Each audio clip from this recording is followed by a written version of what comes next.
Whatever humanity I might conjure up against it was all factitious, and concerned my philosophy more than my feelings. I speak of fishing only now, for I had long felt differently about fowling, and sold my gun before I went to the woods. Not that I am less humane than others, but I did not perceive that my feelings were much affected. I did not pity the fishes nor the worms. This was habit. As for fowling, during the last years that I carried a gun my excuse was that I was studying ornithology, and sought only new or rare birds.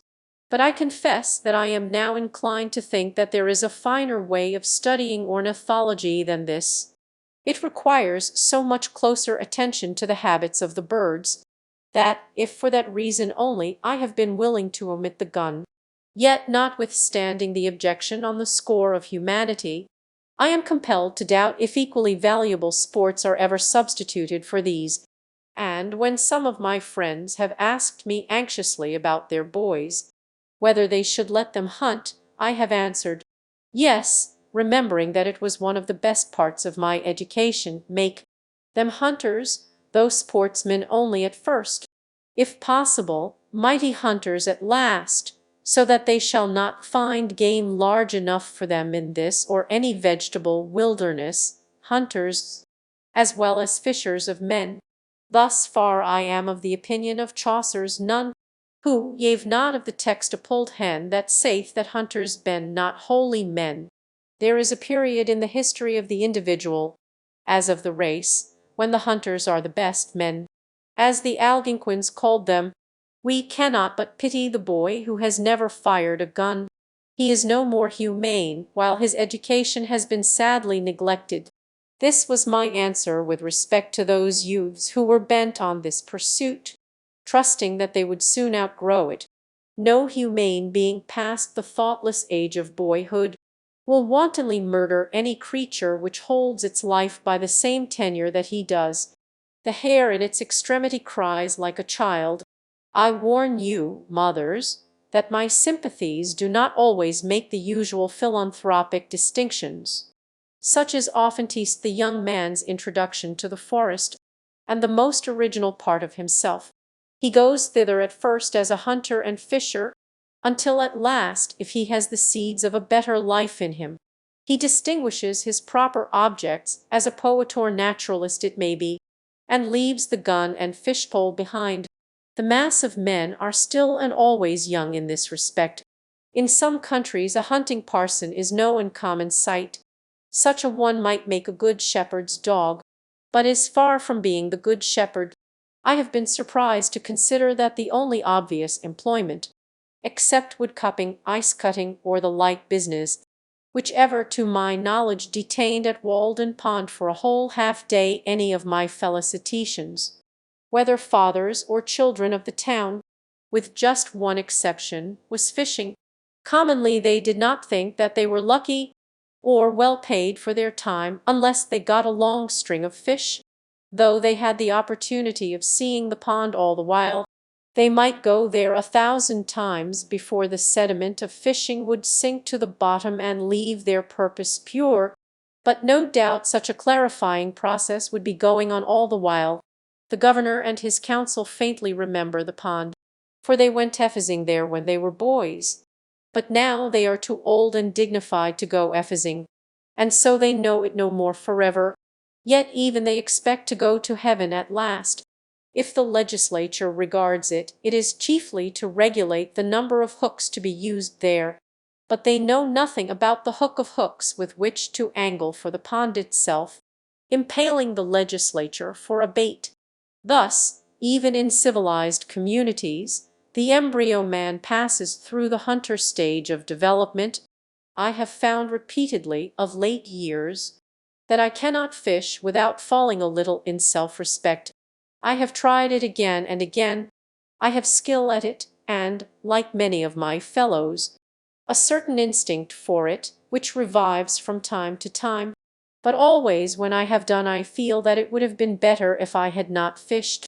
I think that I do not mistake. It is a faint intimation, yet so are the first streaks of morning. There is unquestionably this instinct in me which belongs to the lower orders of creation, yet with every year I am less a fisherman, though without more humanity or even wisdom. At present I am no fisherman at all, but I see that if I were to live in a wilderness I should again be tempted to become a fisher and hunter in earnest.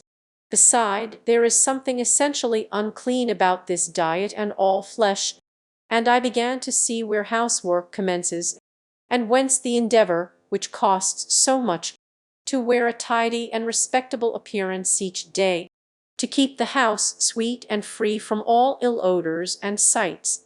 Having been my own butcher and scullion and cook, as well as the gentleman for whom the dishes were served up, I can speak from an unusually complete experience. The practical objection to animal food in my case was its uncleanness, and, besides, when I had caught and cleaned and cooked and eaten my fish, they seemed not to have fed me essentially. It was insignificant and unnecessary, and cost more than it came to. A little bread or a few potatoes would have done as well, with less trouble and filth.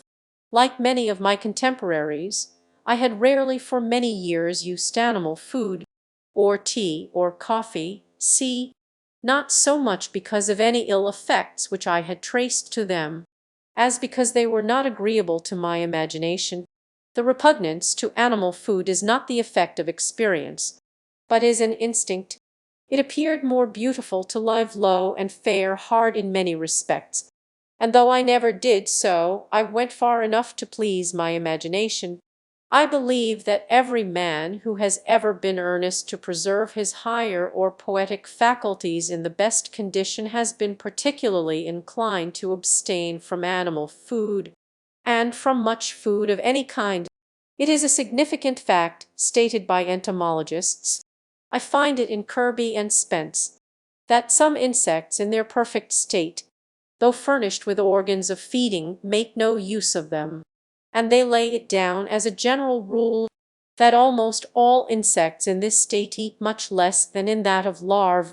The voracious caterpillar when transformed into a butterfly, and the gluttonous maggot when become a fly, content themselves with a drop or two of honey or some other sweet liquid. The abdomen under the wings of the butterfly still represents the larva. This is the tidbit which tempts his insectivorous fate. The gross feeder is a man in the larva state, and there are whole nations in that condition, nations without fancy or imagination, whose vast abdomens betray them. It is hard to provide and cook so simple and clean a diet as will not offend the imagination. But this, I think, is to be fed when we feed the body. They should both sit down at the same table. Yet perhaps this may be done. The fruits eaten temperately need not make us ashamed of our appetites, nor interrupt the worthiest pursuits, but put an extra condiment into your dish, and it will poison you. It is not worth the while to live by rich cookery. Most men would feel shame if caught preparing with their own hands precisely such a dinner, whether of animal or vegetable food, as is every day prepared for them by others. Yet till this is otherwise we are not civilized, and, if gentlemen and ladies are not true men and women, this certainly suggests what change is to be made. It may be vain to ask why the imagination will not be reconciled to flesh and fat. I am satisfied that it is not. Is it not a reproach that man is a carnivorous animal? True, he can and does live, in a great measure, by preying on other animals, but this is a miserable way, as anyone who will go to snaring rabbits or slaughtering lambs may learn, and he will be regarded as a benefactor of his race who shall teach man to confine himself to a more innocent and wholesome diet. Whatever my own practice may be, I have no doubt that it is a part of the destiny of the human race, in its gradual improvement, to leave off eating animals, as surely as the savage tribes have left off eating each other when they came in contact with the more civilized. If one listens to the faintest but constant suggestions of his genius, which are certainly true, he sees not to what extremes, or even insanity, it may lead him. And yet that way, as he grows more resolute and faithful, his road lies. The faintest assured objection which one healthy man feels will at length prevail over the arguments and customs of mankind. No man ever followed his genius till it misled him. Though the result were bodily weakness, yet perhaps no one can say that the consequences were to be regretted, for these were a life in conformity to higher principles. If the day and the night are such that you greet them with joy, and life emits a fragrance like flowers and sweets and d'herbes, is more elastic, more starry, more immortal, that is your success. All nature is your congratulation, and you have cause momentarily to bless yourself. The greatest gains and values are farthest from being appreciated. We easily come to doubt if they exist. We soon forget them. They are the highest reality. Perhaps the facts most astounding and most real are never communicated by man to man. The true harvest of my daily life is somewhat as intangible and indescribable as the tints of morning or evening. It is a little stardust caught, a segment of the rainbow which I have clutched. Yet, for my part, I was never unusually squeamish. I could sometimes eat a fried rat with a good relish, if it were necessary. I am glad to have drunk water so long, for the same reason that I prefer the natural sky to an opium eater's heaven. I would fain keep sober always, and there are infinite degrees of drunkenness. I believe that water is the only drink for a wise man. Wine is not so noble a liquor, and think of dashing the hopes of a morning with a cup of warm coffee, or of an evening with a dish of tea. Ah, how low I fall when I am tempted by them! Even music may be intoxicating. Such apparently slight causes destroyed Greece and Rome, and will destroy England and America. Of all imbecile who does not prefer to be intoxicated by the air he breathes, I have found it to be the most serious objection to coarse labors long continued, that they compelled me to eat and drink coarsely also. But to tell the truth, I find myself at present somewhat less particular in these respects. I carry less religion to the table, ask no blessing, not because I am wiser than I was, but I am obliged to confess, because, however much it is to be regretted, with years I have grown more coarse and indifferent. Perhaps these questions are entertained only in youth, as most believe of poetry. My practice is nowhere, my opinion is here. Nevertheless, I am far from regarding myself as one of those privileged ones to whom the Ved refers when it says that he who has true faith in the omnipresent Supreme Being may eat all that exists, that is not bound to inquire what is his food, or who prepares it, and even in their case it is to be observed, as a Hindu commentator has remarked, that the Vedant limits this privilege to the time of distress. Who has not sometimes derived an inexpressible satisfaction from his food in which appetite had no share? I have been thrilled to think that I owed a mental perception to the commonly gross sense of taste, that I have been inspired through the palate, that some berries which I had eaten on a hill's dye had fed my genius. The soul not being mistress of herself, says Tengstow, one looks and one does not see, one listens and one does not hear, one eats and one does not know the savor of food. He who distinguishes the true savor of his food can never be a glutton. He who does not cannot be otherwise. A Puritan may go to his brown bread crust with as gross an appetite as ever an alderman to his turtle. Not that food which entereth into the mouth defilleth a man, but the appetite with which it is eaten. It is neither the quality nor the quantity, but the devotion to sensual savors when that which is eaten is not of and to sustain our animal, or inspire our spiritual life, but food for the worms that possess us. If the hunter has a taste for mud turtles, muskrats, and other such savage tidbits, the fine lady indulges a taste for jelly made of a calf's foot, or for sardines from over the sea, and they are even. He goes to the mill pond, she to her preservet. The wonder is how you and I can live this slimy, beastly life, eating and drinking. Our whole life is startlingly moral. There is never an instant's truce between virtue and vice. Goodness is the only investment that never fails. In the music of the harp which trembles round the world, it is the insisting on this which thrills us.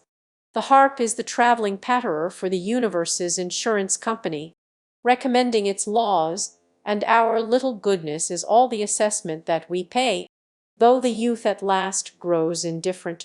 The laws of the universe are not indifferent, but are forever on the side of the most sensitive. Listen to every zephyr for some reproof, for it is surely there, and he is unfortunate who does not hear it. We cannot touch a string or move a stop, but the charming moral transfixes us. Many an irksome noise, go a long way off, is heard as music, a proud sweet satire on the meanness of our lives. We are conscious of an animal in us, which awakens in proportion as our higher nature slumbers. It is reptile and sensual, and perhaps cannot be wholly expelled, like the worms which even in life and health occupy our bodies. Possibly we may withdraw from it, but never change its nature. I fear that it may enjoy a certain health of its own, that we may be well, yet not pure. The other day I picked up the lower jaw of a hog, with white and sound teeth and tusks, which suggested that there was an animal health and vigor distinct from the spiritual. This creature succeeded by other means than temperance and purity. That in which men differ from brute beasts, says Mennius, is a thing very inconsiderable. The common herd lose it very soon. Superior men preserve it carefully. Who knows what sort of life would result if we had attained to purity? If I knew so wise a man as could teach me purity, I would go to seek him forthwith. A command over our passions, and over the external senses of the body, and good acts, are declared by the Ved to be indispensable in the mind's approximation to God. Yet the spirit can for the time pervade and control every member and function of the body, and transmute what in form is the grossest sensuality into purity and devotion. The generative energy, which, when we are loose, dissipates and makes us unclean, when we are continent invigorates and inspires us. Chastity is the flowering of man, and what are called genius, heroism, holiness, and the like are but various fruits which succeed it. Man flows at once to God when the channel of purity is open. By turns our purity inspires and our impurity casts us down. He is blessed who is assured that the animal is dying out in him day by day, and the divine being established. Perhaps there is none but has cause for shame on account of the inferior and brutish nature to which he is allied. I fear that we are such gods or demigods only as fauns and satyrs, the divine allied to beasts, the creatures of appetite, and that, to some extent, our very life is our disgrace.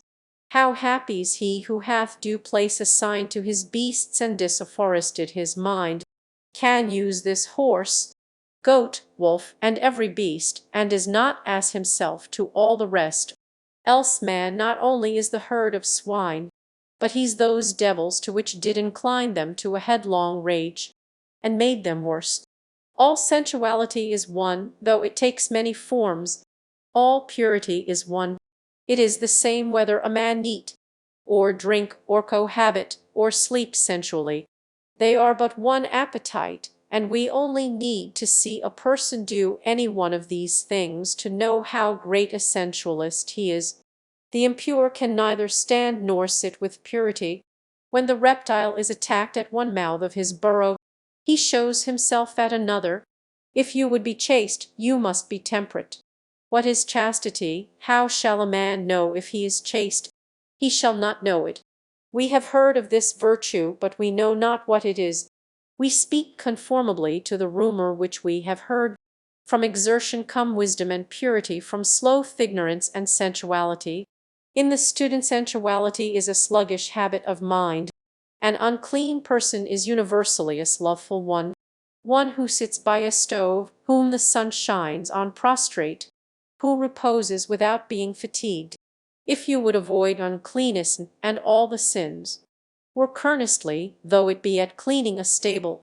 Nature is hard to be overcome, but she must be overcome.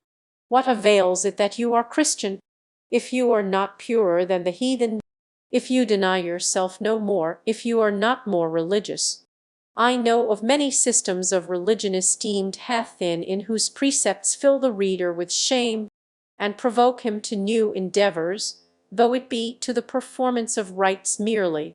I hesitate to say these things, but it is not because of the subject. I care not how obscene my words are, but because I cannot speak of them without betraying my impurity.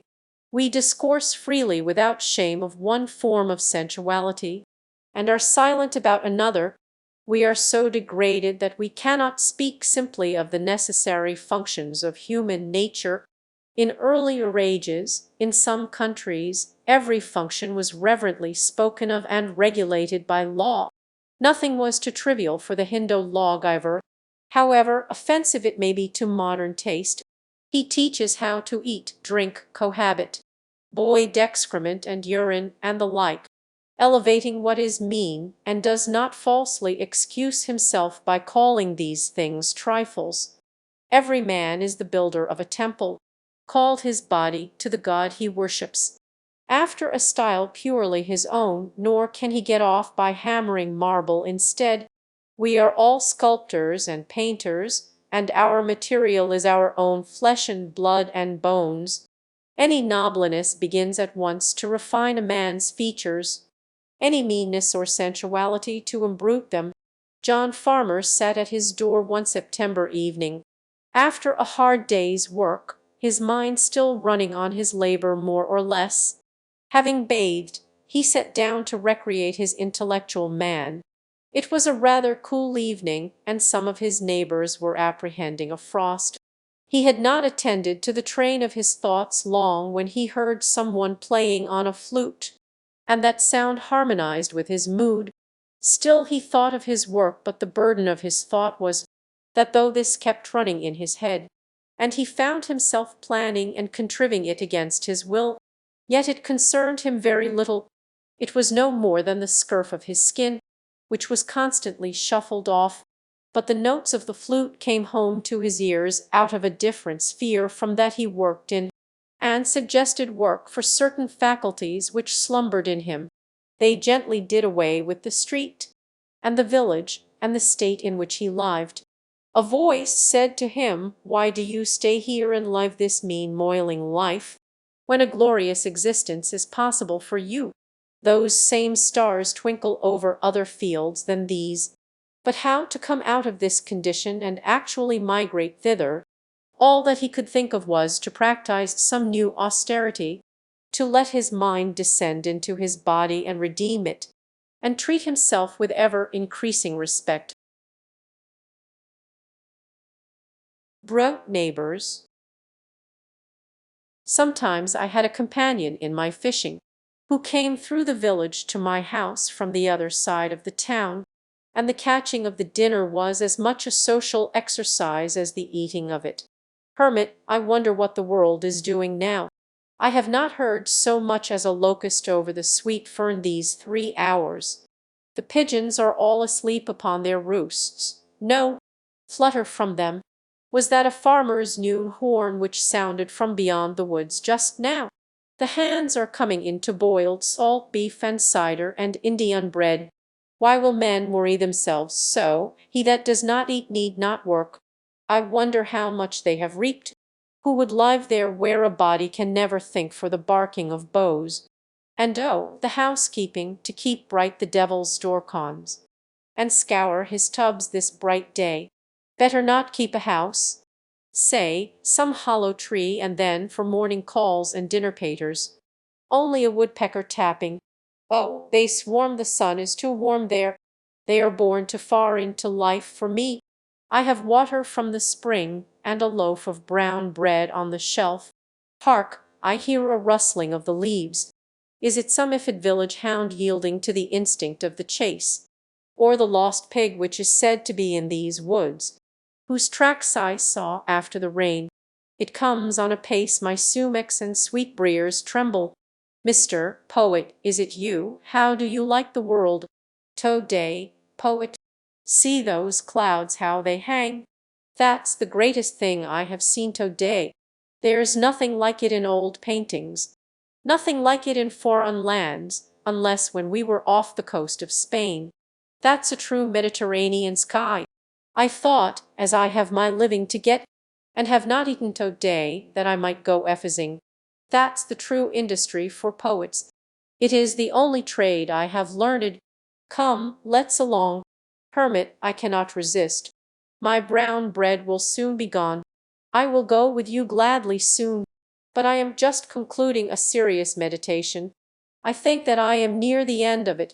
Leave me alone, then, for a while. But that we may not be delayed, you shall be digging the bait meanwhile.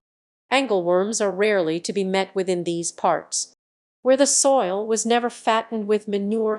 The race is nearly extinct. The sport of digging the bait is nearly equal to that of catching the fish, when one's appetite is not too keen, and this you may have all to yourself to-day. I would advise you to set in the spade down yonder among the groundnuts, where you see the jaws weren't waving. I think that I may warrant you one worm to every 3 sods you turn up, if you look well in among the roots of the grass, as if you were weeding. Or, if you choose to go farther, it will not be unwise, for I have found the increase of fair bait to be very nearly as the squares of the distances. Hermit alone. Let me see, where was I? Methinks I was nearly in this frame of mind. The world lay about at this angle. Shall I go to heaven or effacing?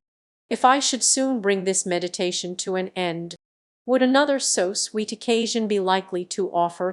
I was as near being resolved into the essence of things as ever I was in my life. I fear my thoughts will not come back to me. If it would do any good, I would whistle for them. When they make us an offer, is it wise to say, "We will think of it, my thoughts have left no track, and I cannot find the path again"? What was it that I was thinking of? It was a very hazy day. I will just try these 3 sentences of Confucius. They may fetch that state about again. I know not whether it was the dumps or a budding ecstasy. Ma'am, there never is but one opportunity of a kind. Poet.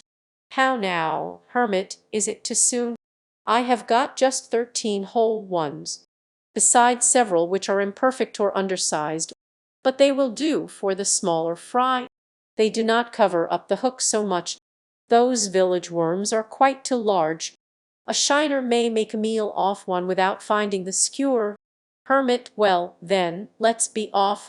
Shall we to the Concord? There's good sport there if the water be not too high. Why do precisely these objects which we behold make a world? Why has man just these species of animals for his neighbors? As if nothing but a mouse could have filled this crevice. I suspect that Pilpayco have put animals to their best use, for they are all beasts of burden, in a sense, made to carry some portion of our thoughts. The mice which haunted my house were not the common ones, which are said to have been introduced into the country, but a wild native kind not found in the village. I sent one to a distinguished naturalist, and it interested him much. When I was building, one of these had its nest underneath the house, and before I had laid the 2nd floor and swept out the shavings, would come out regularly at lunch time and pick up the crumbs at my feet. It probably had never seen a man before, and it soon became quite familiar, and would run over my shoes and up my clothes. It could readily ascend the sides of the room by short impulses, like a squirrel, which it resembled in its motions. At length, as I leaned with my elbow on the bench one day, it ran up my clothes, and along my sleeve, and round the paper which held my dinner, while I kept the latter close, and dodged and played at bo-peep with it. And when at last I held still a piece of cheese between my thumb and finger, it came and nibbled it, sitting in my hand, and afterward cleaned its face and paws, like a fly, and walked away.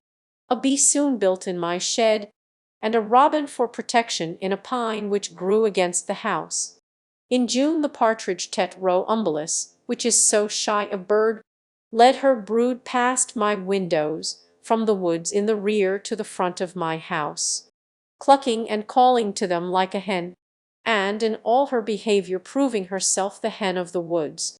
The young suddenly disperse on your approach, at a signal from the mother, as if a whirlwind had swept them away, and they so exactly resemble the dried leaves and twigs that many a traveller has placed his foot in the midst of a brood, and heard the whir of the old bird as she flew off, and her anxious calls and mewing, or seen her trail her wings to attract his attention, without suspecting their neighbourhood.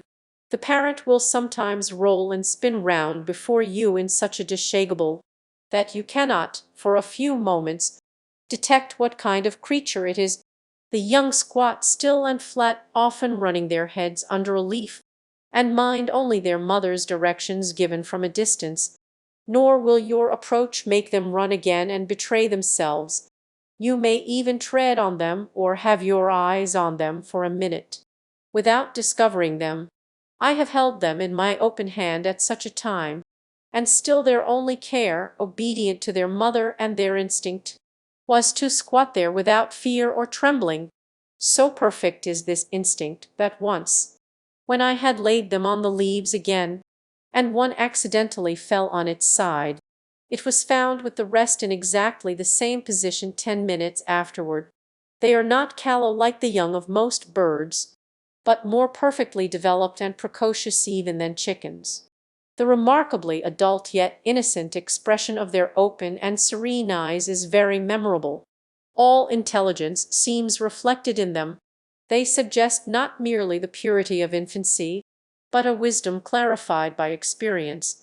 Such an eye was not born when the bird was, but is coeval with the sky it reflects. The woods do not yield another such a gem. The traveller does not often look into such a limpid well. The ignorant or reckless sportsman often shoots the parent at such a time, and leaves these innocents to fall a prey to some prowling beast or bird, or gradually mingle with the decaying leaves which they so much resemble. It is said that when hatched by a hen they will directly disperse on some alarm, and so are lost, for they never hear the mother's call which gathers them again. These were my hens and chickens. It is remarkable how many creatures live wild and free though secret in the woods, and still sustain themselves in the neighbourhood of towns, suspected by hunters only. How retired the otter manages to live here! He grows to be 4 feet long, as big as a small boy perhaps, without any human being getting a glimpse of him. I formerly saw the raccoon in the woods behind where my house is built, and probably still heard their whinnering at night. Commonly I rested an hour or two in the shade at noon, after planting, and ate my lunch, and read a little by a spring which was the source of a swamp and of a brook, oozing from under Brister's Hill, 1/2 mile from my field. The approach to this was through a succession of descending grassy hollows, full of young pitchkins, into a larger wood about the swamp. There, in a very secluded and shaded spot, under a spreading white pine, there was yet a clean, firm sward to sit on. I had dug out the spring and made a well of clear grey water, where I could dip up a payful without roiling it, and thither I went for this purpose almost every day in midsummer, when the pond was warmest. Thither, too, the woodcock led her brood, to probe the mud for worms, flying but a foot above them down the bank, while they ran in a troop beneath. But at last, spying me, she would leave her young and circle round and round me, nearer and nearer till within 4 or 5 feet, pretending broken wings and legs, to attract my attention, and get off her young, who would already have taken up their march, with faint weary peep, single file through the swamp, as she directed. Or I heard the peep of the young when I could not see the parent bird, there to the turtle daves set over the spring, or fluttered from bough to bough of the soft white pines over my head, or the red squirrel coursing down the nearest bough, was particularly familiar and inquisitive. You only need sit still long enough in some attractive spot in the woods that all its inhabitants may exhibit themselves to you by turns. I was witness to events of a less peaceful character. One day when I went out to my woodpile, or rather my pile of stumps, I observed two large ants, the one red, the other much larger, nearly half an inch long, and black, fiercely contending with one another. Having once got hold they never let go, but struggled and wrestled and rolled on the chips incessantly. Looking farther, I was surprised to find that the chips were covered with such combatants, that it was not a duellum but a bellum, a war between two races of ants, the red always pitted against the black, and frequently two red ones to one black. The legions of these myrmidons covered all the hills and vales in my wooded autumn, and the ground was already strewn with the dead and dying, both red and black. It was the only battle which I have ever witnessed, the only battlefield I ever trod while the battle was raging. Internecine were the red republicans on the one hand, and the black imperialists on the other. On every side they were engaged in deadly combat, yet without any noise that I could hear, and human soldiers never fought so resolutely. I watched a couple that were fast locked in each other's embraces, in a little sunny valley amid the chips, now at noonday prepared to fight till the sun went down, or life went out. The smaller red champion had fastened himself like a vice to his adversary's front, and through all the tumblings on that field never for an instant ceased to gnaw at one of his feelers near the rout, having already caused the other to go by the board, while the stronger black one dashed him from side to side, and, as I saw on looking nearer, had already divested him of several of his members. They fought with more pertinacity than bulldogs. Neither manifested the least disposition to retreat. It was evident that their battlery was conquer or die.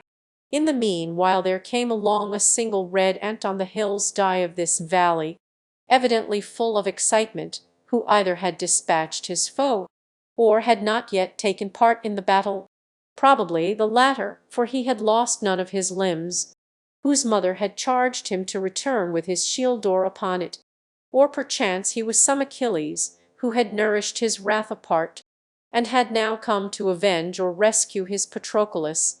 He saw this unequal combat from afar, for the blacks were nearly twice the size of the red. He drew near with rapid pace till he stood on his guard within half an inch of the combatants. Then, watching his opportunity, he sprang upon the black warrior, and commenced his operations near the rout of his right foreleg, leaving the foe to select among his own members. And so there were three united for life, as if a new kind of attraction had been invented which put all other locks and sements to shame. I should not have wondered by this time to find that they had their respective musical bands stationed on some eminent chip, and playing their national airs the while, to excite the slow and cheer the dying combatants. I was myself excited somewhat, even as if they had been men. The more you think of it, the less the difference. And certainly there is not the fight recorded in Concord history, at least if in the history of America, that will bear a moment's comparison with this, whether for the numbers engaged in it, or for the patriotism and heroism displayed. For numbers and for carnage it was an Austerlitz or Dresden, Concord fight to killed on the patriots' side, and Luther Blanchard wounded. Why, he reverient was a Buttrick fire, for God's sake fire, and thousands shared the fate of Davis and Hosmer. There was not one hireling there. I have no doubt that it was a principle they fought for, as much as our ancestors, and not to avoid a threepenny tax on their tea. And the results of this battle will be as important and memorable to those whom it concerns as those of the Battle of Bunker Hill. At least, I took up the chip on which the three I have particularly described were struggling, carried it into my house, and placed it under a tumbler on my window-sill, in order to see the issue.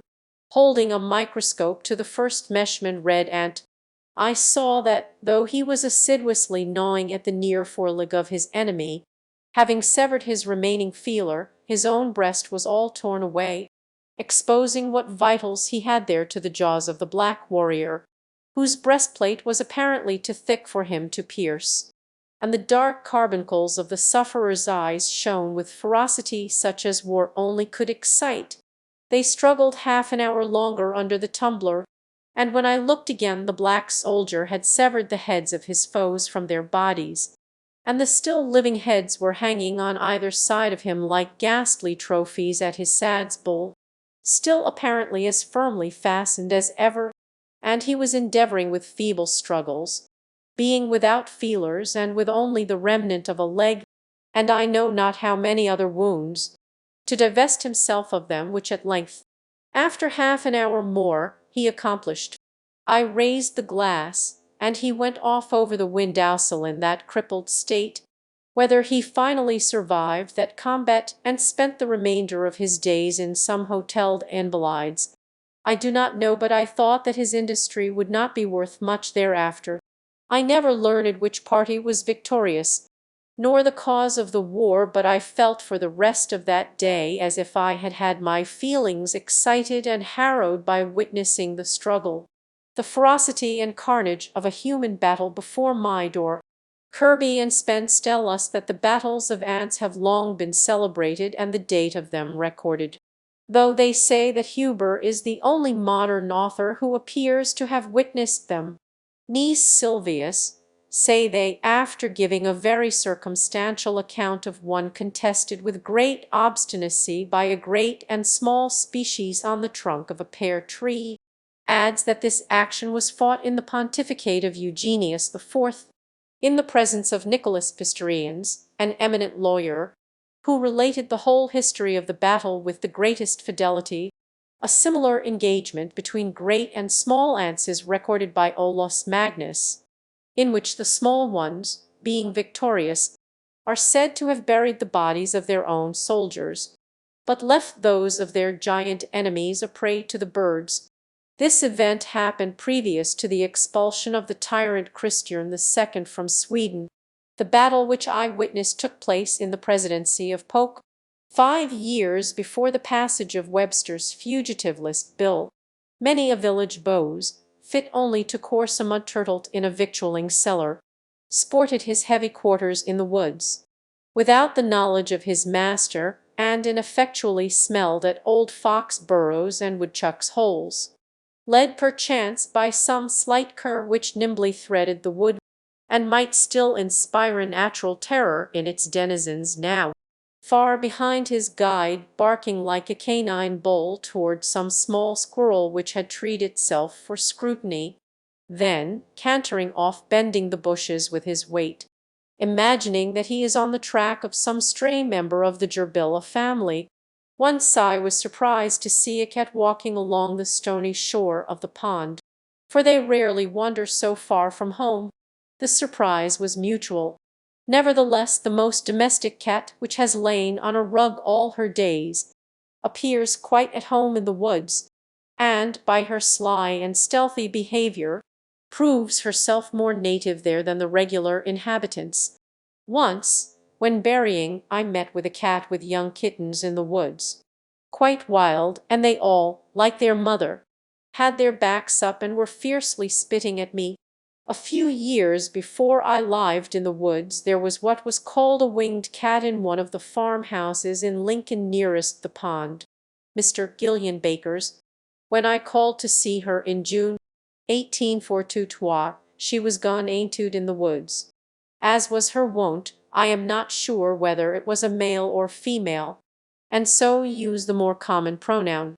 But her mistress told me that she came into the neighborhood a little more than a year before, in April, and was finally taken into their house, that she was of a dark brown rug in color, with a white spot on her throat, and white feet, and had a large bushy tail like a fox, that in the winter the fur grew thick and flatted out along her sides, forming stripes 10 or 12 inches long by 2½ wide, and under her chin like a muff, the upper side loose, the under matted like felt, and in the spring these appendages dropped off. They gave me a pair of her wings. which I keep still. There is no appearance of a membrane about them. Some thought it was part flink or sole or some other wild animal, which is not impossible, for, according to naturalists, prolific hybrids have been produced by the union of the marten and domestic cat. This would have been the right kind of cat for me to keep, if I had kept any, for why should not a poet's cat be winged as well as his horse? In the fall the loon Calamus glacialis came, as usual, to moult and bathe in the pond, making the woods ring with his wild laughter before I had risen. At rumour of his arrival all the Mildam sportsmen are on the alert, in gigs and on foot, 2x2 and 3x3, with patent rifles and conical balls and spy-glasses. They come rustling through the woods like autumn leaves, at least 10 men to one loon. Some station themselves on this side of the pond, some on that, for the poor bird cannot be omnipresent. If he dive here he must come up there. But now the kind October wind rises, rustling the leaves and rippling the surface of the water, so that no loon can be heard or seen, though his foes sweep the pond with spy-glasses, and make the woods resound with their discharges. The waves generously rise and dash angrily, taking sides with all waterfall, and our sportsmen must be to retreat to town and shop and unfinished jobs. But they were too often successful. When I went to get a pail of water early in the morning I frequently saw this stately bird sailing out of my cove within a few rods. If I endeavoured to overtake him in a boat, in order to see how he would manoeuvre, he would dive and be completely lost, so that I did not discover him again, sometimes till the latter part of the day. But I was more than a match for him on the surface. He commonly went off in a rain, as I was paddling along the north shore one very calm October afternoon.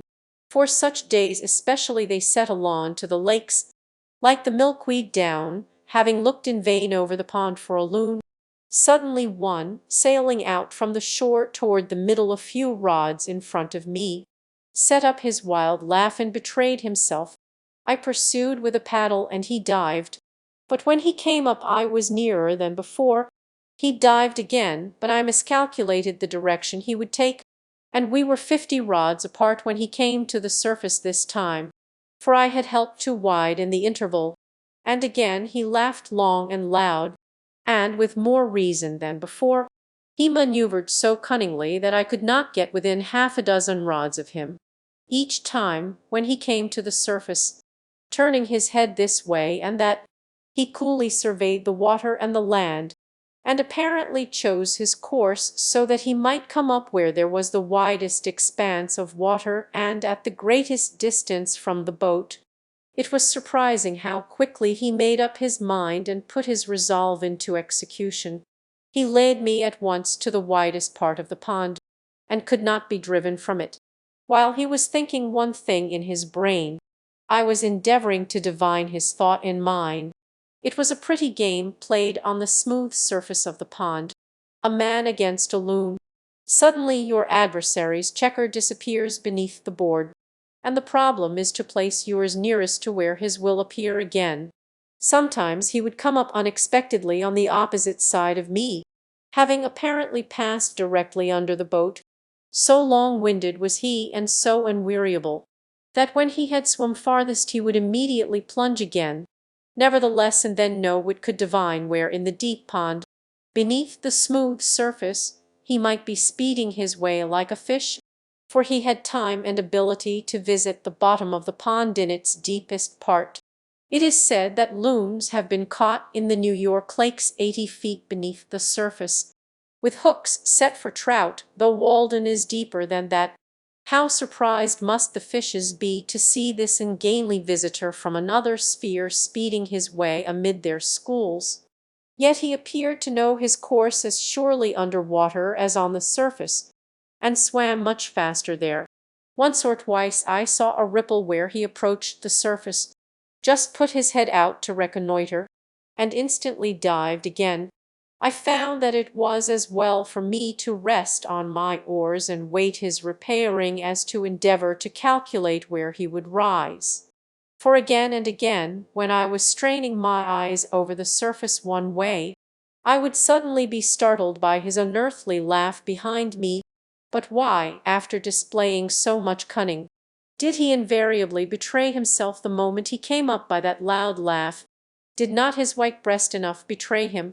He was indeed a silly loon, I thought. I could commonly hear the splash of the water when he came up, and so also detected him. But after an hour he seemed as fresh as ever, dived as willingly, and swam yet farther than at first. It was surprising to see how serenely he sailed off with unruffled breast when he came to the surface, doing all the work with his webbed feet beneath. His usual note was this demoniac laughter, yet somewhat like that of a waterfall. But occasionally, when he had balked me most successfully and come up a long way off, he uttered a long-drawn unearthly howl, probably more like that of a wolf than any bird, as when a beast puts his muzzle to the ground and deliberately howls. This was his looning, perhaps the wildest sound that is ever heard here, making the woods ring far and wide. I concluded that he laughed in derision of my efforts, confident of his own resources. Though the sky was by this time overcast, the pond was so smooth that I could see where he broke the surface when I did not hear him. His white breast, the stillness of the air, and the smoothness of the water were all against him. At length, having come up 50 rods off, he uttered one of those prolonged howls, as if calling on the god of loons to aid him, and immediately there came a wind from the east and rippled the surface, and filled the whole air with misty rain. And I was impressed as if it were the prayer of the loon answered, and his god was angry with me, and so I left him disappearing far away on the tumultuous surface. For hours, in full days, I watched the ducks cunningly tack and veer and hold the middle of the pond, far from the sportsman tricks which they will have less need to practise in Louisiana bayous. When compelled to rise they would sometimes circle round and over the pond at a considerable height, from which they could easily see 2 other ponds and the river, like black motes in the sky, and when I thought they had gone off thither long since, they would settle down by a slanting flight of 1/4 of a mile on to a distant part which was left free. But what besides safety they got by sailing in the middle of Walden I do not know, unless they love its water for the same reason that I do. Housewarming. In October I went a-grapping to the river meadows, and loaded myself with clusters more precious for their beauty and fragrance than for food. There too I admired, though I did not gather, the cranberries, small waxen gems, pendants of the meadow grass, pearly and red, which the farmer plucks with an ugly rake, leaving the smooth meadow in a snarl, heedlessly measuring them by the bushel and the dollar only, and sells the spoils of the meads to Boston and New York, destined to be jammed to satisfy the tastes of lovers of nature there. So butchers rake the tongues of bison out of the prairie grass. Regardless of the torn and drooping plant, the barberry's brilliant fruit was likewise food for my eyes merely, but I collected a small store of wild apples for coddling, which the proprietor and travellers had overlooked. When chestnuts were ripe I laid up 1/2 bushel for winter. It was very exciting at that season to roam the then boundless chestnut woods of Lincoln. They now sleep their long sleep under the railroad, with a bag on my shoulder and a stick to open burse within my hand, for I did not always wait for the frost. Amid the rustling of leaves and the loud reproofs of the red squellers and the jays, whose half-consmowed nuts I sometimes stole, for the burse which they had selected were sure to contain sound ones. Occasionally I climbed and shook the trees. They grew also behind my house, and one large tree, which almost overshadowed it, was, when in flower, a bouquet which scented the whole neighborhood, but the squirrels and the jays got most of its fruit, the last coming in flocks early in the morning and picking the nuts out of the burse before they fell. I relinquished these trees to them and visited the more distant woods composed wholly of chestnut. These nuts, as far as they went, were a good substitute for bread. Many other substitutes might, perhaps, be found. Digging one day for fishworms, I discovered the groundnut Apios tuberosa on its string, the potato of the aborigines, a sort of fabulous fruit, which I had begun to doubt if I had ever dug and eaten in childhood, as I had told and had not dreamed it. I had often since seen its crimpled red velvety blossom supported by the stems of other plants without knowing it to be the same. Cultivation has well nigh exterminated it. It has a sweetish taste, much like that of a frostbitten potato, and I found it better boiled than roasted. This tuber seemed like a faint promise of nature to rear her own children and feed them simply here at some future period. In these days of fatted cattle and waving grain fields, this humble root, which was once the totem of an Indian tribe, is quite forgotten or known only by its flowering vine. But let wild nature reign here once more, and the tender and luxurious English grains will probably disappear before a myriad of foes, and without the care of man the crow may carry back even the last seed of corn to the great cornfield of the Indians' god in the southwest, whence he is said to have brought it. But the now almost exterminated groundnut will perhaps revive and flourish in spite of frosts and wildness, prove itself indigenous, and resume its ancient importance and dignity as the diet of the hunter tribe. Some Indian Ceres or Minerva must have been the inventor and bestower of it. And when the reign of poetry commences here, its leaves and string of nuts may be represented on our works of art. Already, by the 1st of September, I had seen 2 or 3 small maples turned scarlet across the pond, beneath where the white stems of 3 aspens diverged, at the point of a promontory next the water. Ah, many a tale their color told, and gradually from week to week the character of each tree came out, and it admired itself reflected in the smooth mirror of the lake. Each morning the manager of this gallery substituted some new picture, distinguished by more brilliant or harmonious coloring, for the old upon the walls. The wasps came by thousands to my lodge in October, as to winter quarters, and settled on my windows within and on the walls overhead, sometimes deterring visitors from entering. Each morning, when they were numbed with cold, I swept some of them out, but I did not trouble myself much to get rid of them. I even felt complimented by their regarding my house as a desirable shelter.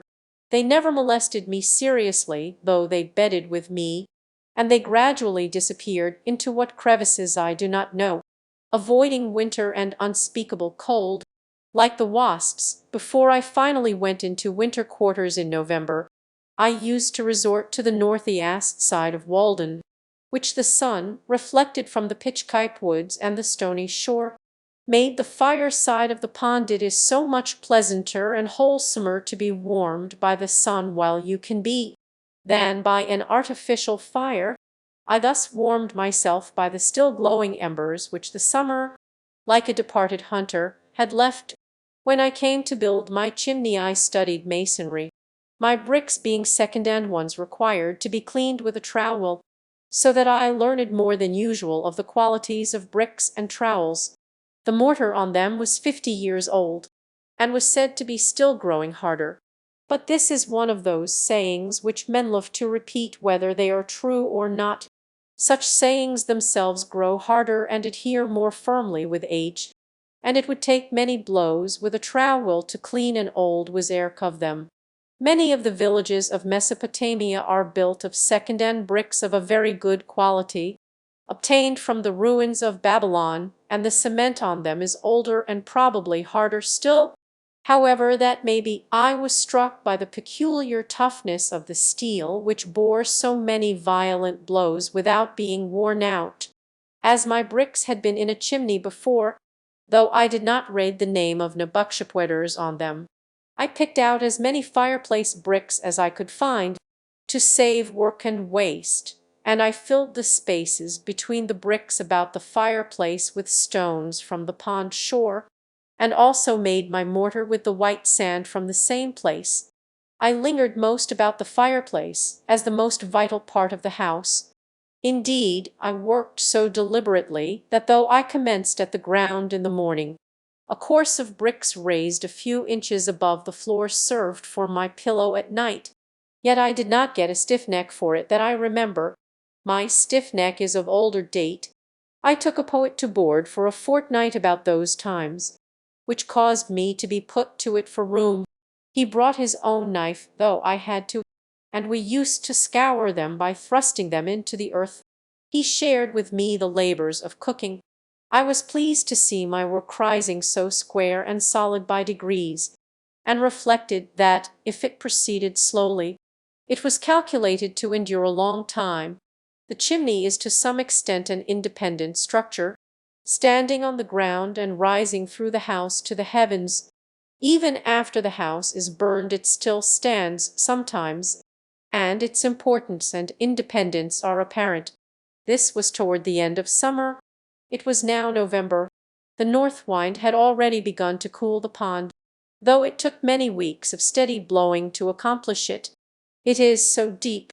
When I began to have a fire at evening, before I plastered my house, the chimney carried smoke particularly well, because of the numerous chinks between the boards. Yet I passed some cheerful evenings in that cool and airy apartment, surrounded by the rough brown boards full of knots, and rafters with the bark on high overhead. My house never pleased my eye so much after it was plastered, though I was obliged to confess that it was more comfortable. Should not every apartment in which man dwells be lofty enough to create some obscurity overhead, where flickering shadows may play at evening about the rafters? These forms are more agreeable to the fancy and imagination than fresco paintings or other the most expensive furniture. I now first began to inhabit my house. I may say, when I began to use it for warmth as well as shelter. I had got a couple of old fire dogs to keep the wood from the hearth, and it did me good to see the soot from on the back of the chimney which I had built, and I poked the fire with more right and more satisfaction than usual. My dwelling was small, and I could hardly entertain an echo in it, but it seemed larger for being a single apartment and remote from neighbors. All the attractions of a house were concentrated in one room. It was kitchen, chamber, parlor, and keeping room, and whatever satisfaction parent or child, master or servant, derived from living in a house, I enjoyed it all. Cato says, the master of a family patrifmelius must have in his rustic villa celimoli regium, vinaria dolia multa uti lubit caritatem expector, et re, et virtuti, et glorierit, that is, an oil and wine cellar, many casks, so that it may be pleasant to expect hard times. It will be for his advantage, and virtue, and glory. I had in my cellar a firkin of potatoes, about 2 quarts of peas with the weevil in them, and on my shelf a little rice, a jug of molasses, and of rye and Indian meal a peck each.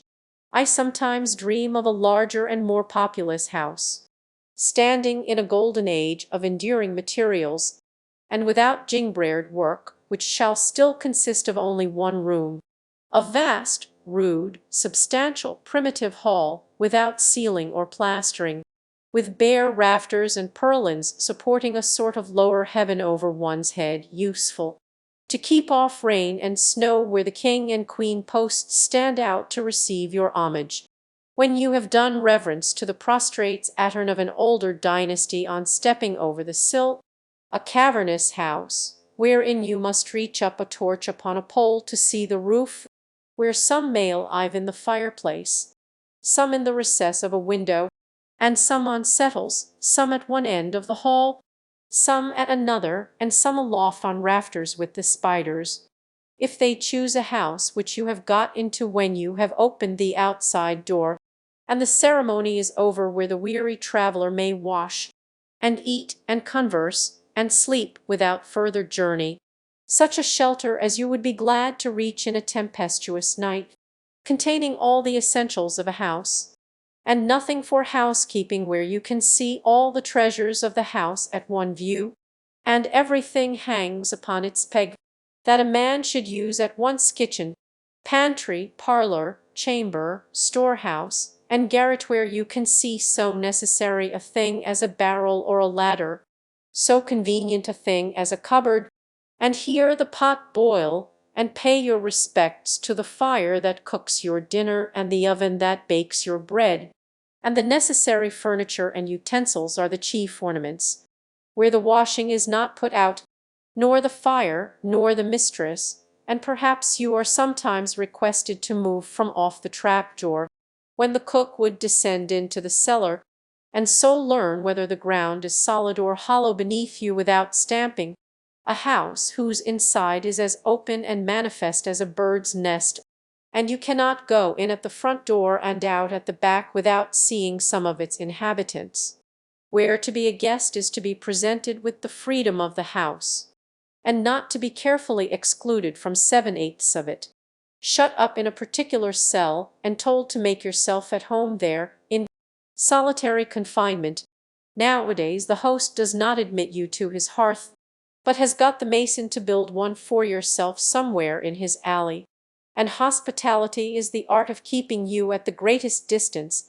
There is as much secrecy about the cooking as if he had a design to poison you. I am aware that I have been on many a man's premises, and might have been legally ordered off, but I am not aware that I have been in many men's houses. I might visit in my old clothes a king and queen who lived simply in such a house as I have described, if I were going their way, but backing out of a modern palace will be all that I shall desire to learn, if ever I am caught in one. It would seem as if the very language of our parlours would lose all its nerve and degenerate into palaver wholly. Our lives pass at such remoteness from its symbols, and its metaphors and tropes are necessarily so far-fetched, through slides and dumbwaiters, as it were. In other words, the parlour is so far from the kitchen and workshop. The dinner even is only the parable of a dinner, commonly, as if only the savage dwelt near enough to nature and truth to borrow a trope from them. How can the scholar, who dwells away in the Northwest Territory or the Isle of Man, tell what is parliamentary in the kitchen? However, only one or two of my guests were ever bold enough to stay and eat a haystack with me, but when they saw that crisis approaching they beat a hasty retreat rather, as if it would shake the house to its foundations. Nevertheless, it stood through a great many haystack towns. I did not plaster till it was freezing weather. I brought over some whiter and cleaner sand for this purpose from the opposite shore of the pond in a boat, a sort of conveyance which would have tempted me to go much farther if necessary. My house had in the meanwhile been shingled down to the ground on every side. In lathing I was pleased to be able to send home each nail with a single blow of the hammer, and it was my ambition to transfer the plaster from the board to the wall neatly and rapidly. I remembered the story of a conceited fellow who, in fine clothes, was wont to lounge about the village once, giving advice to workmen. Venturing one day to substitute deeds for words, he turned up his cuffs, seized a plaster's board, and having loaded his trowel without mishap, with a complacent look toward the lathing overhead, made a bold gesture thitherward, and straightway, to his complete discomfiture, received the whole contents in his ruffled bosom.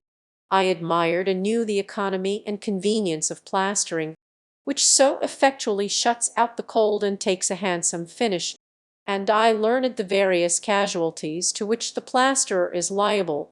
I was surprised to see how thirsty the bricks were which drank up all the moisture in my plaster before I had smoothed it, and how many pailfuls of water it takes to christen a new hearth. I had the previous winter made a small quantity of lime by burning the shells of the Unio fluviatiales, which our river affords, for the sake of the experiment, so that I knew where my materials came from. I might have got good limestone within a mile or two and burned it myself, if I had cared to do so, The pond had in the meanwhile skimmed over in the shadiest and shallowest coves. Some days or even weeks before the general freezing, the first ice is especially interesting and perfect, being hard, dark, and transparent, and affords the best opportunity that ever offers for examining the bottom where it is shallow, for you can lie at your length on ice only an inch thick, like a skater insect on the surface of the water, and study the bottom at your leisure, only 2 or 3 inches distant, like a picture behind a glass. And the water is necessarily always smooth then. There are many furrows in the sand where some creature has travelled about and doubled on its tracks. And, for wrecks, it is strewn with the cases of caddis worms made of minute grains of white quartz. Perhaps these have creased it, for you find some of their cases in the furrows, though they are deep and broad for them to make. But the ice itself is the object of most interest, though you must improve the earliest opportunity to study it. If you examine it closely the morning after it freezes, you find that the greater part of the bubbles, which at first appeared to be within it, are against its under surface, and that more are continually rising from the bottom, while the ice is as yet comparatively solid and dark. That is, you see the water through it. These bubbles are from 1/80th to 1/8th of an inch in diameter, very clear and beautiful, and you see your face reflected in them through the ice. There may be 30 or 40 of them to a square inch. There are also already within the ice narrow oblong perpendicular bubbles about half an inch long, sharp cones with the apex upward or oftener, if the ice is quite fresh, minute spherical bubbles one directly above another, like a string of beads. But these within the ice are not so numerous nor obvious as those beneath. I sometimes used to cast on stones to try the strength of the ice, and those which broke through carried in air with them, which formed very large and conspicuous white bubbles beneath. One day, when I came to the same place 40 hours afterward, I found that those large bubbles were still perfect, though an inch more of ice had formed, as I could see distinctly by the seam in the edge of a cake.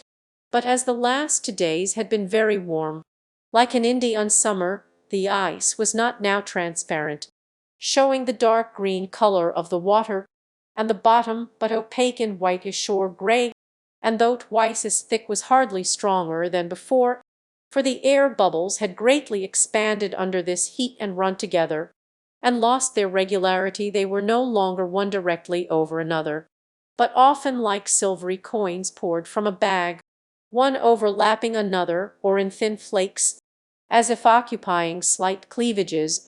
The beauty of the ice was gone, and it was too late to study the bottom, being curious to know what position my great bubbles occupied with regard to the new ice. I broke out a cake containing a middling-sized one, and turned it bottom upward. The new ice had formed around and under the bubble, so that it was included between the two ices. It was wholly in the lower ice, but close against the upper, and was flattish, or perhaps slightly lenticular, with a rounded edge, 1/4 of an inch deep by 4 inches in diameter, and I was surprised to find that directly under the bubble the ice was melted with great regularity in the form of a saucer reversed, to the height of 5/8 of an inch in the middle, leaving a thin partition there between the water and the bubble, hardly 1/8 of an inch thick, and in many places the small bubbles in this partition had burst out downward, and probably there was no ice at all under the largest bubbles, which were 1 foot in diameter. I inferred that the infinite number of minute bubbles which I had first seen against the under surface of the ice were now frozen in likewise, and that each, in its degree, had operated like a burning glass on the ice beneath to melt and rot it. These are the little ergans which contribute to make the ice crack and whoop. At length the winter set in good earnest, just as I had finished plastering, and the wind began to howl around the house as if it had not had permission to do so till then. Night after night the geese came lumbering in the dark with a clangor and a whistling of wings, even after the ground was covered with snow. some to alight in Walden, and some flying low over the woods toward Fair Haven, bound for Mexico.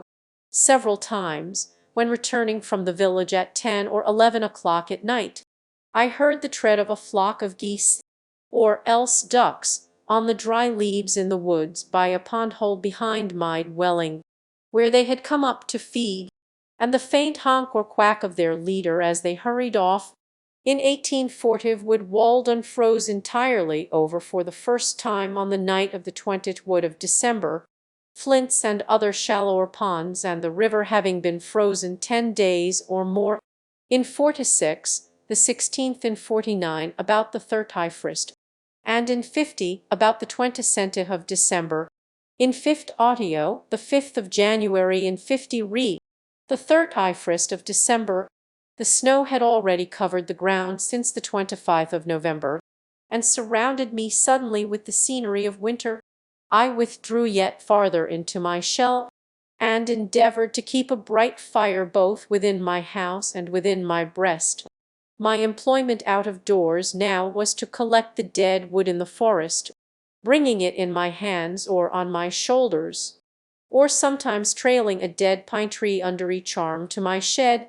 An old forest fence which had seen its best days was a great haul for me. I sacrificed it to Vulcan, for it was past serving the god Terminus.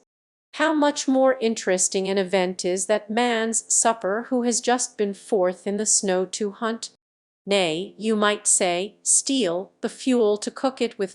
His bread and meat are sweet.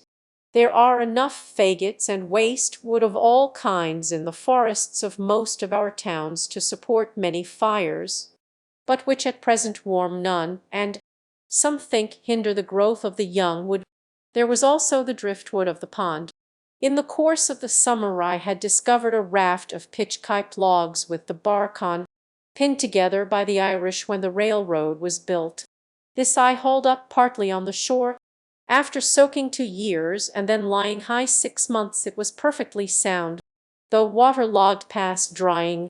I amused myself one winter day with sliding this piecemeal across the pond, nearly half a mile, skating behind with one end of a log 15 feet long on my shoulder, and the other on the ice, or I tied several logs together with a birch withe, and then, with a longer birch or alder which had a hook at the end, dragged them across. Though completely waterlogged and almost as heavy as lead, they not only burned long, but made a very hot fire. Nay, I thought that they burned better for the soaking, as if the pitch, being confined by the water, burned longer, as in a lamp. Gilpin, in his account of the forest borderers of England, says that the encroachments of trespassers, and the houses and fences thus raised on the borders of the forest, were considered as great nuisances by the old forest law, and were severely punished under the name of perpetrators, as tending ad terrorem ferarum id nocumentum forest, to the frightening of the game and the detriment of the forest. But I was interested in the preservation of the venison and the vert more than the hunters or woodcutters, and as much as though I had been the Lord Warden himself. And if any part was burned, though I burned it myself by accident, I grieved with a grief that lasted longer and was more inconceivable than that of the proprietors. Nay, I grieved when it was cut down by the proprietors themselves. I would that our farmers, when they cut down a forest, felt some of that awe which the old Romans did when they came to thin, or let in the light to, a consecrated grove lucum conloquar, that is, would believe that it is sacred to some god.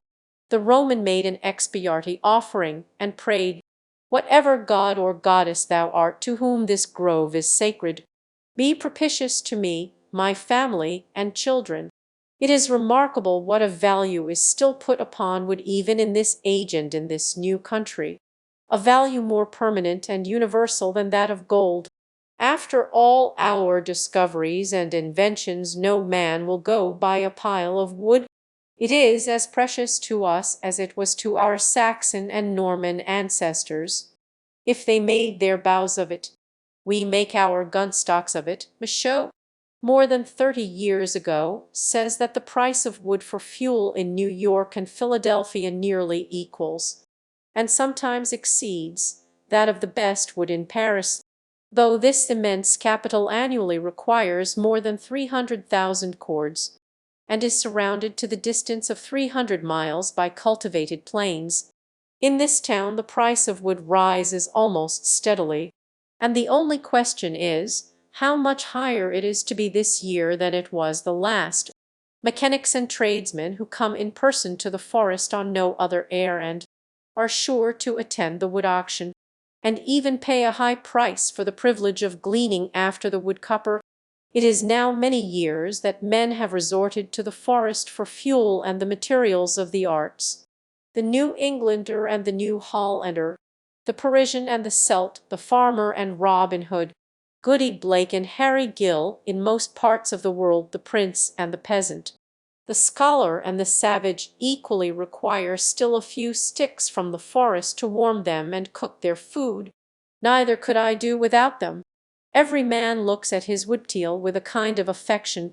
I love to have mine before my window, and the more chips the better to remind me of my pleasing work.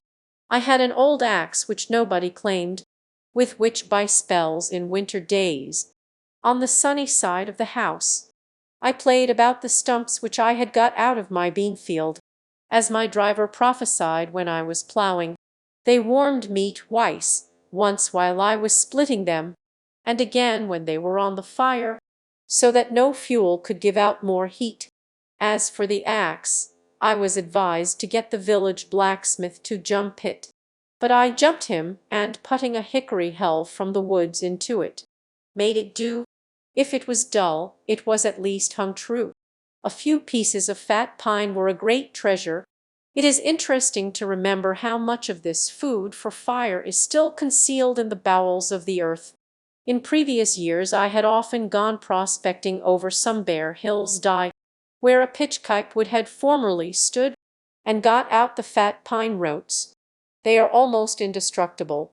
Stumps 30 or 40 years old, at least, will still be sound at the core, though the sapwood has all become vegetable mold, as appears by the scales of the thick bark forming a ring level with the earth 4 or 5 inches distant from the heart. With axe and shovel you explore this mine, and follow the marrowway store, yellow as beef tallow, or as if you had struck on a vein of gold, deep into the earth.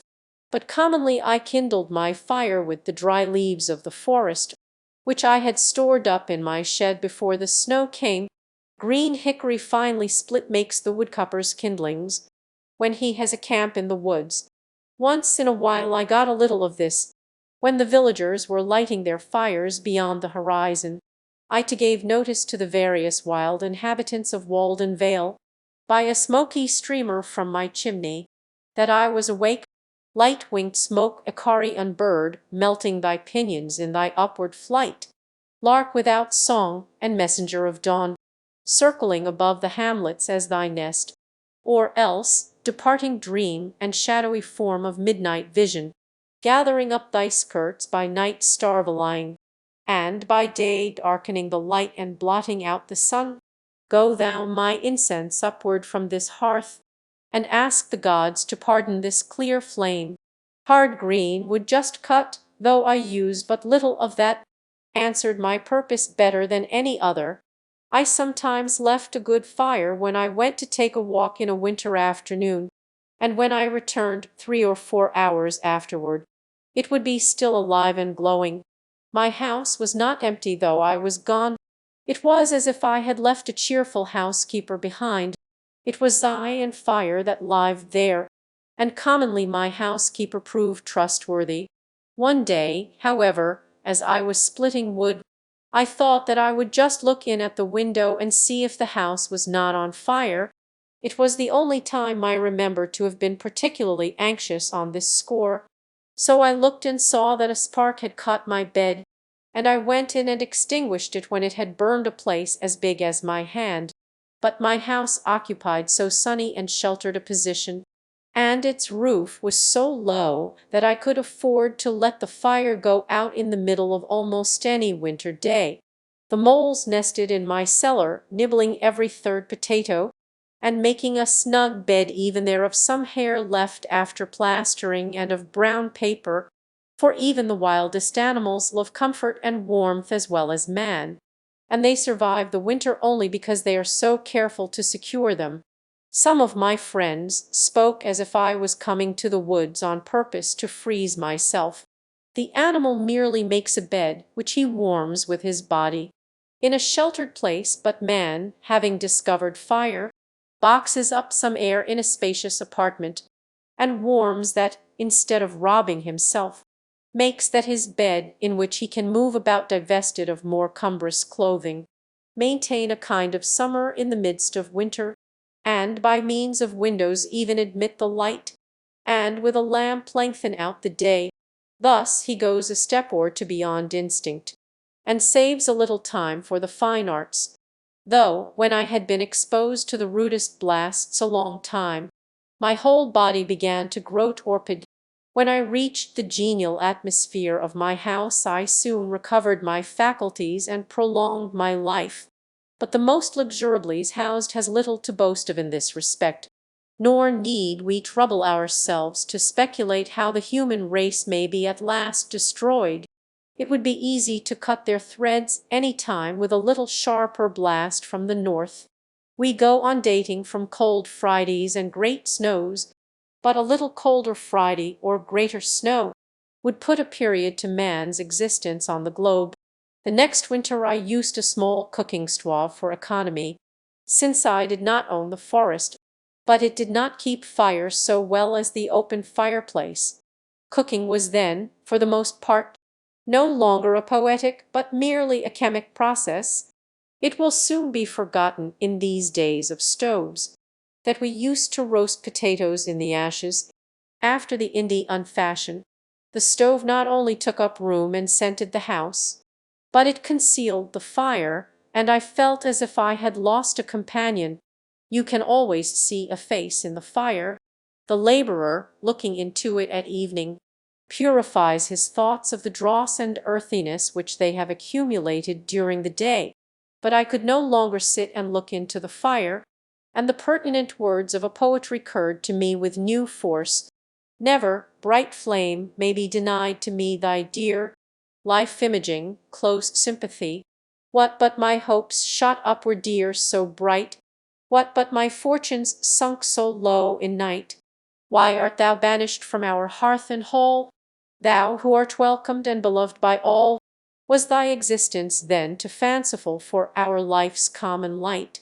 Who are so dull, did thy bright gleam mysterious converse hold with our congenial souls? Secrets too bold, well, we are safe and strong, for now we sit beside a hearth where no dim shadows flit, where nothing cheers nor saddens, but a fire warms feet and hands nor does to more aspire, by whose compact utilitarian heat the present may sit down and go to sleep, nor fear the ghosts who from the dim past walked, and with us by the unequal light of the old wood fire talked. Former inhabitants and winter visitors.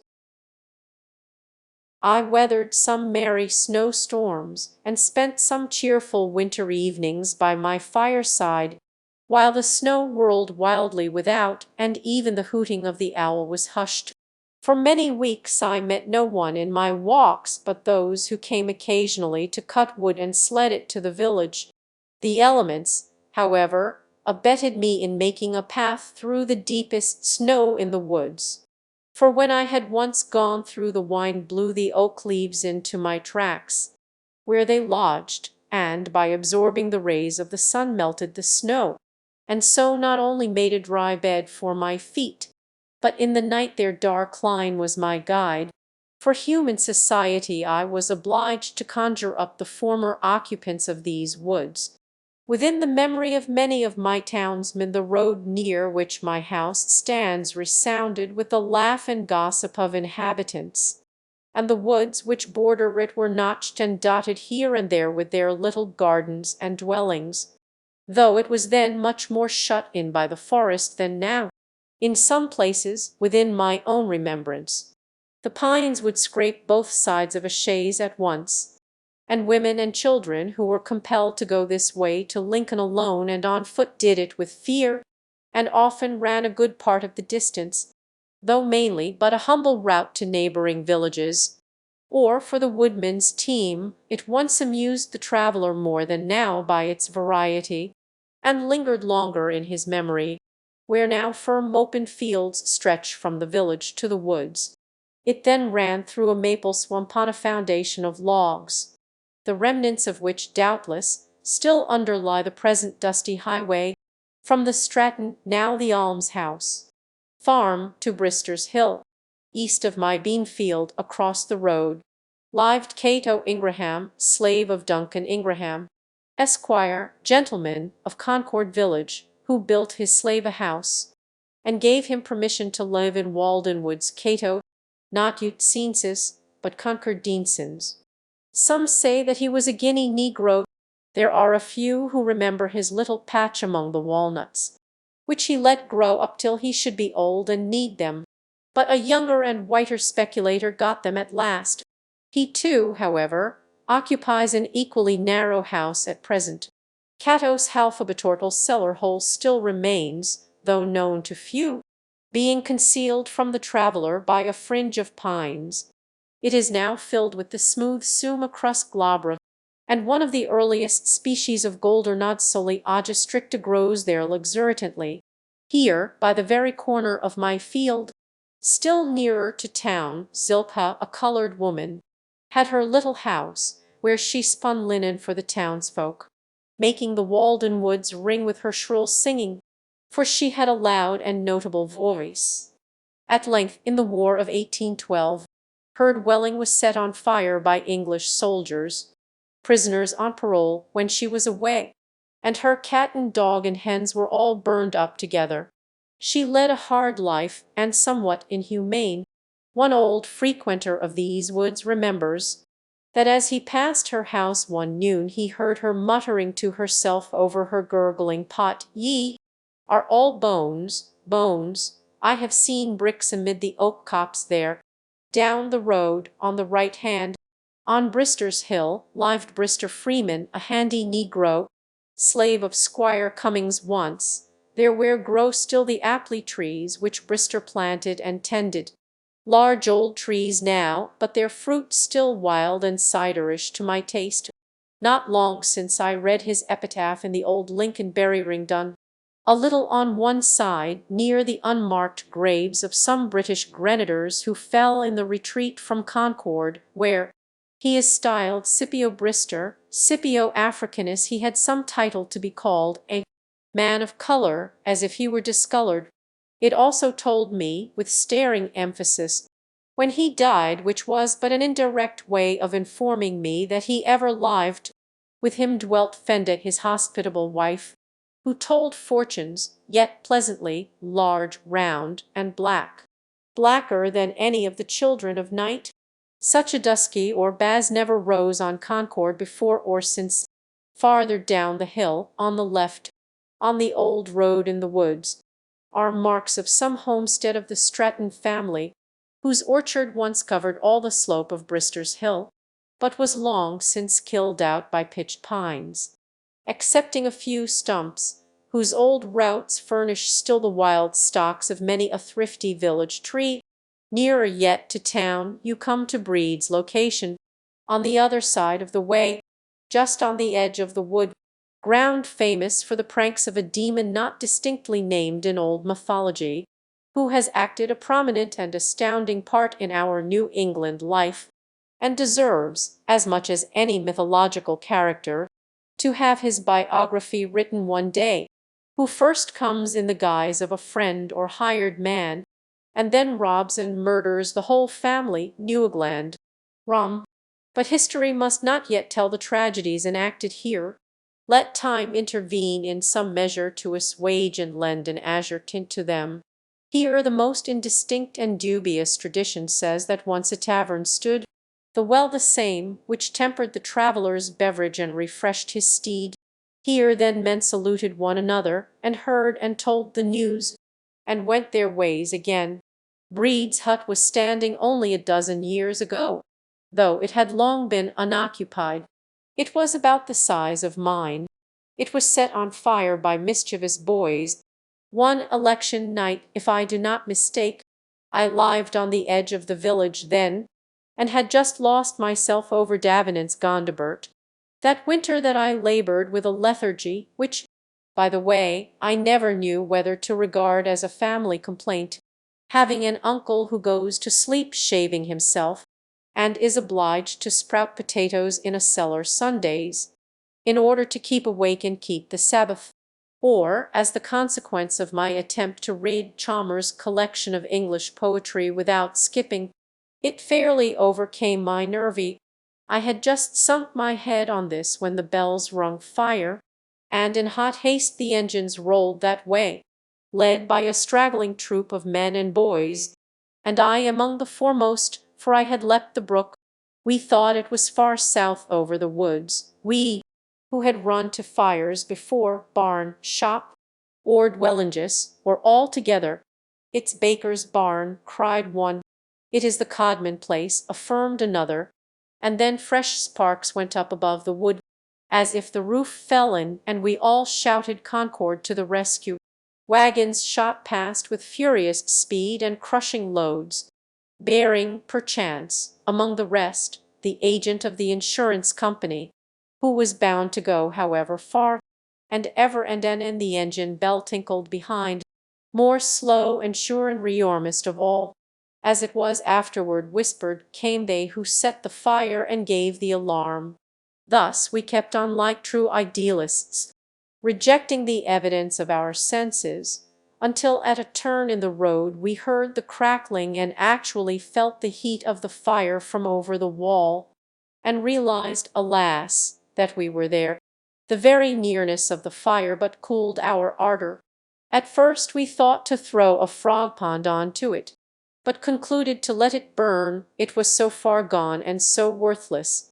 So we stood round our engine, jostled one another, expressed our sentiments through speacontripgence, or in lower tone referred to the great conflagrations which the world has witnessed, including Boscombe's shop, and, between ourselves, we thought that, were we there in season with our tub and a full frog pond by, we could turn that threatened last and universal one into another flood.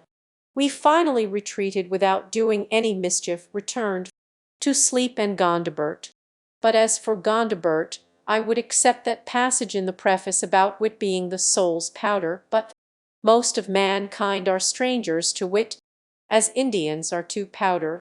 It chanced that I walked that way across the fields the following night, about the same hour, and hearing a low moaning at this spot, I drew near in the dark, and discovered the only survivor of the family that I know, the heir of both its virtues and its vices, who alone was interested in this burning, lying on his stomach and looking over the cellar wall at the still smouldering cinders beneath, muttering to himself, as is his wont. He had been working far off in the river meadows all day, and had improved the first moments that he could call his own to visit the home of his fathers and his youth. He gazed into the cellar from all sides and points of view by turns, always lying down to it, as if there was some treasure, which he remembered, concealed between the stones, where there was absolutely nothing but a heap of bricks and ashes. The house being gone, he looked at what there was left. He was soothed by the sympathy which my mere presence implied, and showed me, as well as the darkness permitted, where the well was covered up, which, thank heaven, could never be burned, and he groped long about the wall to find the well sweep which his father had cut and mounted, feeling for the iron hook or staple by which a burden had been fastened to the heavy end, all that he could now cling to convince me that it was no common rider. I felt it, and still remark it almost daily in my walks, for by it hangs the history of a family. Once more, on the left, where are seen the well and lilac bushes by the wall, in the now open field, live nutting and lagrasse. but to return toward Lincoln, farther in the woods than any of these, where the road approaches nearest to the pond, Wyman the potter squatted and furnished his townsmen with earthenware, and left descendants to succeed him. Neither were they rich in worldly goods, holding the land by sufferness while they lived, and there often the sheriff came in vain to collect the taxes, and attached a chip for form's sake, as I have read in his accounts, there being nothing else that he could lay his hands on. One day in midsummer, when I was hoeing, a man who was carrying a load of pottery to market stopped his horse against my field and inquired concerning Wyman the younger. He had long ago bought a potter's wheel of him, and wished to know what had become of him. I had read of the potter's clay and wheel in Scripture, but it had never occurred to me that the pots we use were not such as had come down unbroken from those days, or grown on trees like gourds somewhere, and I was pleased to hear that so fictile an art was ever practised in my neighbourhood. The last inhabitant of these woods before me was an Irishman, Hugh Coyle, if I have spelt his name with Coyle enough, who occupied Wyman's tenement. Coyle, he was called. Rumour said that he had been a soldier at Waterloo. If he had lived I should have made him fight his battles over again. His trade here was that of a ditcher. Napoleon went to Street, Helena Coyle came to Walden Woods. All I know of him is tragic. He was a man of manners, like one who had seen the world, and was capable of more civil speech than you could well attend to. He wore a great coat in midsummer, being affected with the trembling delirium, and his face was the colour of carmine. He died in the road at the foot of Brister's Hill shortly after I came to the woods, so that I have not remembered him as a neighbour. Before his house was pulled down, when his comrades avoided it as an unlucky castle, I visited it. There lay his old clothes curled up by use, as if they were himself upon his raised plank bed. His pipe lay broken on the hearth, instead of a bowl broken at the fountain. The last could never have been the symbol of his death, for he confessed to me that, though he had heard of Brister's spring, he had never seen it, and soiled cards, kings of diamonds, spades, and hearts, were scattered over the floor. One black chicken which the administrator could not catch, black as night and as silent, not even croaking, awaiting Reynard, still went to roost in the next apartment. In the rear there was the dim outline of a garden, which had been planted but had never received its first hoeing, owing to those terrible shaking fits, though it was now harvest time. It was overrun with Roman wormwood and begretics, which last stuck to my clothes for all fruit. The skin of a woodchuck was freshly stretched upon the back of the house, a trophy of his last Waterloo, but no warm cap or mittens would he want more. Now only a dent in the earth marks the site of these dwellings, with buried cellar stones, and strawberries, raspberries, thimblearays, hazelbush, and sumacs growing in the sunny sward there. Some pitchkype or gnarled oak occupies what was the chimney nook, and a sweet-scented blabcore, perhaps, waves where the doorstone was. Sometimes the well-dent is visible where once a spring oozed, now dry and turless grass, or it was covered deep, not to be discovered till some late day, with a flat stone under the sod when the last of the race departed. What a sorrowful act must that be, the covering up of wells, coincident with the opening of wells of tares. These cellar dents, like deserted fox burrows, old holes, are all that is left where once were the stir and bustle of human life, and fate, free will, Forkenwald absolute, in some form and dialect or other were by turns discussed. But all I can learn of their conclusions amounts to just this, that Cato and Brister pulled wool, which is about as edifying as the history of more famous schools of philosophy. Still grows the vivacious lilac a generation after the door and lintel and the sill are gone, unfolding its sweet-scented flowers each spring to be plucked by the musing traveller, planted and tended once by children's hands. In frontward plots, now standing by walls dies in retired pastures, and giving place to new rising forests, the last of that stirp, sole survivor of that family. Little did the dusky children think that the puny slip with its 2 eyes only, which they stuck in the ground in the shadow of the house and daily watered, would root itself so and outlive them, and house itself in the rear that shaded it, and grown man's garden and orchard, and tell their story faintly to the lone wanderer a half-century after they had grown up and died, blossoming as fair and smelling as sweet as in that first spring. I mark its still tender, civil, cheerful, lilac colors. But this small village, germ of something more, why did it fail while Concord keeps its ground? Were there no natural advantages, no water privileges? Forsworth, the deep Walden pond and cool Brister's spring privilege, to drink long and healthy draughts at these, all unimproved by these men but to dilute their glass. They were universally a thirsty race. Might not the basket, stable broom, mat-making, cork-knorting, lines-nipancture, and pottery business have thrived here, making the wilderness to blossom like the rose, and a numerous posterity have inherited the land of their fathers? The sterile soil would at least have been proof against all and degeneracy. Alas! How little does the memory of these human inhabitants enhance the beauty of the landscape! Again, perhaps, nature will try with me for a first settler, and my house raised last spring to be the oldest in the hamlet. I am not aware that any man has ever built on the spot which I occupy. Deliver me from a city built on the site of a more ancient city, whose materials are ruins, whose gardens cemeteries. The soil is blanched and accursed there, and before that becomes necessary the earth itself will be destroyed. With such reminiscences I repopoled the woods and lulled myself asleep. At this season I seldom had a visitor. When the snow lay deepest no wanderer ventured near my house for a week or fortnight at a time, but there I lived as snug as a meadow mouse, or as cattle and poultry which are said to have survived for a long time buried in drifts, even without food, or like that early settler's family in the town of Sutton, in this state, whose cottage was completely covered by the great snow of 1717 when he was absent, and an Indy unfounded only by the hole which the chimney's breath made in the drift, and so relieved the family. But no friendly Indian concerned himself about me, nor needed he, for the master of the house was at home.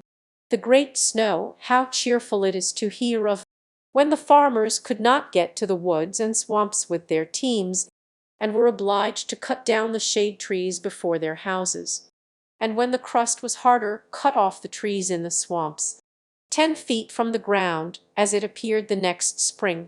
In the deepest snows, the path which I used from the highway to my house, about half a mile long, might have been represented by a meandering dotted line, with wide intervals between the dots. For a week of even weather I took exactly the same number of steps, and of the same length coming and going, stepping deliberately and with the precision of a pair of dividers in my own deep tracks. To such routine the winter reduces us, yet often they were filled with heaven's own blue.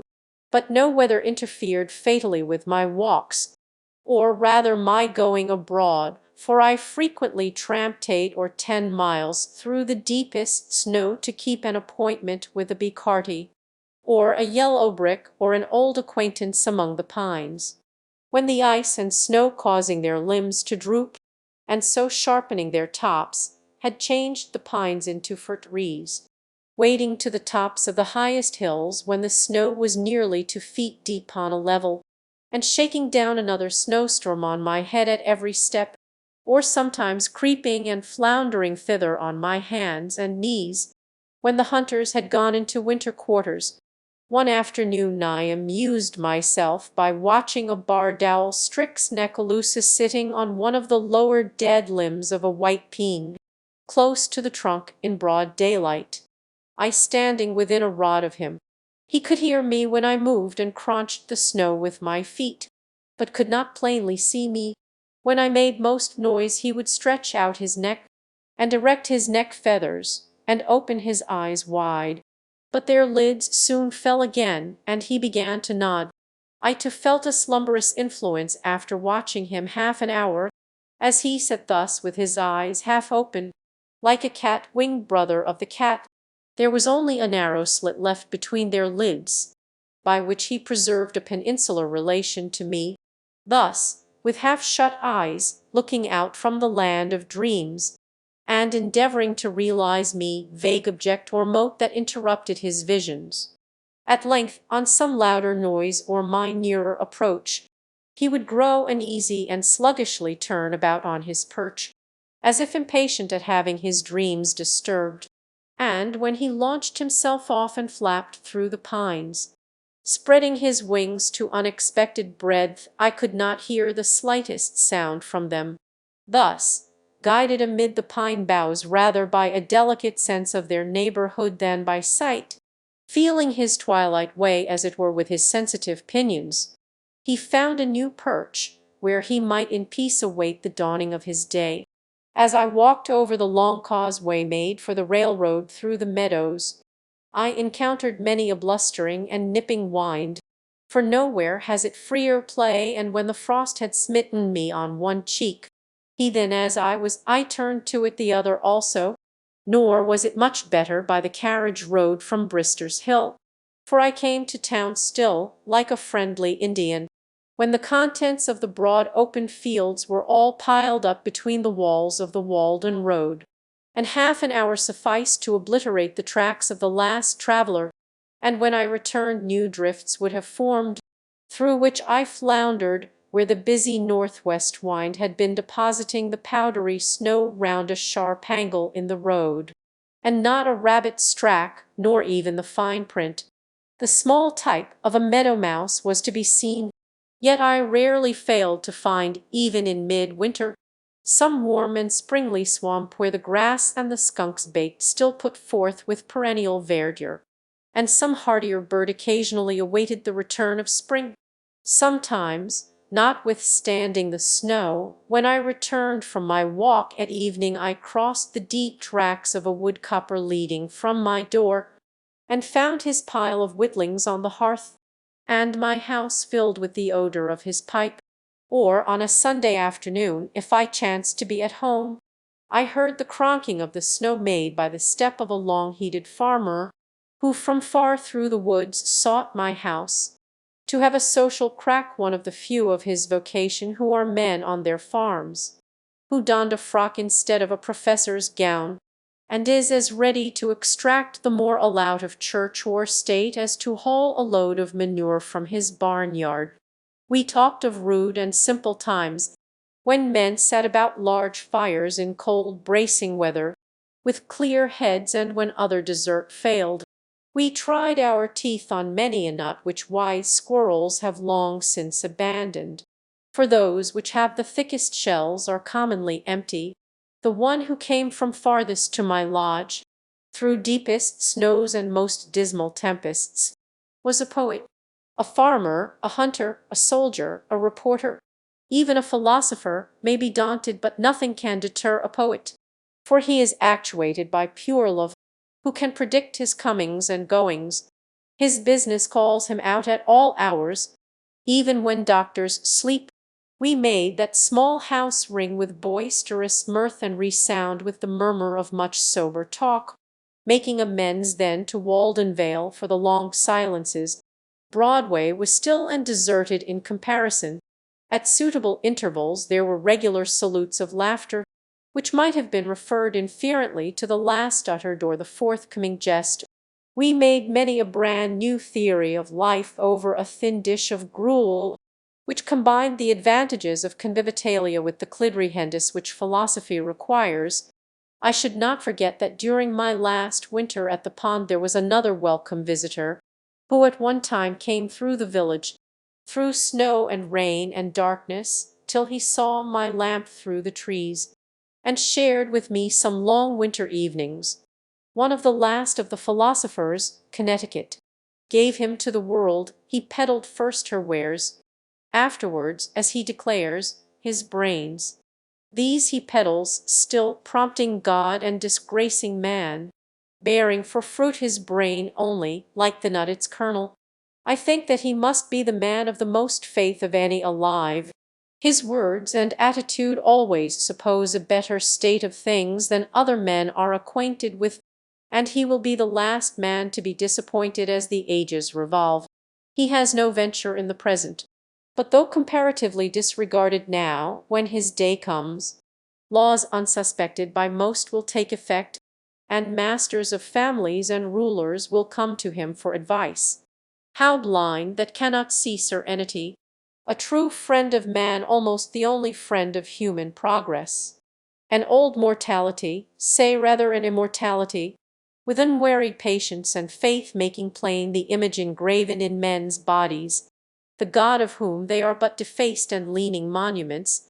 With his hospitable intellect he embraces children, beggars, insane, and scholars, and entertains the thought of all, adding to it commonly some breadth and elegance. I think that he should keep a caravansary on the world's highway, where philosophers of all nations might put up, and on his sign should be printed, "Entertainment for man, but not for his beast. Enter ye that have leisure and a quiet mind, who earnestly seek the right road." He is perhaps the sanest man and has the fewest crotchets of any I chance to know. The same yesterday and tomorrow. Of yore we had sauntered and talked, and effectually put the world behind us, for he was pledged to no institution in it. Freeburn, ingenuous. Whichever way we turned, it seemed that the heavens and the earth had met together, since he enhanced the beauty of the landscape. A blue-broad man, whose fittest roof is the overarching sky which reflects his serenity, I do not see how he can ever die. Nature cannot spare him. Having each some shingles of thought well dried, we sat and whittled them, trying our knives, and admiring the clear yellowish grain of the pumpkin pine. We waded so gently and reverently, or we pulled together so smoothly, that the fishes of thought were not scared from the stream, nor feared any angler on the bank, but came and went grandly, like the clouds which float through the western sky, and the mother-uplore flocks which sometimes form and dissolve there. There we worked, revising mythology, rounding a fable here and there, and building castles in the air for which earth offered no worthy foundation. Great looker, great expecter, to converse with whom was a New England night's entertainment. Ah, such discourse we had, hermit and philosopher, and the old settler I have spoken of, we three. It expanded and racked my little house. I should not dare to say how many pounds weight there was above the atmospheric pressure on every circular inch. It opened its seams so that they had to be caulked with much dullness thereafter to stop the consequent leak, but I had enough of that kind of oakum already picked. There was one other with whom I had solid seasons, long to be remembered, at his house in the village, and who looked in upon me from time to time, but I had no more for society there. There too, as everywhere, I sometimes expected the visitor who never comes. The Vishnu Purana says, the householder is to remain at eventide in his courtyard as long as it takes to milk a cow, or longer if he pleases, to await the arrival of a guest. I often performed this duty of hospitality, waited long enough to milk a whole herd of cows, but did not see the man approaching from the town. Winter animals. When the ponds were firmly frozen, they afforded not only new and shorter routes to many points, but new views from their surfaces of the familiar landscape around them. When I crossed Flint's Pond after it was covered with snow, though I had often paddled about and skated over it, it was so unexpectedly wide and so strange that I could think of nothing but Baffin's Bay. The Lincoln Hills rose up around me at the extremity of a snowy plain, in which I did not remember to have stood before, and the fishermen at an indeterminate distance over the ice, moving slowly about with their wolfish dogs. passed for sealers or Esquimaux, or in misty weather loomed like fabulous creatures, and I did not know whether they were giants or pygmies. I took this course when I went to lecture in Lincoln in the evening, traveling in no road and passing no house between my own hut and the lecture room. In Goose Pond, which lay in my way, a colony of muskrats dwelt and raised their cabins high above the ice, though none could be seen abroad when I crossed it. Walden, being like the rest usually bare of snow, or with only shallow and interrupted drifts on it, was my yard, where I could walk freely when the snow was nearly 2 feet deep on a level elsewhere and the villagers were confined to their streets. There, far from the village street, and except at very long intervals, from the jingle of scaleballs, I slid and skated, as in a vast moose weird well trodden, overhung by oak woods and solemn pines bent down with snow or bristling with icicles. For sounds in winter nights, and often in winter days, I heard the forlorn but melodious note of a hooting owl indefinitely far, such a sound as the frozen earth would yield if struck with a suitable plectrum. The very lingua vernacula of Walden would, and quite familiar to me at last, though I never saw the bird while it was making it. I seldom opened my door in a winter evening without hearing it. Horror, who sounded sonorously, and the first 3 syllables accented somewhat like how do, or sometimes who only. One night in the beginning of winter, before the pond froze over, about 9 o'clock, I was startled by the loud honking of a goose, and, stepping to the door, heard the sound of their wings like a tempest in the woods as they flew low over my house. They passed over the pond toward Fair Haven, seemingly deterred from settling by my light, their commodore honking all the while with a regular beat.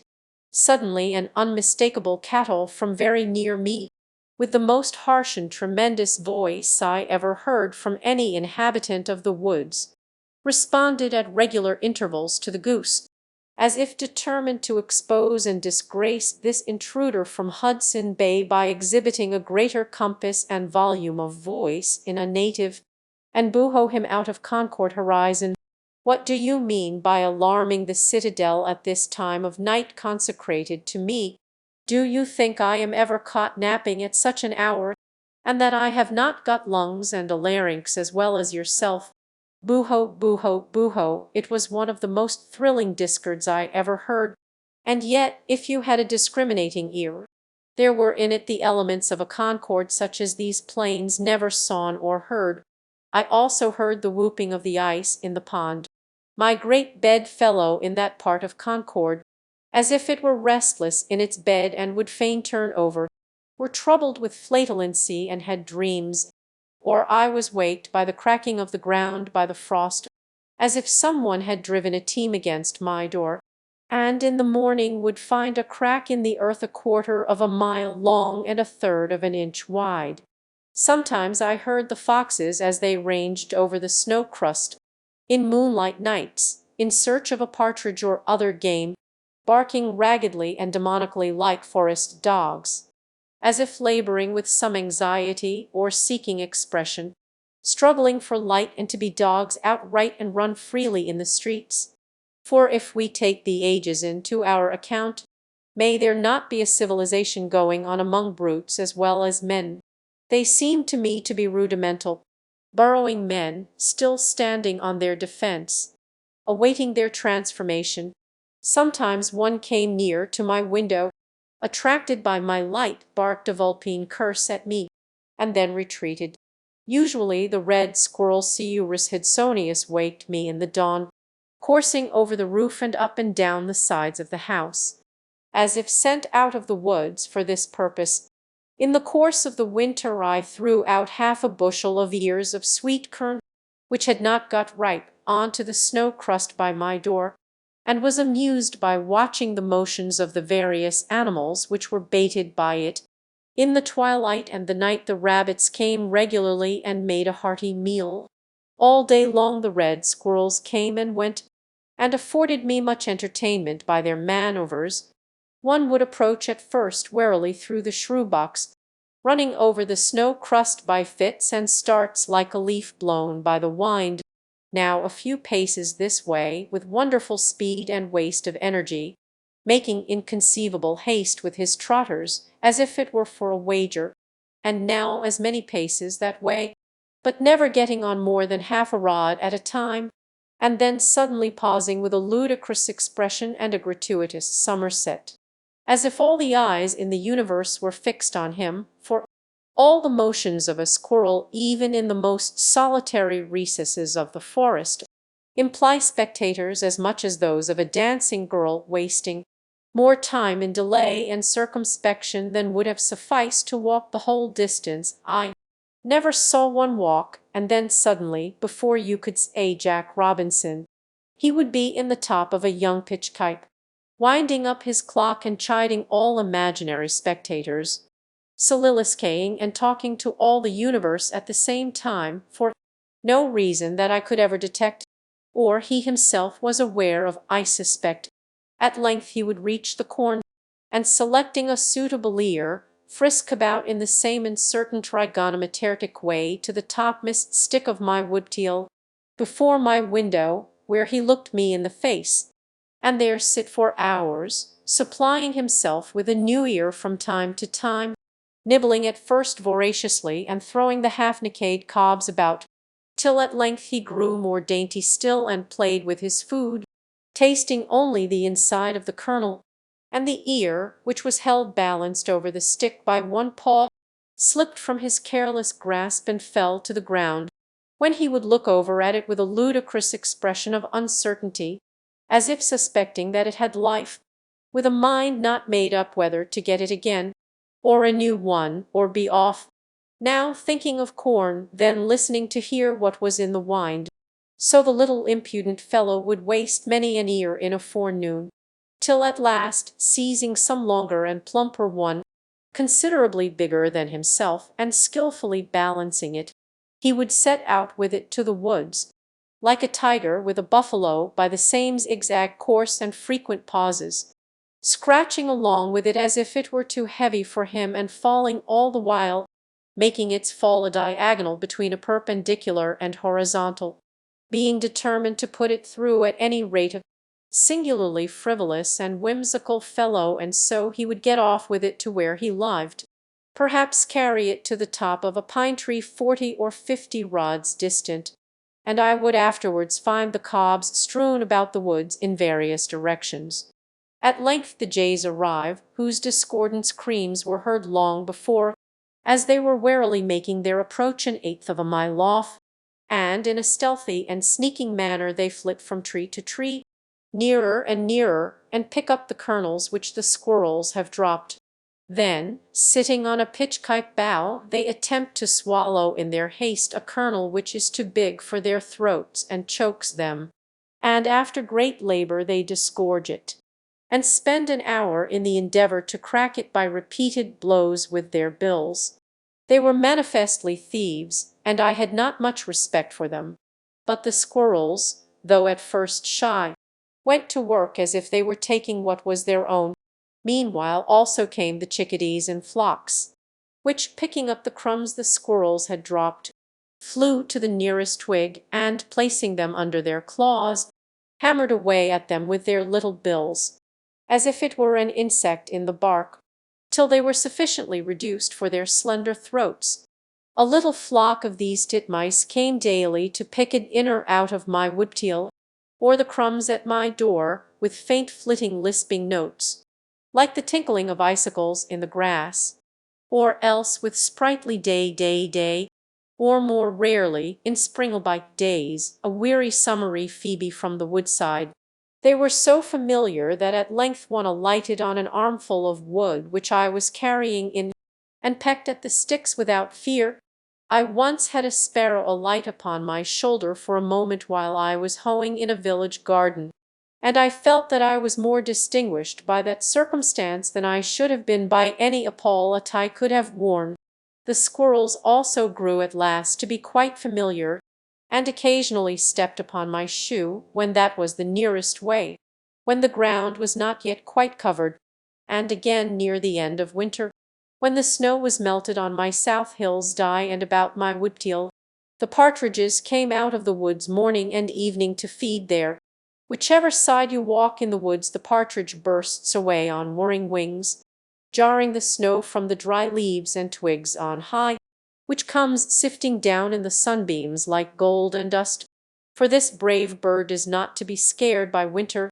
It is frequently covered up by drifts, and, it is said, sometimes plunges from on wing into the soft snow, where it remains concealed for a day or two. I used to start them in the open land also, where they had come out of the woods at sunset to bud the wild apple trees. They will come regularly every evening to particular trees, where the cunning sportsman lies in wait for them, and the distant orchards next the woods suffer thus not a little. I am glad that the partridge gets fed. At any rate, it is nature's own bird which lives on buds and diedrick. In dark winter mornings, or in short winter afternoons, I sometimes heard a pack of hounds threading all the woods with hounding cry and yelp, unable to resist the instinct of the chase, and the note of the hunting horn at intervals, proving that man was in the rear. The woods ring again, and yet no fox bursts forth on to the open level of the pond, nor following pack pursuing their acton, and perhaps at evening I see the hunters returning with a single brush trailing from their sleigh for a trophy, seeking therein. They tell me that if the fox would remain in the bosom of the frozen earth he would be safe, or if he would run in a straight line away no foxhound could overtake him. But, having left his pursuers far behind, he stops to rest and listen till they come up, and when he runs he circles round to his old haunts, where the hunters await him. Sometimes, however, he will run upon a wall many rods, and then leap off far to one side, and he appears to know that water will not retain his scent. A hunter told me that he once saw a fox pursued by hounds burst out on to Walden when the ice was covered with shallow puddles, run part way across, and then return to the same shore. Ere long the hounds arrived, but here they lost the scent. Sometimes a pack hunting by themselves would pass my door, and circle round my house, and yelp and hound without regarding me, as if afflicted by a species of madness, so that nothing could divert them from the pursuit. Thus they circle until they fall upon the recent trail of a fox, for a wise hound will forsake everything else for this. One day a man came to my hut from Lexington to inquire after his hound that made a large track, and had been hunting for a week by himself, but I fear that he was not the wiser for all I told him, for every time I attempted to answer his questions he interrupted me by asking, "What do you do here?" He had lost a dog, but found a man, one old hunter who has a dry tongue, who used to come to bathe in Walden once every year when the water was warmest, and at such times looked in upon me, told me that many years ago he took his gun one afternoon and went out for a cruise in Walden Wood, and as he walked the whale and rode he heard the cry of hounds approaching, and ere long a fox leapt the wall into the road, and as quick as thought leapt the other wall out of the road, and his swift bullet had not touched him. Some way behind came an old hound and her 3 pups in full pursuit, hunting on their own account, and disappeared again in the woods. Late in the afternoon, as he was resting in the thick woods south of Walden, he heard the voice of the hounds far over toward Fair Haven still pursuing the fox, and on they came, their hounding cry which made all the woods ring, sounding nearer and nearer, now from Wellmeadow, now from the Baker farm. For a long time he stood still and listened to their music, so sweet to a hunter's ear, when suddenly the fox appeared, threading the solemn miles with an easy coursing pace, whose sound was concealed by a sympathetic rustle of the leaves, swift and still, keeping the ground, leaving his pursuers far behind, and, leaping upon a rock amid the woods, he sat erect and listening with his back to the hunter. For a moment compassion restrained the latter's arm, but that was a short-lived mood, and as quick as thought can follow thought his piece was levelled, and Wang, the fox rolling over the rock, lay dead on the ground. The hunter still kept his place and listened to the hounds. Still on they came, and now the near woods resounded through all their aisles with their demoniac cry. At length the old hound burst into view with muzzle to the ground, and snapping the air as if possessed, and ran directly to the rock, but spying the dead fox she suddenly ceased her hounding as if struck dumb with amazement, and walked round and round him in silence. And one by one her pups arrived, and, like their mother, were sobered into silence by the mystery. Then the hunter came forward and stood in their midst, and the mystery was solved. They waited in silence while he skinned the fox, then followed the brush a while, and at length turned off into the woods again. That evening a Weston squire came to the Concord hunter's cottage to inquire for his hounds, and told how for a week they had been hunting on their own account from Weston woods. The Concord hunter told him what he knew and offered him the skin, but the other declined it and departed. He did not find his hounds that night, but the next day learned that they had crossed the river and put up at a farmhouse for the night, whence, having been well fed, they took their departure early in the morning. The hunter who told me this could remember one Sam Nutting, who used to hunt bears on Fair Haven ledges, and exchange their skins for rum in Concord village, who told him even that he had seen a moose there. Nutting had a famous foxhound named Burgoyne. He pronounced it Buggine, which my informant used to borrow in the Wast book of an old trader of this town, who was also a captain, town clerk, and representative. I find the following entry: Jan. 18th, 17 Fort Witterthy, John Melvin Cree, by one Grey Fox Eretwather, they are not now found here, and in his ledger, February 7th, 1740 her, Hezekiah Stratton has credit by a catskin 0 Newford. Of course, a wildcat, for Stratton was a sergeant in the old French war, and would not have got credit for hunting less noble game. Credit is given for deer skins also, and they were daily sold. One man still preserves the horns of the last deer that was killed in this vicinity, and another has told me the particulars of the hunt in which his uncle was engaged. The hunters were formerly a numerous and merry crew here. I remember well one gaunt Nimrod who would catch up a leaf by the roadside and play a strain on it wilder and more melodious, if my memory serves me, than any hunting gar. At midnight, when there was a moon, I sometimes met with hounds in my path prowling about the woods, which would skulk out of my way, as if afraid, and stand silent amid the bushes till I had passed. Squirrels and wild mice disputed for my store of nuts. There were scores of pitchkeens around my house, from 1 to 4 inches in diameter, which had been gnawed by mice the previous winter, a Norwegian winter for them, for the snow lay long and deep, and they were obliged to mix a large proportion of pine bark with their other diet. These trees were alive and apparently flourishing at midsummer, and many of them had grown a foot, though completely girdled, but after another winter such were without exception dead. It is remarkable that a single mouse should thus be allowed a whole pine tree for its dinner, gnawing round instead of up and down it. But perhaps it is necessary, in order to thin these trees, which are wont to grow up densely. The hares Lepus americanus were very familiar. One had her form under my house all winter, separated from me only by the flooring, and she startled me each morning by her hasty departure when I began to stir, thump, thump, thump, striking her head against the floor timbers in her hurry.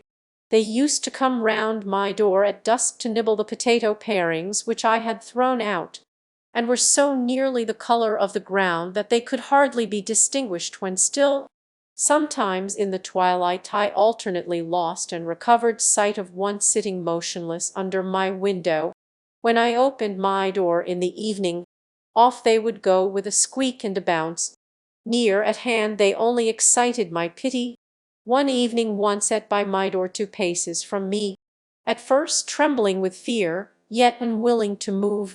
A poor wee thing, lean and bony, with ragged ears and sharp nose, scant tail and slender paws. It looked as if nature no longer contained the breed of nobler bloods, but stood on her last toes. Its large eyes appeared young and unhealthy, almost dropsical. I took a step, and lo, away its cud with an elastic spring over the snow crust, straightening its body and its limbs into graceful length, and soon put the forest between me and itself. The wild free venison, asserting its vigor and the dignity of nature, not without reason was its slenderness. Such then was its nature. Lepus, levips, lightfoot, some think what is a country without rabbits and partridges. They are among the most simple and indigenous animal products. Ancient and venerable families known to antiquity as to modern times, of the very hue and substance of nature, nearest allied to leaves and to the ground, and to one another it is either winged or it is legged. It is hardly as if you had seen a wild creature when a rabbit or a partridge bursts away.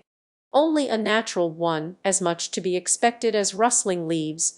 The partridge and the rabbit are still sure to thrive, like true natives of the soil, whatever revolutions occur. If the forest is cut off, the sprouts and bushes which spring up afford them concealment, and they become more numerous than ever. That must be a poor country indeed that does not support a hare. Our woods teem with them both, and around every swamp may be seen the partridge or rabbit walk, beset with twiggy fences and horsehair snares, which some cowboy tends. The pond in winter. After a still winter night I awoke with the impression that some question had been put to me, which I had been endeavoring in vain to answer in my sleep. As whath a wenture, but there was dawning nature, in whom all creatures live, looking in at my broad windows with serene and satisfied face, and no question on her lips. I awoke to an answered question, to nature and daylight. The snow lying deep on the earth dotted with young pines, and the very slope of the hill on which my house is placed, seemed to say, "Forward, nature puts no question and answers none which we mortals ask. She has long ago taken her resolution. O Prince, our eyes contemplate with admiration and transmit to the soul the wonderful and varied spectacle of this universe. The night veils without doubt a part of this glorious creation, but day comes to reveal to us this great work, which extends from earth even into the plains of the ether. Then to my morning work. First I take an axe and pail and go in search of water, if that be not a dream. After a cold and snowy night it needed a divining rod to find it. Every winter the liquid and trembling surface of the pond, which was so sensitive to every breath, and reflected every light and shadow, becomes solid to the depth of a foot or a foot and a half, so that it will support the heaviest teams, and perchance the snow covers it to an equal depth, and it is not to be distinguished from any level field, like the marmots in the surrounding hills. It closes its eyelids and becomes dormant for 3 months or more, standing on the snow-covered plain, as if in a pasture amid the hills. I cut my way first through a foot of snow, and then a foot of ice, and open a window under my feet, where, kneeling to drink, I look down into the quiet parlor of the fishes, pervaded by a softened light as through a window of ground glass, with its bright sanded floor the same as in summer. There a perennial waveless serenity reigns as in the amber twilight sky, corresponding to the cool and even temperament of the inhabitants. Heaven is under our feet as well as over our heads. Early in the morning, while all things are crisp with frost, men come with fishing reels and slender lunch, and let down their fine lines through the snowy field to take pickerel and perch. Wild men, who instinctively follow other fashions and trust other authorities than their townsmen, and by their goings and comings stitch towns together in parts where else they would be ripped. They sit and eat their luncheon in stout fir notes on the dry oak leaves on the shore, as wise in natural lore as the citizen is in artificial. They never consulted with books, and know and can tell much less than they have done. The things which they practise are said not yet to be known. Here is one fishing for pickerel with grown perch for bait. You look into his pail with wonder as into a summer pond, as if he kept summer locked up at home, or knew where she had retreated. How, pray, did he get these in mid-winter? Oh, he got worms out of rotten logs since the ground froze. And so he caught them. His life itself passes deeper in nature than the studies of the naturalist penetrate. Himself a subject for the naturalist, the latter raises the moss and bark gently with his knife in search of insects. The former lays open logs to their core with his axe, and moss and bark fly far and wide. He gets his living by barking trees. Such a man has some right to fish, and I love to see nature carried out in him. The perch swallows the grubworm, the pickerel swallows the perch, and the fish marine swallows the pickerel, and so all the chinks in the scale of being are filled. When I strolled around the pond in misty weather, I was sometimes amused by the primitive mode which some ruder fisherman had adopted. He would perhaps have placed alder branches over the narrow holes in the ice, which were 4 or 5 rods apart and an equal distance from the shore, and having fastened the end of the line to a stick to prevent its being pulled through, have passed the slack line over it wig of the alder, a foot or more above the ice, and tied a dry oak leaf to it, which, being pulled down, would show when he had a bite. These alders loomed through the mist at regular intervals as you walked halfway round the pond.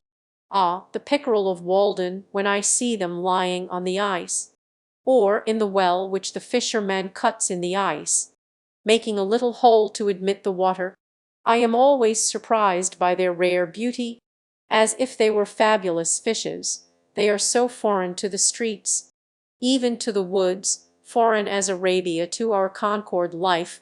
They possess a quite dazzling and transcendent beauty which separates them by a wide interval from the cadaverous cod and haddock whose fame is trumpeted in our streets.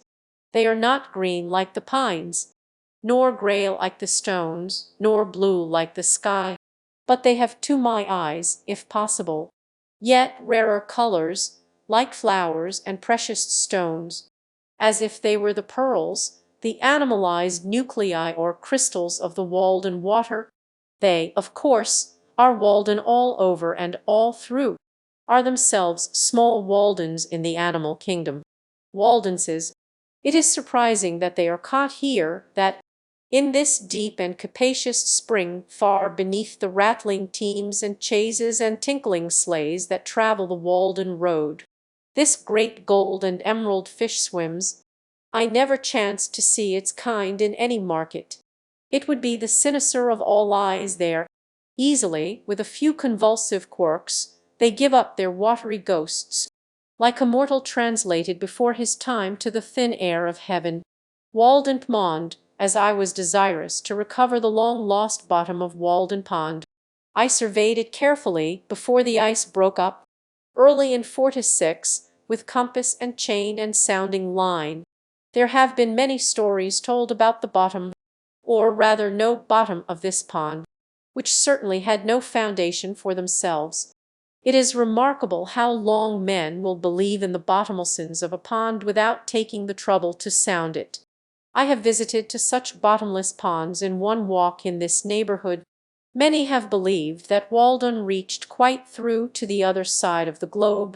Some who have lain flat on the ice for a long time, looking down through the elusive medium, perchance with watery eyes into the bargain, and driven to hasty conclusions by the fear of catching cold in their breasts, have seen vast holes into which a load of hay might be driven, if there were any body to drive it, the undoubted source of the Styx and entrance to the infernal regions from these parts.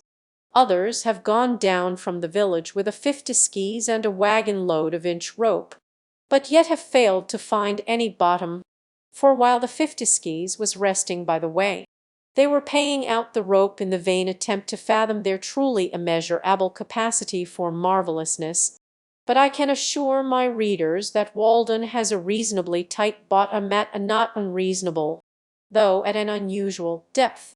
I fathomed it easily with a codline and a stone weighing about 1.5 pounds, and could tell accurately when the stone left the bottom, by having to pull so much harder before the water got underneath to help me.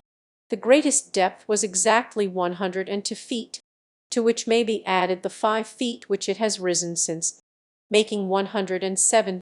This is a remarkable depth for so small an area, yet not an inch of it can be spared by the imagination. What if all ponds were shallow, would it not react on the minds of men? I am thankful that this pond was made deep and pure for a symbol. While men believe in the infinite, some ponds will be thought to be bottomless. A factory owner, hearing what depth I had found, thought that it could not be true, for, judging from his acquaintance with dams, sand would not lie at so steep an angle. But the deepest ponds are not so deep in proportion to their area as most suppose, and, if drained, would not leave very remarkable valleys. They are not like cups between the hills. For this one, which is so unusually deep for its area, appears in a vertical section through its center not deeper than a shallow plate. Most ponds, emptied, would leave a meadow no more hollow than we frequently see. William Gilpin, who is so admirable in all that relates to landscapes, and usually so correct, standing at the head of Loch Fyne, in Scotland, which he describes as a bay of salt water, 60 or 70 fathoms deep, for miles in breadth, and about 50 miles long, surrounded by mountains, observes, if we could have seen it immediately after the diluvian crash, or whatever convulsion of nature occasioned it, before the waters gushed in, what a horrid chasm must it have appeared, so high as heave the tumid hills, so low down sunk a hollow bottom, broad and deep, capacious bed of waters. But if, using the shortest diameter of Loch Fyne, we apply these proportions to Walden, which, as we have seen, appears already in a vertical section only like a shallow plate, it will appear 4 times as shallow. So much for the increased horrors of the chasm of Loch Fyne when emptied. No doubt many a smiling valley with its stretching cornfields occupies exactly such a horrid chasm, from which the waters have receded, though it requires the insight and the far sight of the geologist to convince the unsuspecting inhabitants of this fact. Often an inquisitive eye may detect the shores of a primitive lake in the low horizon hills, and no subsequent elevation of the plain has been necessary to conceal their history. But it is easiest, as they who work on the highways know, to find the hollows by the puddles after a shower. The amount of it is, the imagination give it the least license, dives deeper and soars higher than nature goes. So, probably, the depth of the ocean will be found to be very inconsiderable compared with its breadth. As I sounded through the ice I could determine the shape of the bottom with greater accuracy than is possible in surveying harbors which do not freeze over, and I was surprised at its general regularity. In the deepest part there are several acres more level than almost any field which is exposed to the sun, wind, and plough. In one instance, on a line arbitrarily chosen, the depth did not vary more than 1 foot in 30 rods. And generally, near the middle, I could calculate the variation for each 100 feet in any direction beforehand within 3 or 4 inches. Some are accustomed to speak of deep and dangerous holes even in quiet sandy ponds like this, but the effect of water under these circumstances is to level all inequalities. The regularity of the bottom and its conformity to the shores and the range of the neighboring hills were so perfect that a distant promontory betrayed itself in the soundings quite across the pond, and its direction could be determined by observing the opposite shore. Cape becomes bar, and plain shoal, and valley and gorge deep water and channel. When I had mapped the pond by the scale of 10 rods to an inch, and put down the soundings, more than 100 in all. I observed this remarkable coincidence, having noticed that the number indicating the greatest depth was apparently in the center of the map. I laid a rule on the map lengthwise, and then breadthwise, and found, to my surprise, that the line of greatest length intersected the line of greatest breadth exactly at the point of greatest depth, notwithstanding that the middle is so nearly level, the outline of the pond far from regular, and the extreme length and breadth were got by measuring into the coves. And I said to myself, who knows but this hint would conduct to the deepest part of the ocean as well as of a pond or puddle? Is not this the rule also for the height of mountains? Regarded as the opposite of valleys, we know that a hill is not highest at its narrowest part. Of 5 coves, 3, or all which had been sounded, were observed to have a bar quite across their mouths and deeper water within, so that the bay tended to be an expansion of water within the land not only horizontally but vertically, and to form a basin or independent pond, the direction of the 2 capes showing the course of the bar. Every harbor on the seacoast also has its bar at its entrance, in proportion as the mouth of the cove was wider compared with its length. The water over the bar was deeper compared with that in the basin. Given, then, the length and breadth of the cove, and the character of the surrounding shore, and you have almost elements enough to make out a formula for all cases, in order to see how nearly I could guess, with this experience, at the deepest point in a pond, by observing the outlines of its surface and the character of its shores alone. I made a plan of White Pond, which contains about 48 acres, and, like this, has no island in it, nor any visible inlet or outlet. And as the line of greatest breadth fell very near the line of least breadth, where 2 opposite capes approached each other and 2 opposite bays receded, I ventured to mark a point a short distance from the latter line, but still on the line of greatest length, as the deepest part was found to be within 100 feet of this, still farther in the direction to which I had inclined, and was only 1 foot deeper, namely, 60 feet.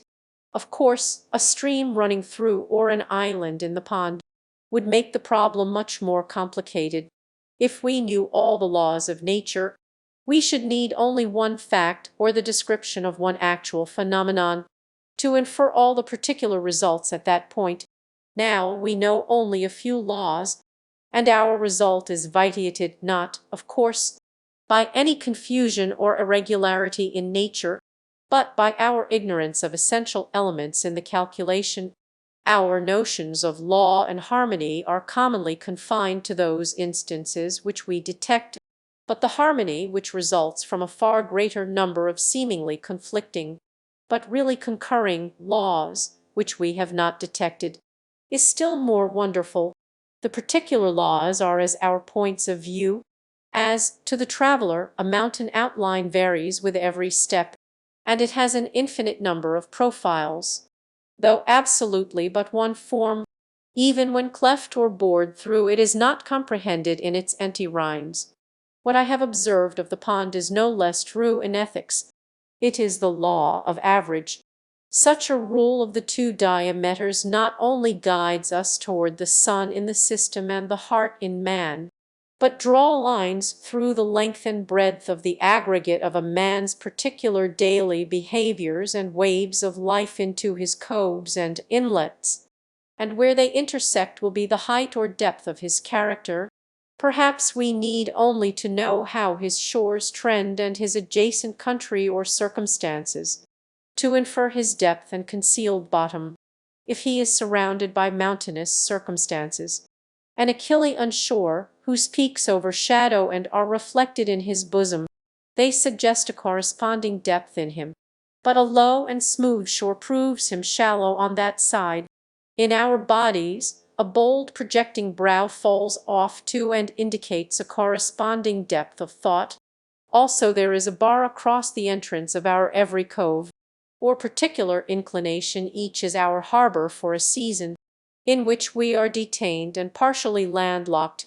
These inclinations are not whimsical usually, but their form, size, and direction are determined by the promontory of the shore, the ancient axis of elevation, when this bar is gradually increased by storms, tides, or currents, or there is a subsidence of the waters, so that it reaches to the surface that which was at first but an inclination in the shore in which a thought was harbored becomes an individual lake, cut off from the ocean wherein the thought secures its own conditions.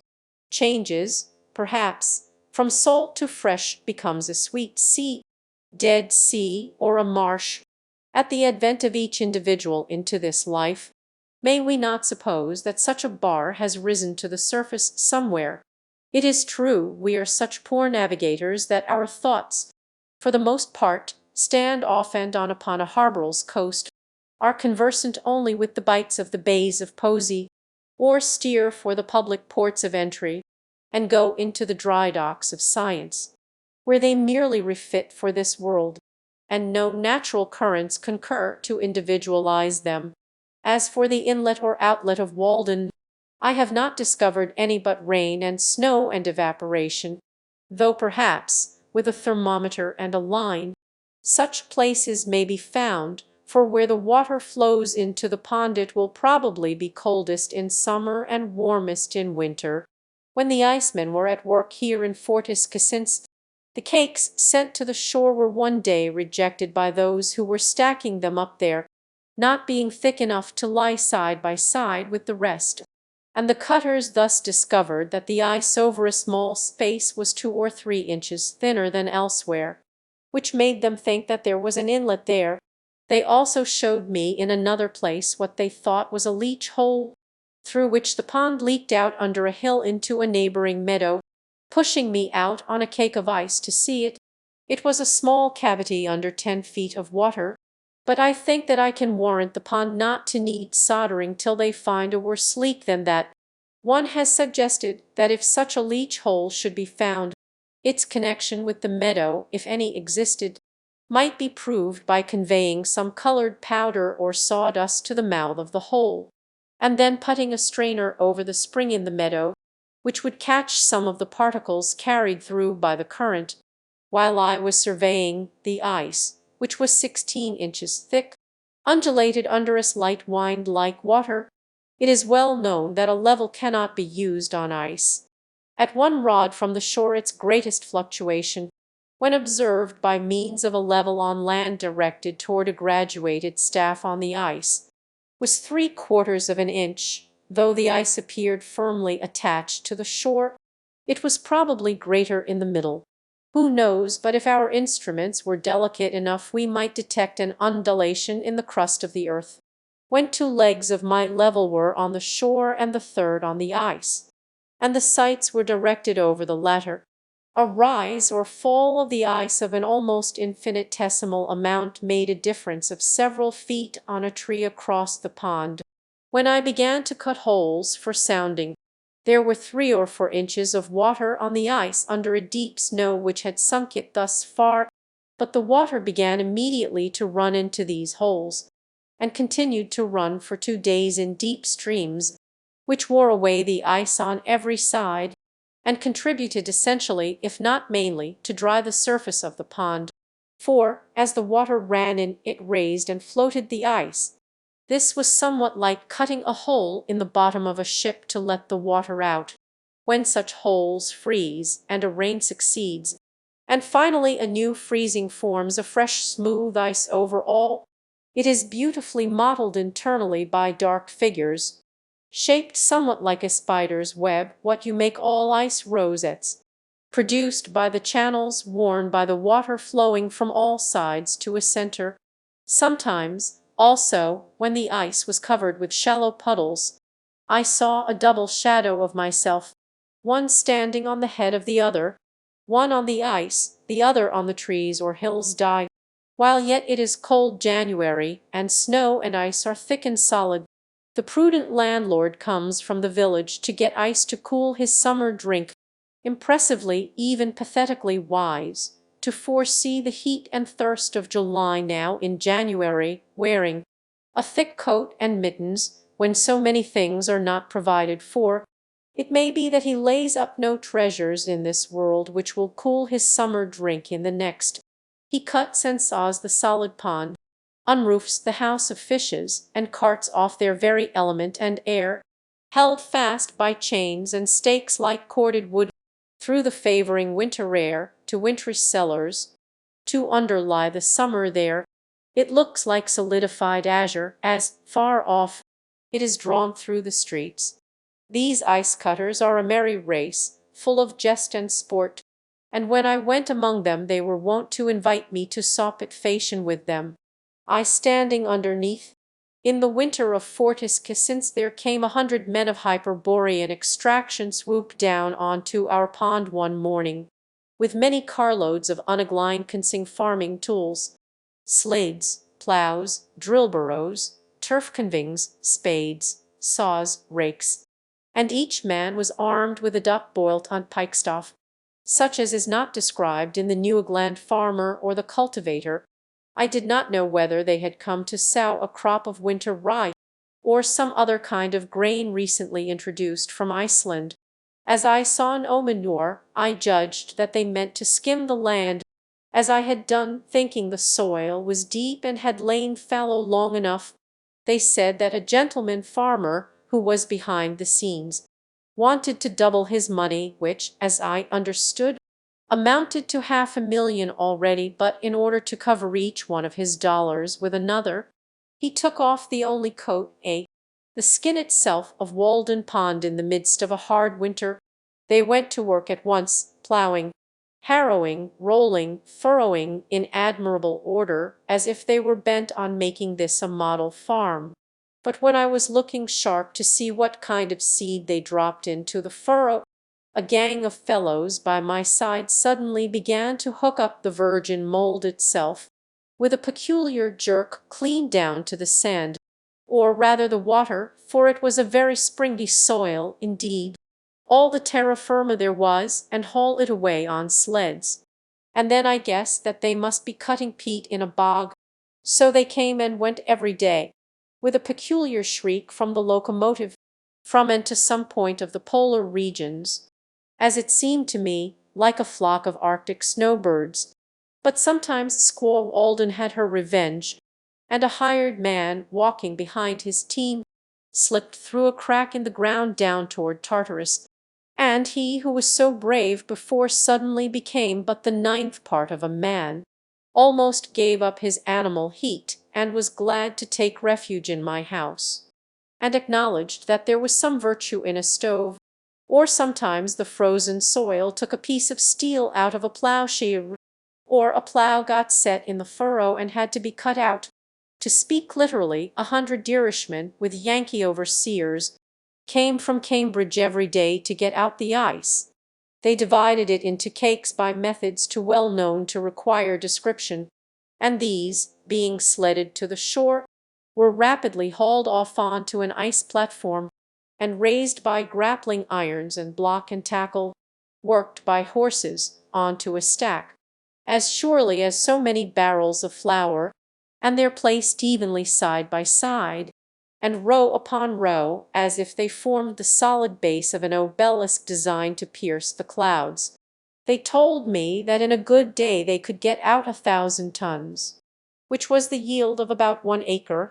Deep ruts and cradle holes were worn in the ice, as on terra firma, by the passage of the sleds over the same track, and the horses invariably ate their oats out of cakes of ice hollowed out like buckets. They stacked up the cakes thus in the open air in a pile 35 feet high on one side and 6 or 7 rods square, putting hay between the outside layers to exclude the air, for when the wind, though never so cold, finds a passage through, it will wear large cavities, leaving slight supports or studs only here and there, and finally topple it down.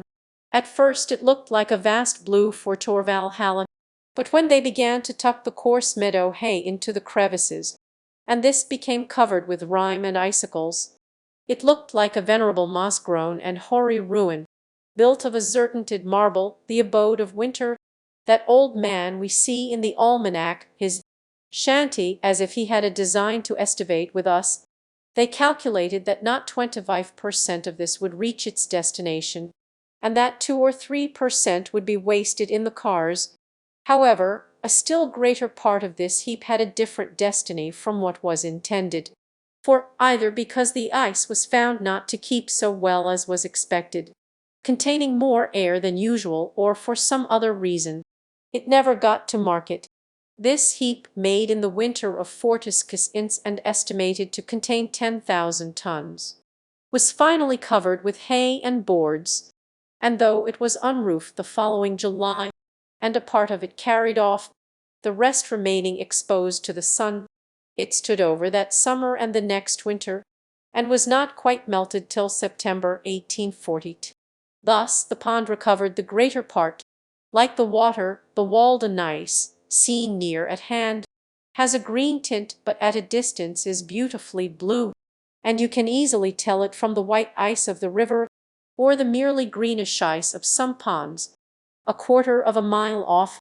Sometimes one of those great cakes slips from the iceman's sled into the village street, and lies there for a week like a great emerald, an object of interest to all passers. I have noticed that a portion of Walden which in the state of water was green will often, when frozen, appear from the same point of view blue. So the hollows about this pond will sometimes in the winter be filled with a greenish water somewhat like its own, but the next day will have frozen blue. Perhaps the blue color of water and ice is due to the light and air they contain, and the most transparent is the bluest. Ice is an interesting subject for contemplation. They told me that they had some in the ice houses at Fresh Pond 5 years old which was as good as ever. Why is it that a bucket of water soon becomes putrid, but frozen remains sweet forever? It is commonly said that this is the difference between the affections and the intellect. Thus for 16 days I saw from my window 100 men at work like busy husbandmen, with teams and horses and apparently all the implements of farming, such a picture as we see on the first page of the almanac, and as often as I looked out I was reminded of the fable of the lark and the reapers, or the parable of the sower, and the like. And now they are all gone, and in 30 days more, probably, I shall look from the same window on the pure sea-green Walden water there, reflecting the clouds and the trees, and sending up its evaporations in solitude, and no traces will appear that a man has ever stood there. Perhaps I shall hear a solitary loon laugh as he dives and plumes himself, or shall see a lonely fisher in his boat, like a floating leaf beholding his form reflected in the waves, where lately 100 men securely labored. Thus it appears that the sweltering inhabitants of Charleston and New Orleans, of Madras and Bombay and Calcutta, drink at my well. In the morning I bathe my intellect in the stupendous and cosmogonal philosophy of the Bhagavad Gita, since whose composition years of the gods have elapsed, and in comparison with which our modern world and its literature seem puny and trivial, and I doubt if that philosophy is not to be referred to a previous state of existence, so remote is its sublimity from our conceptions. I lay down the book and go to my well for water, and lo, there I meet the servant of the Brahmin, priest of Brahma and Vishnu and Indra, who still sits in his temple on the Ganges reading the Vedas, or dwells at the root of a tree with his crust and water jug. I meet his servant come to draw water for his master, and our buckets as it were grate together in the same well. The pure Walden water is mingled with the sacred water of the Ganges.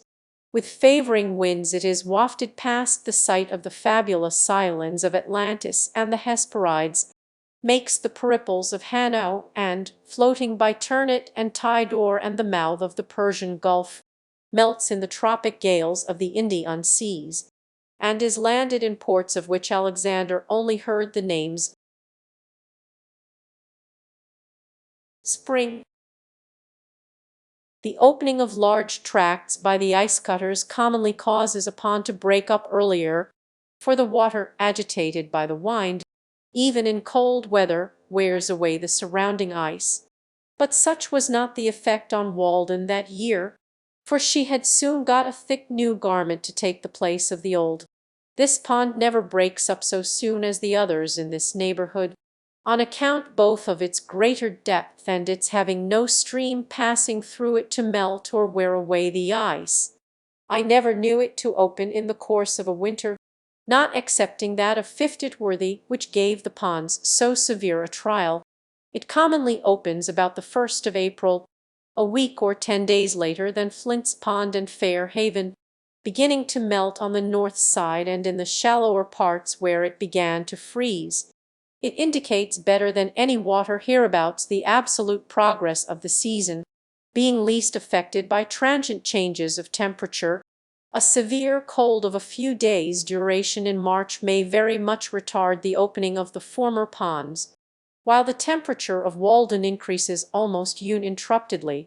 A thermometer thrust into the middle of Walden on the 6th of March, 1847, stood at 30 or freezing point, near the shore at 30th in the middle of Flint's Pond. The same day at 30 at a dozen rods from the shore, in shallow water, under ice a foot thick. This difference of 3½ degrees between the temperature of the deep water and the shallow in the latter pond, and the fact that a great proportion of it is comparatively shallow, show why it should break up so much sooner than Walden. The ice in the shallowest part was at this time several inches thinner than in the middle. In midwinter the middle had been the warmest and the ice thinnest there. So also every one who has waded about the shores of the pond in summer must have perceived how much warmer the water is close to the shore, where only 3 or 4 inches deep, than a little distance out, and on the surface where it is deep, than near the bottom. In spring the sun not only exerts an influence through the increased temperature of the air and earth, but its heat passes through ice a foot or more thick, and is reflected from the bottom in shallow water, and so also warms the water and melts the underside of the ice, at the same time that it is melting it more directly above, making it uneven and causing the air bubbles which it contains to extend themselves upward and downward until it is completely honeycombed, and at last disappears suddenly in a single spring rain. Ice has its grain as well as wood, and when a cake begins to rot or comb, that is, assume the appearance of honeycomb, whatever may be its position, the air cells are at right angles with what was the water surface. Where there is a rock or a log rising near to the surface, the ice over it is much thinner, and is frequently quite dissolved by this reflected heat. And I have been told that in the experiment at Cambridge to freeze water in a shallow wooden pond, though the cold air circulated underneath and so had access to both sides, the reflection of the sun from the bottom more than counterbalanced this advantage. When a warm rain in the middle of the winter melts off the snow as from Walden, and leaves a hard dark or transparent ice on the middle, there will be a strip of rotten though thicker white ice, a rod or more wide, about the shores, created by this reflected heat. Also, as I have said, the bubbles themselves within the ice operate as burning-glasses to melt the ice beneath. The phenomena of the year take place every day in a pond on a small scale. Every morning, generally speaking, the shallow water is being warmed more rapidly than the deep, though it may not be made so warm after all, and every evening it is being cooled more rapidly until the morning. The day is an epitome of the year, the night is the winter, the morning and evening are the spring and fall, and the noon is the summer. The cracking and booming of the ice indicate a change of temperature. One pleasant morning after a cold night, February 20th, 1850, having gone to Flint's Pond to spend the day, I noticed with surprise that when I struck the ice with the head of my axe, it resounded like a gong for many rods around, or as if I had struck on a tight drumhead. The pond began to boom about an hour after sunrise, when it felt the influence of the sun's rays slanted upon it from over the hills. It stretched itself and yawned like a waking man with a gradually increasing tumult, which was kept up 3 or 4 hours. It took a short siesta at noon, and boomed once more toward night as the sun was withdrawing his influence. In the right stage of the weather a pond fires its evening gun with great regularity, but in the middle of the day, being full of cracks, and the air also being less elastic, it had completely lost its resonance, and probably fishes and muskrats could not then have been stunned by a blow on it. The fishermen say that the thundering of the pond scares the fishes and prevents their biting. The pond does not thunder every evening, and I cannot tell surely when to expect its thundering, but though I may perceive no difference in the weather, it does. Who would have suspected so large and cold and thick and a thing to be so sensitive? Yet it has its law to which it thunders obedience when it should as surely as the buds expand in the spring. The earth is all alive and covered with papill. The largest pond is as sensitive to atmospheric changes as the globule of mercury in its tube. One attraction in coming to the woods to live was that I should have leisure and opportunity to see the spring come in.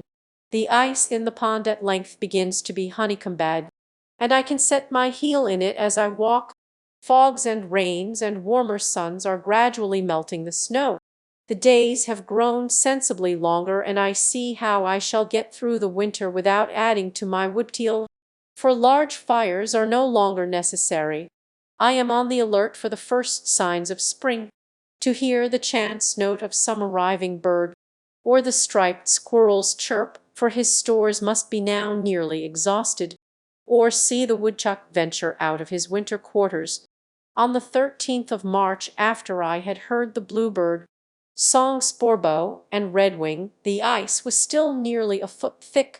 As the weather grew warmer it was not sensibly worn away by the water, nor broken up and floated off as in rivers, but, though it was completely melted for half a rod in width about the shore, the middle was merely honeycombed and saturated with water, so that you could put your foot through it when 6 inches thick.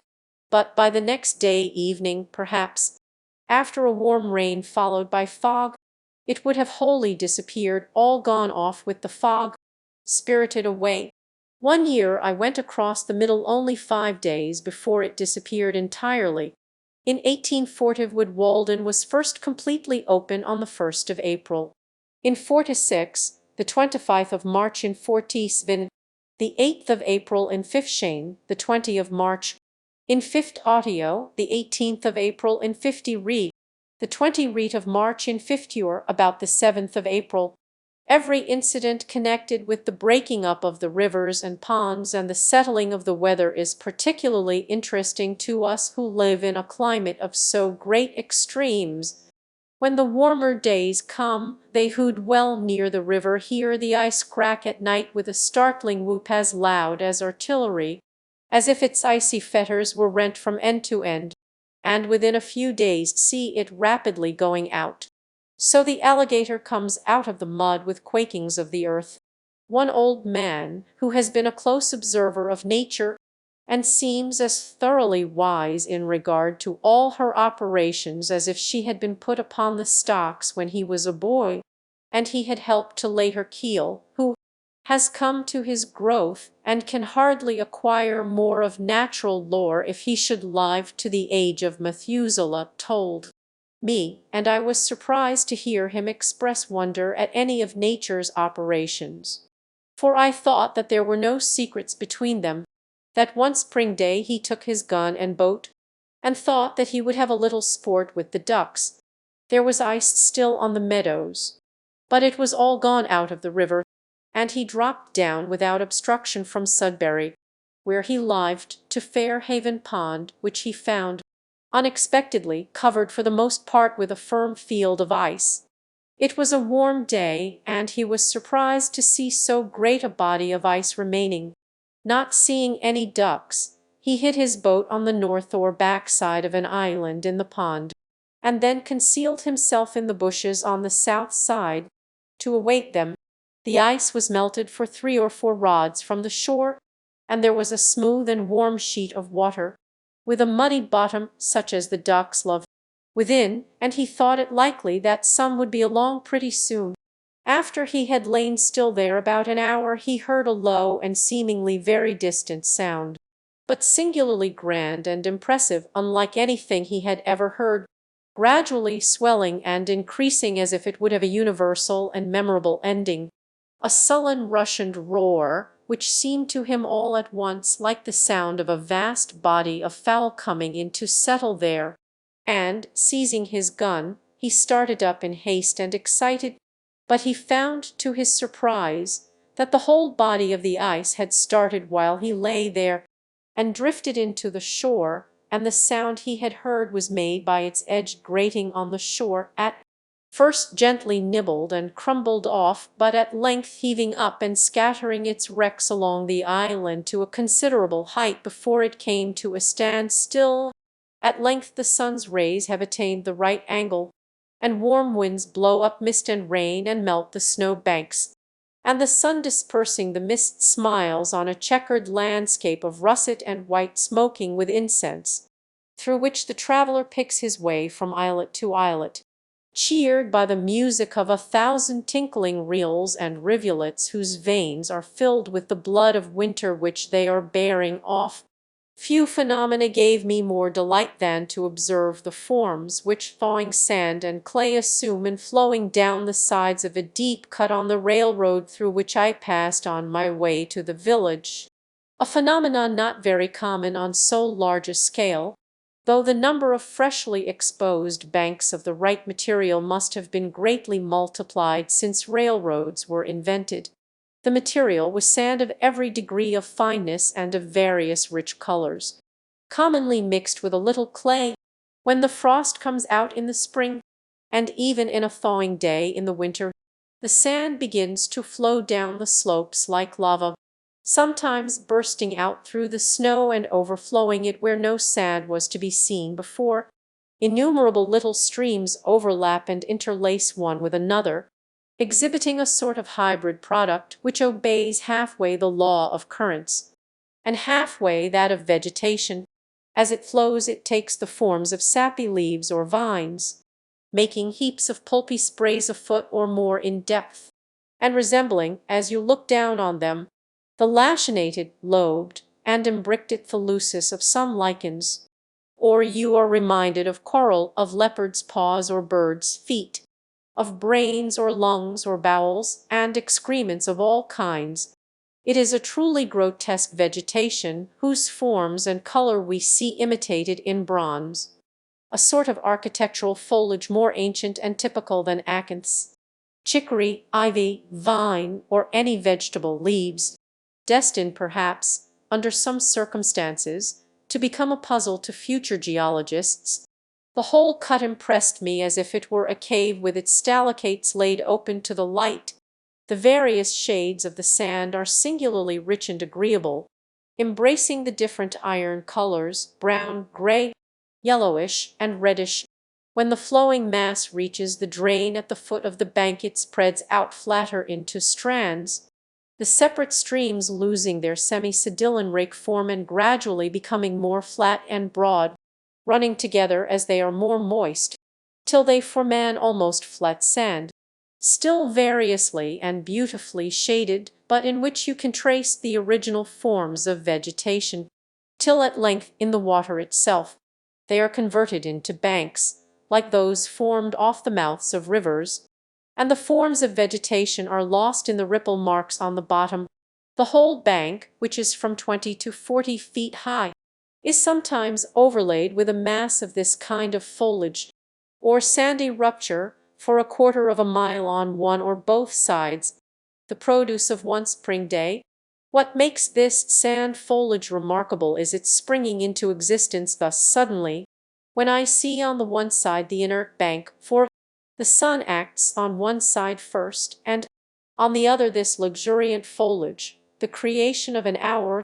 I am affected as if in a peculiar sense I stood in the laboratory of the artist who made the world and me, had come to where he was still at work, sporting on this bank, and with excess of energy strewing his fresh designs about. I feel as if I were nearer to the vitals of the globe. For this sandy overflow is something such a foliusus mass as the vitals of the animal body. You find thus in the very sands an anticipation of the vegetable leaf. No wonder that the earth expresses itself outwardly in leaves. Its all labors with the idea inwardly. The atoms have already learned this law, and are pregnant by it. The overhanging leaf sees here its prototype. Internally, whether in the globe or animal body, it is a moist, thick lobe, a word especially applicable to the liver and lungs and the leaves of fat. Labor, lapsus, to flow or slip downward. A lapsing, globus, lobe, globe also lap, flap, and many other words, externally a dry thin leaf, even as the F and V are oppressed and dried B. The radicals of lobe are pound, the soft mass of the B single-lobed, or B double-lobed, with the liquid L behind it pressing it forward. In globe, glab, the guttural G adds to the meaning the capacity of the throat. The feathers and wings of birds are still drier and thinner leaves. Thus, also, you pass from the lumpish grub in the earth to the airy and fluttering butterfly. The very globe continually transcends and translates itself, and becomes winged in its orbit. Even ice begins with delicate crystal leaves, as if it had flowed into molds which the fronds of water plants have impressed on the watery mirror. The whole tree itself is but one leaf, and rivers are still vaster leaves whose pulp is intervening earth, and towns and cities are the ova of insects in their axils. When the sun withdraws, the sand ceases to flow, but in the morning the streams will start once more and branch again into a myriad of others. You see perchance how blood vessels are formed.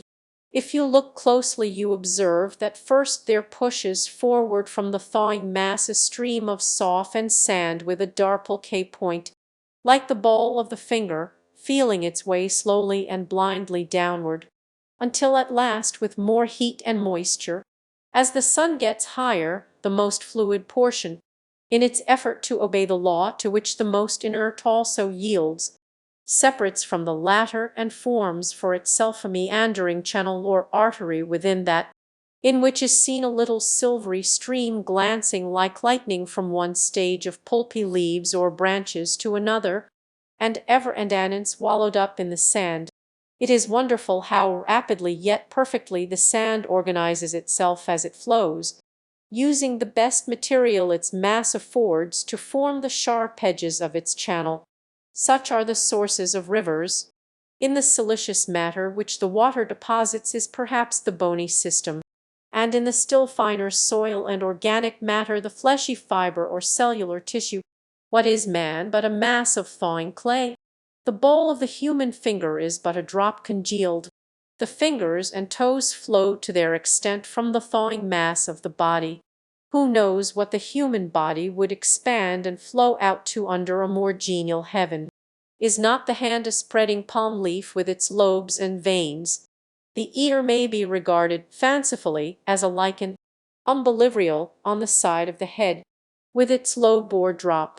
The laplobium, from labor, laps or lapses from the sides of the cavernous mouth. The nose is a manifest congealed drop or stalactite. The chin is a still larger drop, the confluent dripping of the face. The cheeks are a slide from the brows into the valley of the face, opposed and diffused by the cheek bones. Each rounded lobe of the vegetable leaf, too, is a thick and now loitering drop. Larger or smaller the lobes are the fingers of the leaf, and as many lobes as it has, in so many directions it tends to flow, and more heat or other genial influences would have caused it to flow yet farther. Thus it seemed that this one hillside illustrated the principle of all the operations of nature. The maker of this earth but patented a leaf. What Champollion will decipher this hieroglyphic for us, that we may turn over a new leaf at last. This phenomenon is more exhilarating to me than the luxuriance and fertility of vineyards. True, it is somewhat excrementices in its character, and there is no end to the heaps of liver lights and bowels, as if the globe were turned wrong side outward. But this suggests at least that nature has some bowels, and there again is mother of humanity. This is the frost coming out of the ground. This is spring. It precedes the green and flowery spring, as mythology precedes regular poetry.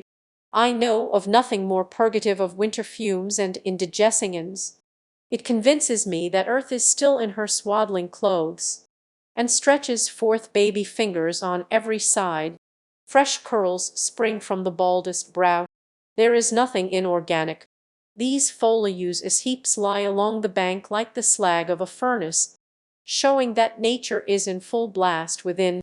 The earth is not a mere fragment of dead history, stratum upon stratum like the leaves of a book, to be studied by geologists and antiquaries chiefly, but living poetry like the leaves of a tree, which precede flowers and fruit, not a fossil earth, but a living earth compared with whose great central life all animal and vegetable life is merely parasitic.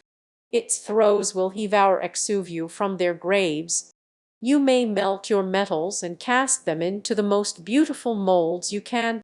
They will never excite me like the forms which this molten earth flows out into, and not only it, but the institutions upon it, are plastic like clay in the hands of the potter.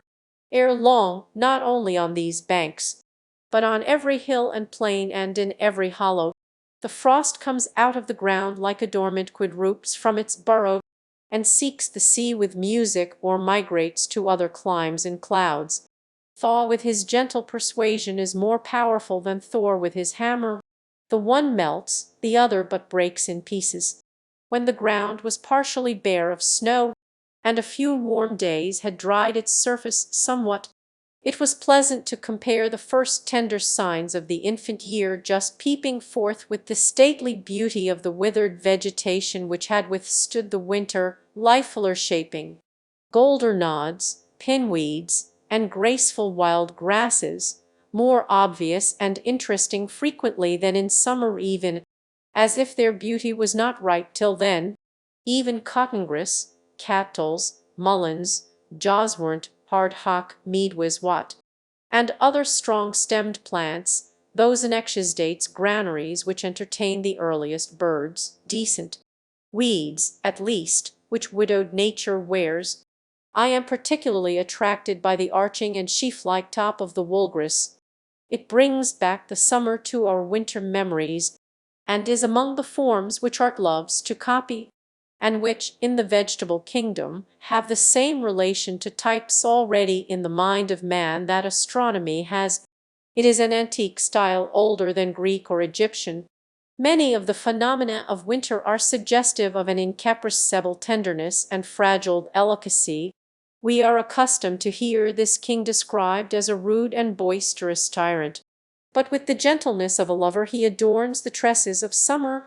At the approach of spring the red squellers got under my house, two at a time, directly under my feet as I sat reading or writing, and kept up the queerest chuckling and chirruping and vocal pirating and gurgling sounds that ever were heard, and when I stamped they only chirruped the louder, as if past all fear and respect in their mad pranks, defying humanity to stop them. No Udonti Christian Erke, they were wholly deaf to my arguments, or failed to perceive their force, and fell into a strain of invective that was irresistible. The first sparrow of spring, the year beginning with younger hope than ever, the faint silvery warblings heard over the partially bare and moist fields from the bluebird, the song sporebow, and the redwing, as if the last flakes of winter tinkled as they fell. What at such a time are histories, chronologies, traditions, and all written revelations? The brooks sing carols and glees to the spring. The marshhawk sailing low over the meadow is already seeking the first slimy life that awakes. The sinking sound of melting snow is heard in all dells, and the ice dissolves apace in the ponds. The grass flames up on the hillsides like a spring fire, et primit assoratur herbi imbribis primoribus evocata, as if the earth sent forth an inward heat to greet the returning sun. Not yellow but green is the color of its flame. The Symbol of perpetual youth, the grass blade, like a long green ribbon, streams from the sod into the summer, checked indeed by the frost, but an unpushing on again, lifting its spear of last year's hay with the fresh life below. It grows as steadily as the rill oozes out of the ground. It is almost identical with that, for in the growing days of June, when the rills are dry, the grass blades are their channels, and from year to year the herds drink at this perennial green stream, and the mower draws from it betimes their winter supply. So our human life but dies down to its root, and still puts forth its green blade to eternity. Walden is melting apace. There is a canal to rods wide along the northerly and westerly sides, and wider still at the east end. A great field of ice has cracked off from the main body. I hear a song sporbo singing from the bushes on the shore. Olet, olet, olet, chip, chip, chip, che char, che whis, whis, whis. He too is helping to crack it. How handsome the great sweeping curves in the edge of the ice, answering somewhat to those of the shore, but more regular. It is unusually hard, owing to the recent severe but transient cold, and all water door waved like a palace floor, but the wind slides eastward over its opaque surface in vain, till it reaches the living surface beyond. It is glorious to behold this ribbon of water sparkling in the sun, the bare face of the pond full of glee and youth, as if it spoke the joy of the fishes within it, and of the sands on its shore, a silvery sheen as from the scales of a leuciscus, as it were all one active fish. Such is the contrast between winter and spring. Walden was dead and is alive again, but this spring it broke up more steadily. As I have said, the change from storm and winter to serene and mild weather, from dark and sluggish hours to bright and elastic ones, is a memorable crisis which all things proclaim. It is seemingly instantaneous at last. Suddenly an influx of light filled my house, though the evening was at hand, and the clouds of winter still overhung it, and the eaves were dripping with sleety rain. I looked out the window, and lo! where yesterday was cold grey ice, there lay the transparent pond already calm and full of hope as in a summer evening, reflecting a summer evening sky in its bosom, though none was visible overhead, as if it had intelligence with some remote horizon. I heard a robin in the distance, the first I had heard for many a thousand years, methought, whose note I shall not forget for many a thousand more, the same sweet and powerful song as of yore. Oh, the evening robin at the end of a New England summer day! If I could ever find the twig he sits upon, I mean the twig. This at least is not the Turdus migratorius, the pitchkins and shrewbacks about my house, which had so long drooped, suddenly resumed their several characters, looked brighter, greener, and more erect and alive, as if effectually cleansed and restored by the rain. I knew that it would not rain any more. You may tell by looking at any twig of the forest, at your very woodpile, whether its winter is past or not. As it grew darker, I was startled by the honking of geese flying low over the woods, like weary travelers getting in late from southern lakes, and indulging at last in unrestrained complaint and mutual consolation. Standing at my door, I could hear the rush of their wings, when, driving toward my house, they suddenly spied my light, and with hushed clamor wheeled and settled in the pond. So I came in and shut the door, and passed my first spring night in the woods. In the morning I watched the geese from the door through the mist, sailing in the middle of the pond, 50 rods off, so large and tumultuous that Walden appeared like an artificial pond for their amusement. But when I stood on the shore they at once rose up with a great flapping of wings at the signal of their commander, and when they had got into rank circled about over my head, 29 of them, and then steered straight to Canada, with a regular honk from the leader at intervals, trusting to break their fast in muddier pools. A plump of ducks rose at the same time and took the route to the north in the wake of their noisier cousins. For a week I heard the circling, groping clangor of some solitary goose in the foggy mornings, seeking its companion, and still peopling the woods with the sound of a larger life than they could sustain. In April the pigeons were seen again flying express in small flocks, and in due time I heard the martins twittering over my clearing, though it had not seemed that the township contained so many that it could afford me any, and I fancied that they were peculiarly of the ancient race that dwelt in hollow trees ere white men came. In almost all climes the tortoise and the frog are among the precursors and heralds of this season, and birds fly with song and glancing plumage, and plants spring and bloom, and winds blow. To correct this slight oscillation of the poles and preserve the equilibrium of nature, as every season seems best to us in its turn, so the coming in of spring is like the creation of cosmos out of chaos and the realization of the golden age. Reced orimer nabatha cregna recestit, persideca et radius jugus abdita matutinis.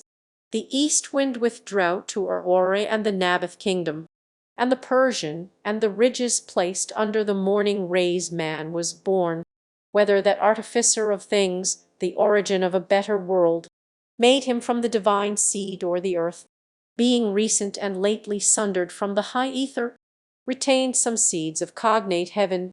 A single gentle rain makes the grass many shades greener. So our prospects brighten on the influx of better thoughts. We should be blessed if we lived in the present always, and took advantage of every accident that befell us, like the grass which confesses the influence of the slightest dew that falls on it, and did not spend our time in atoning for the neglect of past opportunities, which we call doing our duty. We loiter in winter while it is already spring. In a pleasant spring morning all men's sins are forgiven. Such a day is a truce to vice. While such a sun holds out to burn, the vilest sinner may return. Through our own recovered innocence we discern the innocence of our neighbors. You may have known your neighbor yesterday for a thief, a drunkard, or a sensualist, and merely pitied or despised him, and despaired of the world, but the sun shines bright and warm this first spring morning, recreating the world, and you meet him at some serene work, and see how his exhausted and debauched veins expand with still joy and bless the new day. Feel the spring influence with the innocence of infancy, and all his faults are forgotten. There is not only an atmosphere of good will about him, but even a savor of holiness groping for expression, blindly and ineffectually perhaps, like a newborn instinct. And for a short hour the south hills die echoes to no vulgar jest. You see some innocent fair shoots preparing to burst from his gnarled rind and try another year's life. Tender and fresh as the youngest plant, even he has entered into the joy of his Lord. Why the jailer does not leave open his prison doors, why the judge does not dismiss his case, why the preacher does not dismiss his congregation, it is because they do not obey the hint which God gives them, nor accept the pardon which he freely offers to all. A return to goodness produced each day in the tranquil and beneficent breath of the morning causes that in respect to the love of virtue and the hatred of vice, one approaches a little the primitive nature of man, as the sprouts of the forest which has been felled. In like manner the evil which one does in the interval of a day prevents the germs of virtues which began to spring up again from developing themselves and destroys them. After the germs of virtue have thus been prevented many times from developing themselves, then the beneficent breath of evening does not suffice to preserve them. As soon as the breath of evening does not suffice longer to preserve them, then the nature of man does not differ much from that of the brute. Men, seeing the nature of this man like that of the brute, think that he has never possessed the innate faculty of reason. Are those the true and natural sentiments of man? The golden age was first created, which without any avenger spontaneously, without law, cherished fidelity and rectitude. Punishment and fear were not, nor were threatening words read on suspended brass. Nor did the suppliant crowd fear the words of their judge, but were safe without an avenger. Not yet the pine felled on its mountains had descended to the liquid waves that it might see a foreign world, and mortals knew no shores but their own. There was eternal spring, and placid zephyrs with warm blasts soothed the flowers born without seed. On the 20th of April, as I was fishing from the bank of the river near the Nynecranner Bridge, standing on the quaking grass and willow routs, where the muskrats lurk, I heard a singular rattling sound, somewhat like that of the sticks which boys play with their fingers, when, looking up, I observed a very slight and graceful hawk, like a nighthawk, alternately soaring like a ripple and tumbling a rod or two over and over, showing the underside of its wings, which gleamed like a satin ribbon in the sun, or like the pearly inside of a shell. This sight reminded me of falconry and what nobleness and poetry are associated with that sport. The merlin, it seemed to me it might be called, but I care not for its name. It was the most ethereal flight I had ever witnessed. It did not simply flutter like a butterfly, nor soar like the larger hawks, but it sported with proud reliance in the fields of air. Mounting again and again with its strange chuckle, it repeated its free and beautiful fall, turning over and over like a kite, and then recovering from its lofty tumbling, as if it had never set its foot on terra firma. It appeared to have no companion in the universe, sporting there alone, and to need none but the morning and the ether with which it played. It was not lonely, but made all the earth lonely beneath it. Where was the parent which hatched it, its kindred and its father in the heavens? The tenant of the air, it seemed related to the earth but by an egg hatched some time in the crevice of a crag, or was its native nest made in the angle of a cloud, woven of the rainbow's trimmings and the sunset sky, and lined with some soft midsummer haze caught up from earth? Its airy now some cliffy cloud. Beside this I got a rare mess of golden and silver and bright copperas fishes, which looked like a string of jewels. Ah, I have penetrated to those meadows on the morning of many a first spring day, jumping from hummock to hummock, from willow rout to willow rout, when the wild river valley and the woods were bathed in so pure and bright a light as would have waked the dead, if they had been slumbering in their graves, as some suppose. There needs no stronger proof of immortality. All things must live in such a light. O death, where was thy sting? O grave, where was thy victory? Then our village life would stagnate if it were not for the unexplored forests and meadows which surround it. We need the tonic of wildness, to wade sometimes in marshes where the bittern and the meadowin lurk, and hear the booming of the snipe, to smell the whispering sedge where only some wilder and more solitary fowl builds her nest, and the mink crawls with its belly close to the ground. At the same time that we are earnest to explore and learn all things, we require that all things be mysterious and unexplorable, that land and sea be infinitely wild, unsurveyed and unfathomate by us because unfathomable. We can never have enough of nature. We must be refreshed by the sight of inexhaustible vigor, vast and titanic features, the seacoast with its wrecks, the wilderness with its living and its decaying trees, the thundercloud and the rain which lasts 3 weeks and produces freshets. We need to witness our own limits transgressed, and some life pasturing freely where we never wonder. We are cheered when we observe the vulture feeding on the carrion which disgusts and disheartens us and deriving health and strength from the repast. There was a dead horse in the hollow by the path to my house, which compelled me sometimes to go out of my way, especially in the night when the air was heavy, but the assurance it gave me of the strong appetite and inviolable health of nature was my compensation for this.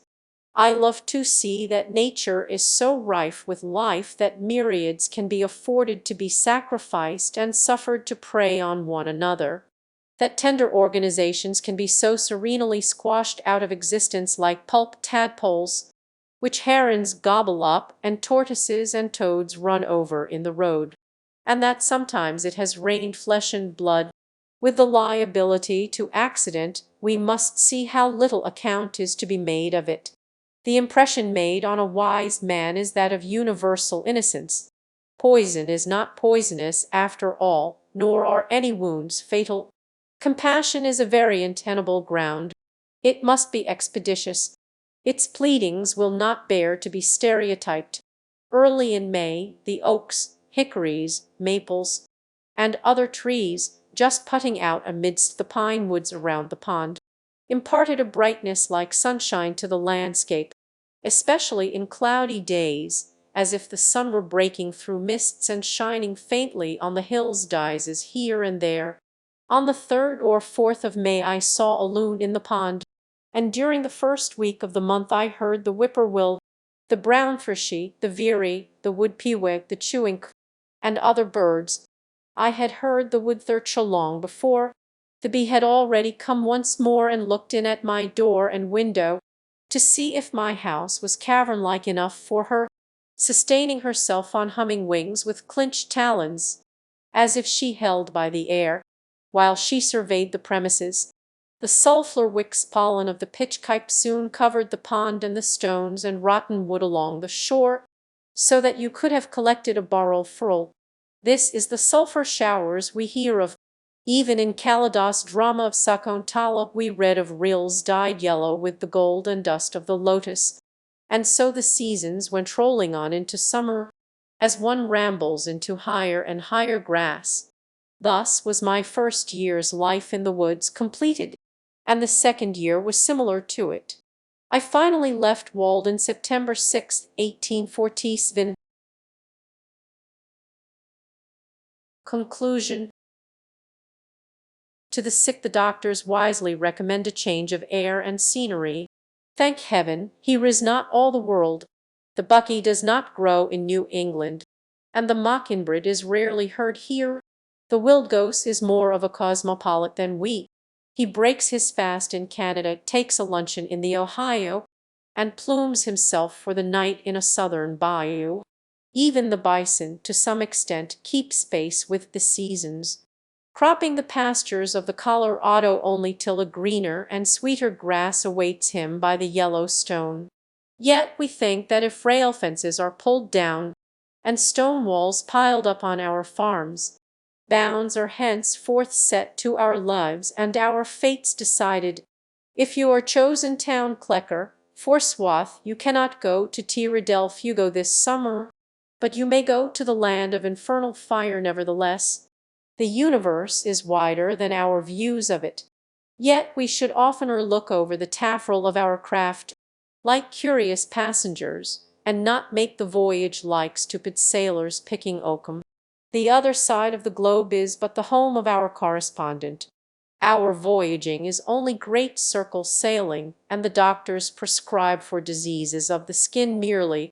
One hastens to southern Africa to chase the giraffe, but surely that is not the game he would be after. How long, pray, would a man hunt giraffes if he could? Snipes and woodcocks also may for drear sport, but I trust it would be nobler game to shoot oneself. Direct your eye right inward, and you'll find 1,000 regions in your mind yet undiscovered. Travel them, and be expert in home cognoscia. What does Africa, what does the West stand for? Is not our own interior white on the chart? Black though it may prove, like the coast, when discovered. Is it the source of the Nile, or the Niger, or the Mississippi, or a northwest passage around this continent, that we would find? Are these the problems which most concern mankind? Is Franklin the only man who is lost, that his wife should be so earnest to find him? Does Mr. Grinnell know where he himself is? Be rather the Mungo Park, the Lewis and Clark and Frobisher of your own streams and oceans.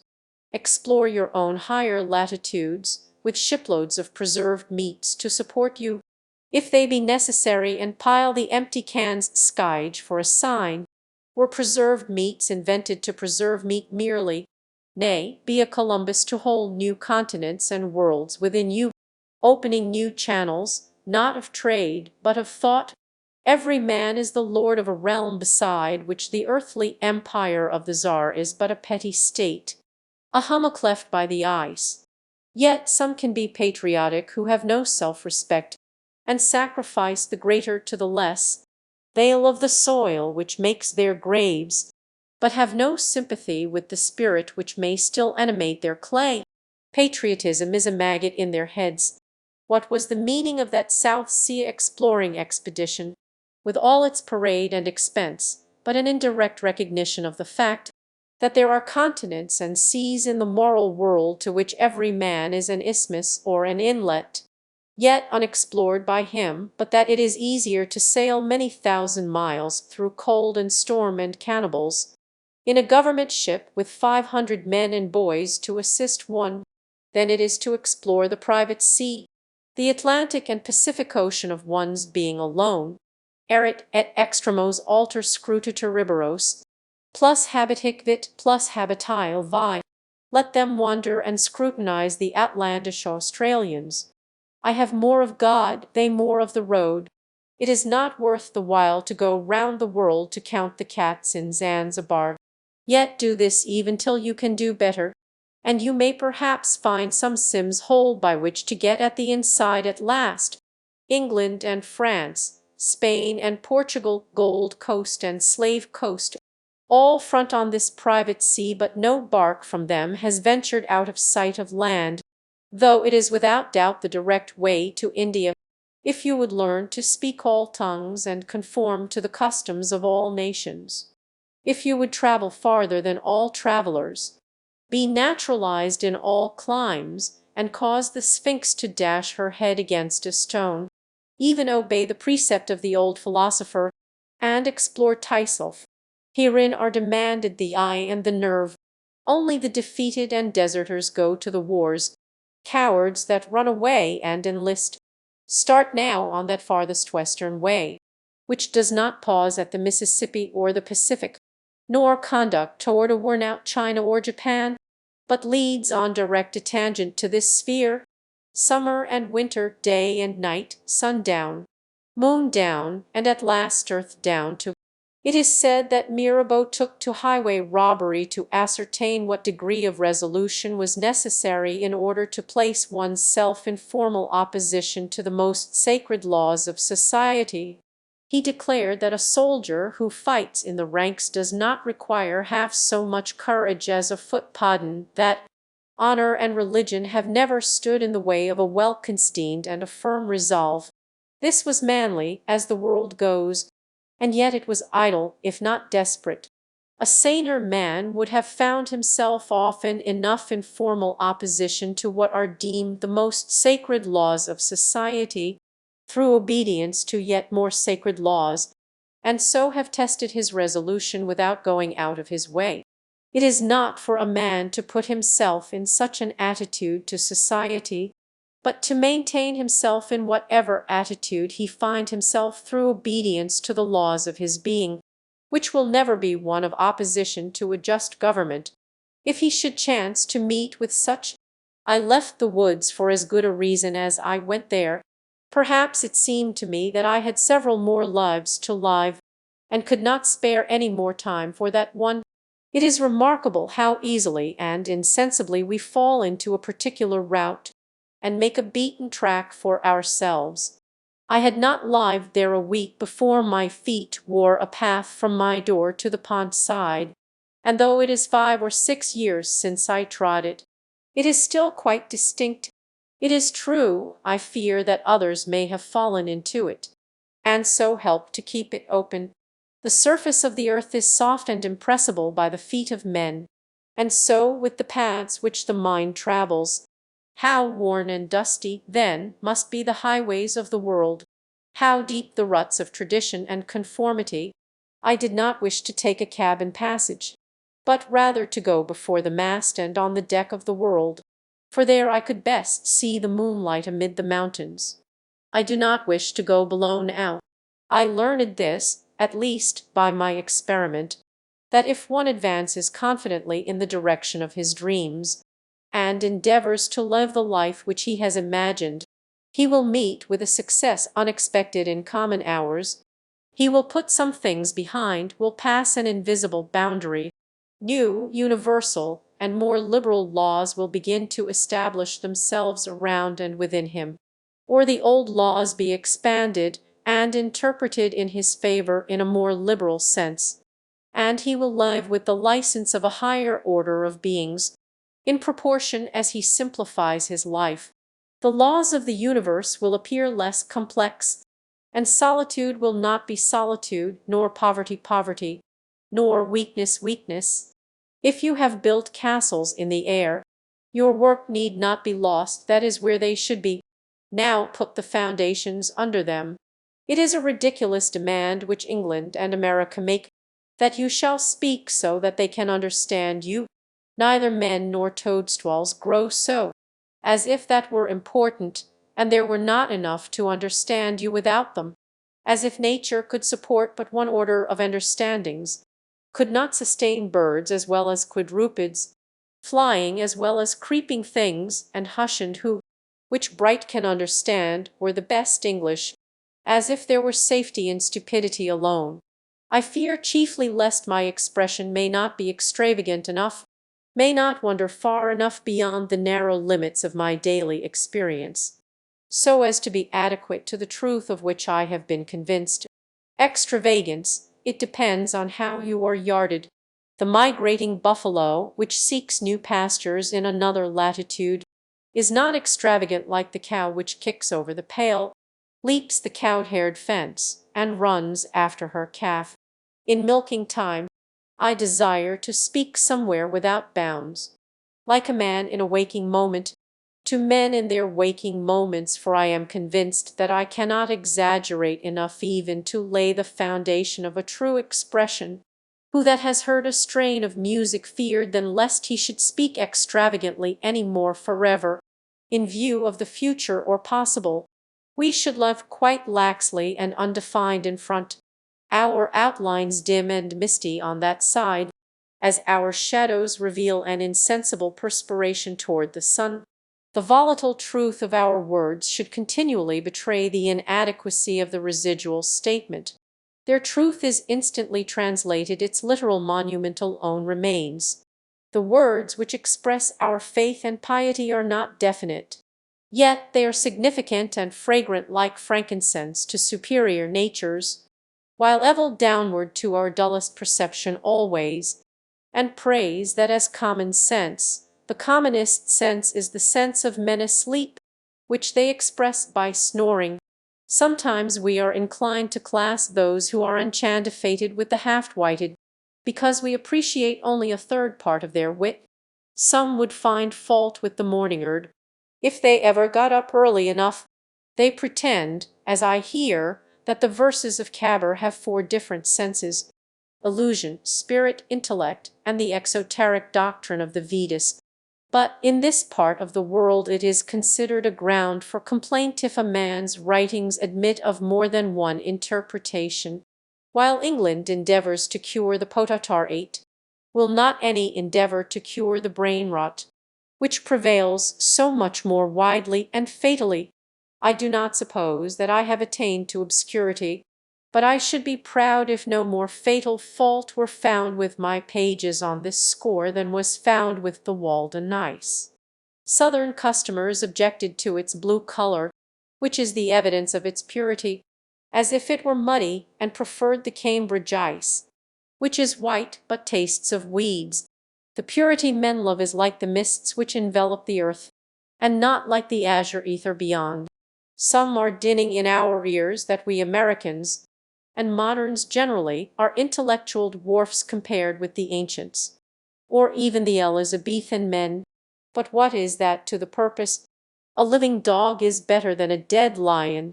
Shall a man go and hang himself because he belongs to the race of pygmies, and not be the biggest pygmy that he can? Let every one mind his own business, and endeavor to be what he was made. Why should we be in such desperate haste to succeed, and in such desperate enterprises, if a man does not keep pace with his companions? Perhaps it is because he hears a different drummer. Let him step to the music which he hears, however measured or far away. It is not important that he should mature as soon as an apple tree or an oak. Shall he turn his spring into summer? If the condition of things which we were made for is not yet, what were any reality which we can substitute?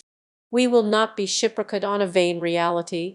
Shall we with pains erect a heaven of blue glass over ourselves, though when it is done we shall be sure to gaze still at the true ethereal heaven far above, as if the former were not? There was an artist in the city of Kurau who was disposed to strive after perfection.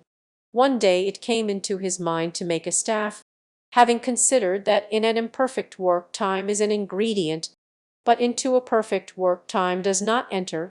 He said to himself, "It shall be perfect in all respects, though I should do nothing else in my life." He proceeded instantly to the forest for wood, being resolved that it should not be made of unsuitable material, and as he searched for and rejected stick after stick, his friends gradually deserted him, for they grew old in their works and died. But he grew not older by a moment. His singleness of purpose and resolution, and his elevated piety, endowed him, without his knowledge, with perennial youth. As he made no compromise with time, time kept out of his way, and only sighed at a distance because he could not overcome him. Before he had found a stock in all respects suitable, the city of Kurau was a hoary ruin, and he sat on one of its mounds to peel the stick. Before he had given it the proper shape, the dynasty of the Kandahars was at an end, and with the point of the stick he wrote the name of the last of that race in the sand, and then resumed his work. By the time he had smoothed and polished the staff, Kalpa was no longer the pole star, and ere he had put on the ferrule and the head adorned with precious stones, Brahma had awoke and slumbered many times. But why do I stay to mention these things? When the finishing stroke was put to his work, it suddenly expanded before the eyes of the astonished artist into the fairest of all the creations of Brahma. He had made a new system in making a staff, a world with full and fair proportions, in which, though the old cities and dynasties had passed away, fairer and more glorious ones had taken their places. And now he saw by the heap of shavings still fresh at his feet, that, for him and his work, the former lapse of time had been an illusion, and that no more time had elapsed than is required for a single scintillation from the brain of Brahma to fall on and inflame the tinder of a mortal brain. The material was pure, and his art was pure. How could the result be other than wonderful? No face which we can give to a matter will stead us so well at last as the truth. This alone wears well. For the most part, we are not where we are, but in a false position. Through an infinity of our natures, we suppose a case, and put ourselves into it, and hence are into cases at the same time, and it is doubly difficult to get out. In sane moments we regard only the facts. The case, that is, say what you have to say, not what you ought. Any truth is better than Macabre. Tom Hyde, the tinker, standing on the gallows, was asked if he had anything to say. "Tell the tailors," said he, "to remember to make a knot in their thread before they take the first stitch." His companion's prayer is forgotten. However mean your life is, meet it and live it. Do not shun it and call it hard names. It is not so bad as you are. It looks poorest when you are richest. The fault quinder will find faults even in paradise. Love your life poor as it is. You may perhaps have some pleasant, thrilling, glorious hours even in a poorhouse. The setting sun is reflected from the windows of the almhouse as brightly as from the rich man's abode. The snow melts before its door as early in the spring. I do not see but a quiet mind may live as contentedly there, and have as cheering thoughts, as in a palace. The towns poor seem to me often to live the most independent lives of any. Maybe they are simply great enough to receive without misgiving. Most think that they are above being supported by the town, but it oftener happens that they are not above supporting themselves by dishonest means, which should be more disreputable. Cultivate poverty like a garden herb likes age. Do not trouble yourself much to get new things, whether clothes or friends. Turn the old, return to them. Things do not change, we change. Sell your clothes and keep your thoughts. God will see that you do not want society. If I were confined to a corner of a garret all my days, like a spider, the world would be just as large to me while I had my thoughts about me. The philosopher said from an army of 3 divisions one can take away its general, and put it in disorder. From the man the most abject and vulgar one cannot take away his thought. Do not seek so anxiously to be developed, to subject yourself to many influences to be played on. It is all dissipation. Humility, like darkness, reveals the heavenly lights. The shadows of poverty and meanness gather around us, and lo, creation widens to our view. We are often reminded that if there were bestowed on us the wealth of Chrysis, our aims must still be the same, and our means essentially the same. Moreover, if you are restricted in your range by poverty, if you cannot buy books and newspapers, for instance, you are but confined to the most significant and vital experiences. You are compelled to deal with the material which yields the most sugar and the most starch. It is life near the bone where it is sweetest. You are defended from being a trifler. No man loses ever on a lower level by magnanimity on a higher. Superfluous wealth can buy superfluities only. Money is not required to buy one necessary of the soul. I live in the angle of a leaden wall, into whose composition was poured a little alloy of bell metal. Often, in the repose of my midday, there reaches my ears a confused tintinnable from without. It is the noise of my contemporaries. My neighbors tell me of their adventures with famous gentlemen and ladies, what notacholites they met at the dinner table. But I am no more interested in such things than in the contents of the Daily Times. The interest and the conversation are about costume and manners chiefly. But a goose is a goose still. Dress it as you will. They tell me of California and Texas, of England and the Indies, of the Hun, Mr. of Georgia or of Massachusetts, all transient and fleeting phenomena, till I am ready to leap from their courtward like the Mameluke Bey.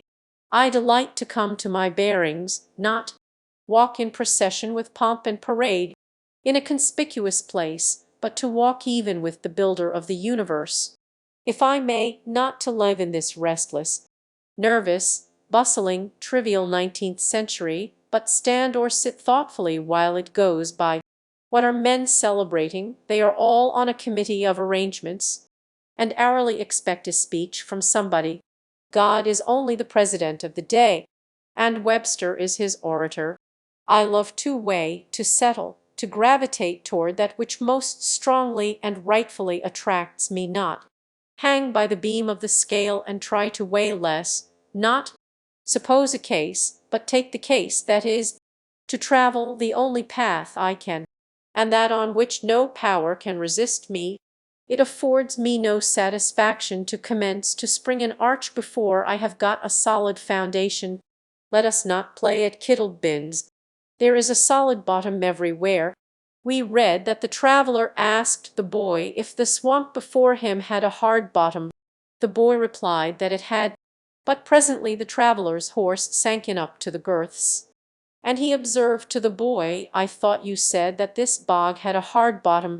"So it has," answered the latter, "but you have not got half-way to it yet." So it is with the bogs and quicksands of society, but he is an old boy that knows it.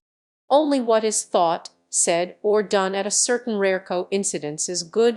I would not be one of those who will foolishly drive a nail into mere lath and plastering. Such a deed would keep me awake nights. Give me a hammer, and let me feel for the furring. Do not depend on the putty. Drive a nail home and clinch it so faithfully that you can wake up in the night and think of your work with satisfaction, a work at which you would not be ashamed to invoke the muse. So will help you God, and so only. Every nailed rivet should be as another rivet in the machine of the universe. You carrying on the work, rather than love, than money, than fame. Give me truth.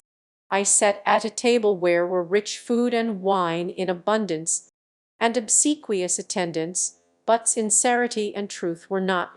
And I went away hungry from the inhospitable board. The hospitality was as cold as the ices. I thought that there was no need of ice to freeze them. They talked to me of the age of the wine and the fame of the vintage.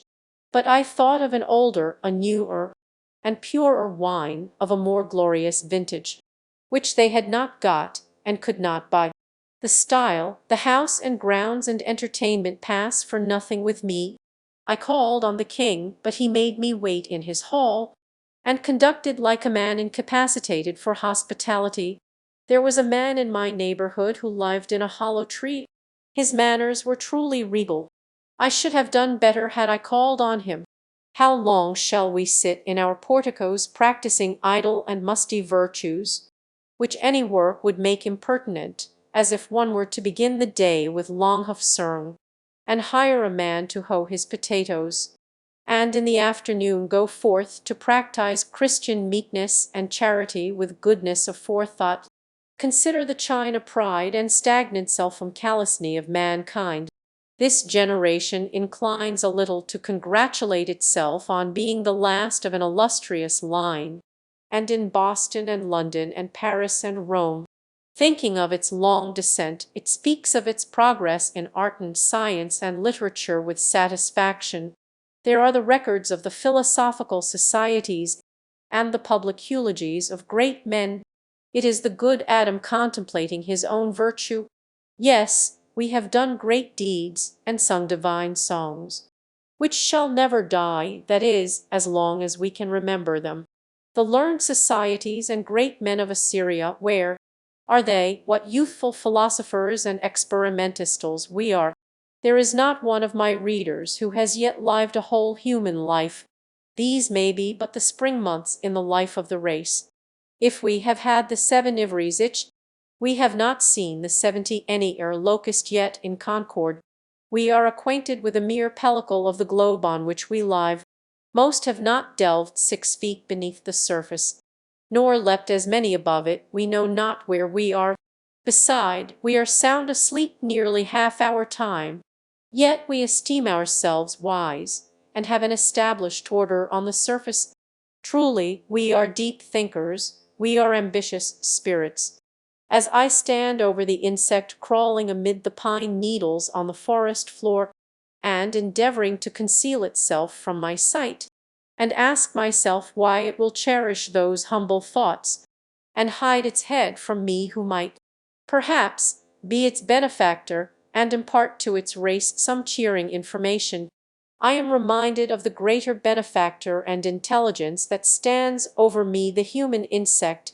There is an incessant influx of novelty into the world, and yet we tolerate incredible dullness. I need only suggest what kind of sermons are still listened to in the most enlightened countries. There are such words as joy and sorrow, but they are only the burden of a psalm, sung with a nasal twang, while we believe in the ordinary and mean. We think that we can change our clothes only.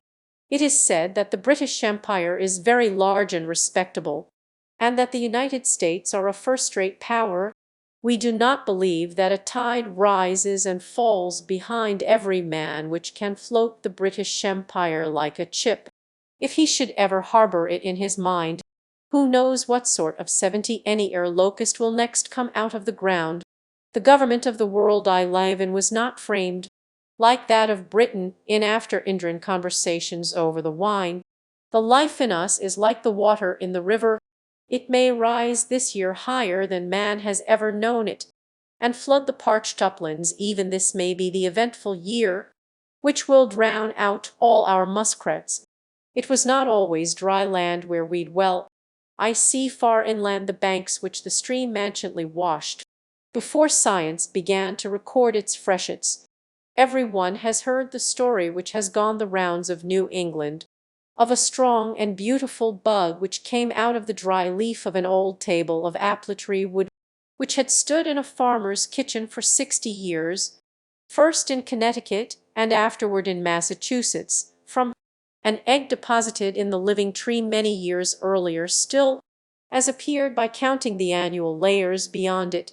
which was heard gnawing out for several weeks, hatched perchance by the heat of an urn, who does not feel his faith in a resurrection and immortality strengthened by hearing of this, who knows what beautiful and winged life, whose egg has been buried for ages under many concentric layers of woodness in the dead, dry life of society, deposited at first in the alburnum of the green and living tree, which has been gradually converted into the semblance of its Wellsidence tomb, heard, perchance gnawing out now for years by the astonished family of man, as they sat round the festive board, may unexpectedly come forth from amidst society's most trivial and hand-selled furniture, to enjoy its perfect summer life at last. I do not say that John or Jonathan will realize all this, but such is the character of that morrow which mere lapse of time can never make to dawn. The light which puts out our eyes is darkness to us. Only that day dawns to which we are awake. There is more day to dawn. The sun is but a morning star. On the duty of civil disobedience, I heartily accept the motto that government is best which governs least, and I should like to see it acted up to more rapidly and systematically. Carried out, it finally amounts to this, which also I believe it: government is best which governs not at all, and when men are prepared for it, that will be the kind of government which they will have. Government is at best but an expedient, but most governments are usually, and all governments are sometimes, in expediting. The objections which have been brought against a standing army, and they are many and weighty, and deserve to prevail, may also at last be brought against a standing government. The standing army is only an arm of the standing government. The government itself, which is only the mode which the people have chosen to execute their will, is equally liable to be abused and perverted before the people can act through it. Witness the present Mexican War, the work of comparatively a few individuals using the standing government as their tool. For, in the outset, the people would not have consented to this measure. This American government, what is it but a tradition? Though a recent one, endeavoring to transmit itself unimpaired to posterity, but each instant losing some of its integrity. It has not the vitality and force of a single living man, for a single man can bend it to his will. It is a sort of wooden gun to the people themselves, and, if ever they should use it in earnest as a real one against each other, it will surely split. But it is not the less necessary for this, for the people must have some complicated machinery or other, and hear its din to satisfy that idea of government which they have. Governments show thus how successfully men can be imposed on, even impose on themselves, for their own advantage. It is excellent, we must all allow. Yet this government never of itself furthered any enterprise, but by the alacrity with which it got out of its way. It does not keep the country free. It does not settle the West.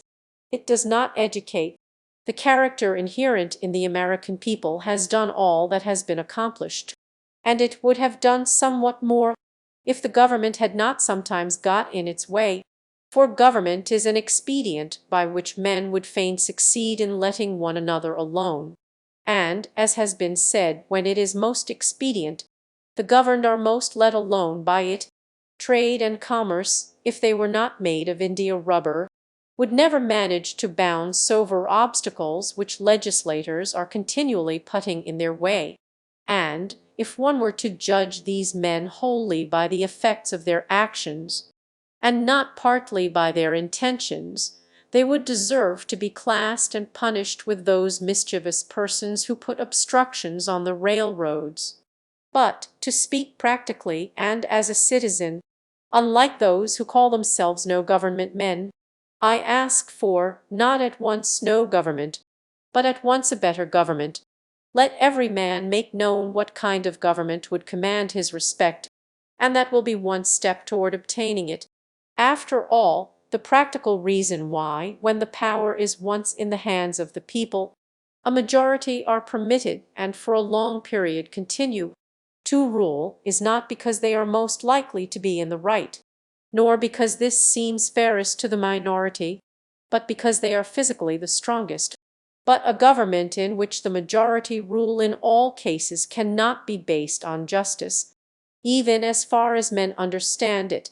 Can there not be a government in which the majorities do not virtually decide right and wrong, but conscience, in which majorities decide only those questions to which the rule of expediency is applicable? Must the citizen never for a moment, or in the least degree, resign his conscience to the legislator? Why has every man a conscience, then? I think that we should be men first, and subjects afterward. It is not desirable to cultivate a respect for the law so much as for the right. The only obligation which I have a right to assume is to do at any time what I think right. It is truly enough said that a corporation has no conscience, but a corporation of conscientious men is a corporation with a conscience. Law never made men a whit more just, and, by means of their respect for it, even the well-disposed are daily made the agents of injustice. A common and natural result of an undue respect for the law is that you may see a file of soldiers, colonel, captain, corporal, privates, powder-mockneys, and all, marching in admirable order over hill and dale to the wars, against their wills, aye, against their common sense and consciences, which makes it very steep marching indeed, and produces a palpitation of the heart. They have no doubt that it is a damnable business in which they are concerned. They are all peaceably inclined. Now, what are they, men at all, or small movable forts and magazines, at the service of some unscrupulous man in power? Visit the Navy Yard, and behold a marine, such a man as an American government can make, or such as it can make a man with its black hearts, a mere shadow and reminiscence of humanity, a man laid out alive and standing, and already, as one may say, buried under arms with funeral accompaniment, though it may be not a drum was heard, not a funeral note as his corpse to the ramparts we hurried, not a soldier discharged his farewell shot o'er the grave where our hero we buried. The mass of men serve the state thus, not as men mainly, but as machines. With their bodies they are the standing army and the militia, jailers, constables, posse comitatus. C. In most cases there is no free exercise whatever of the judgment or of the moral sense, but they put themselves on a level with wood and earth and stones, and wooden men can perhaps be manufactured that will serve the purpose as well. Such command no more respect than men of straw, or a lump of dirt. They have the same sort of worth only as horses and dogs. Yet such as these even are commonly esteemed good citizens. Others, as most legislators, politicians, lawyers, ministers, and office holders, serve the state chiefly with their heads, and, as they rarely make any moral distinctions, they are as likely to serve the devil, without intending it, as God. A very few, as heroes, patriots, martyrs, reformers in the great sense, and men, serve the state with their consciences also, and so necessarily resist it for the most part, and they are commonly treated by it as enemies.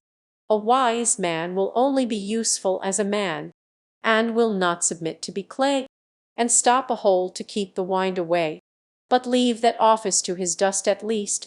I am to Highburn to be propertied, to be a secondary at control or useful servingman and instrument to any sovereign state throughout the world.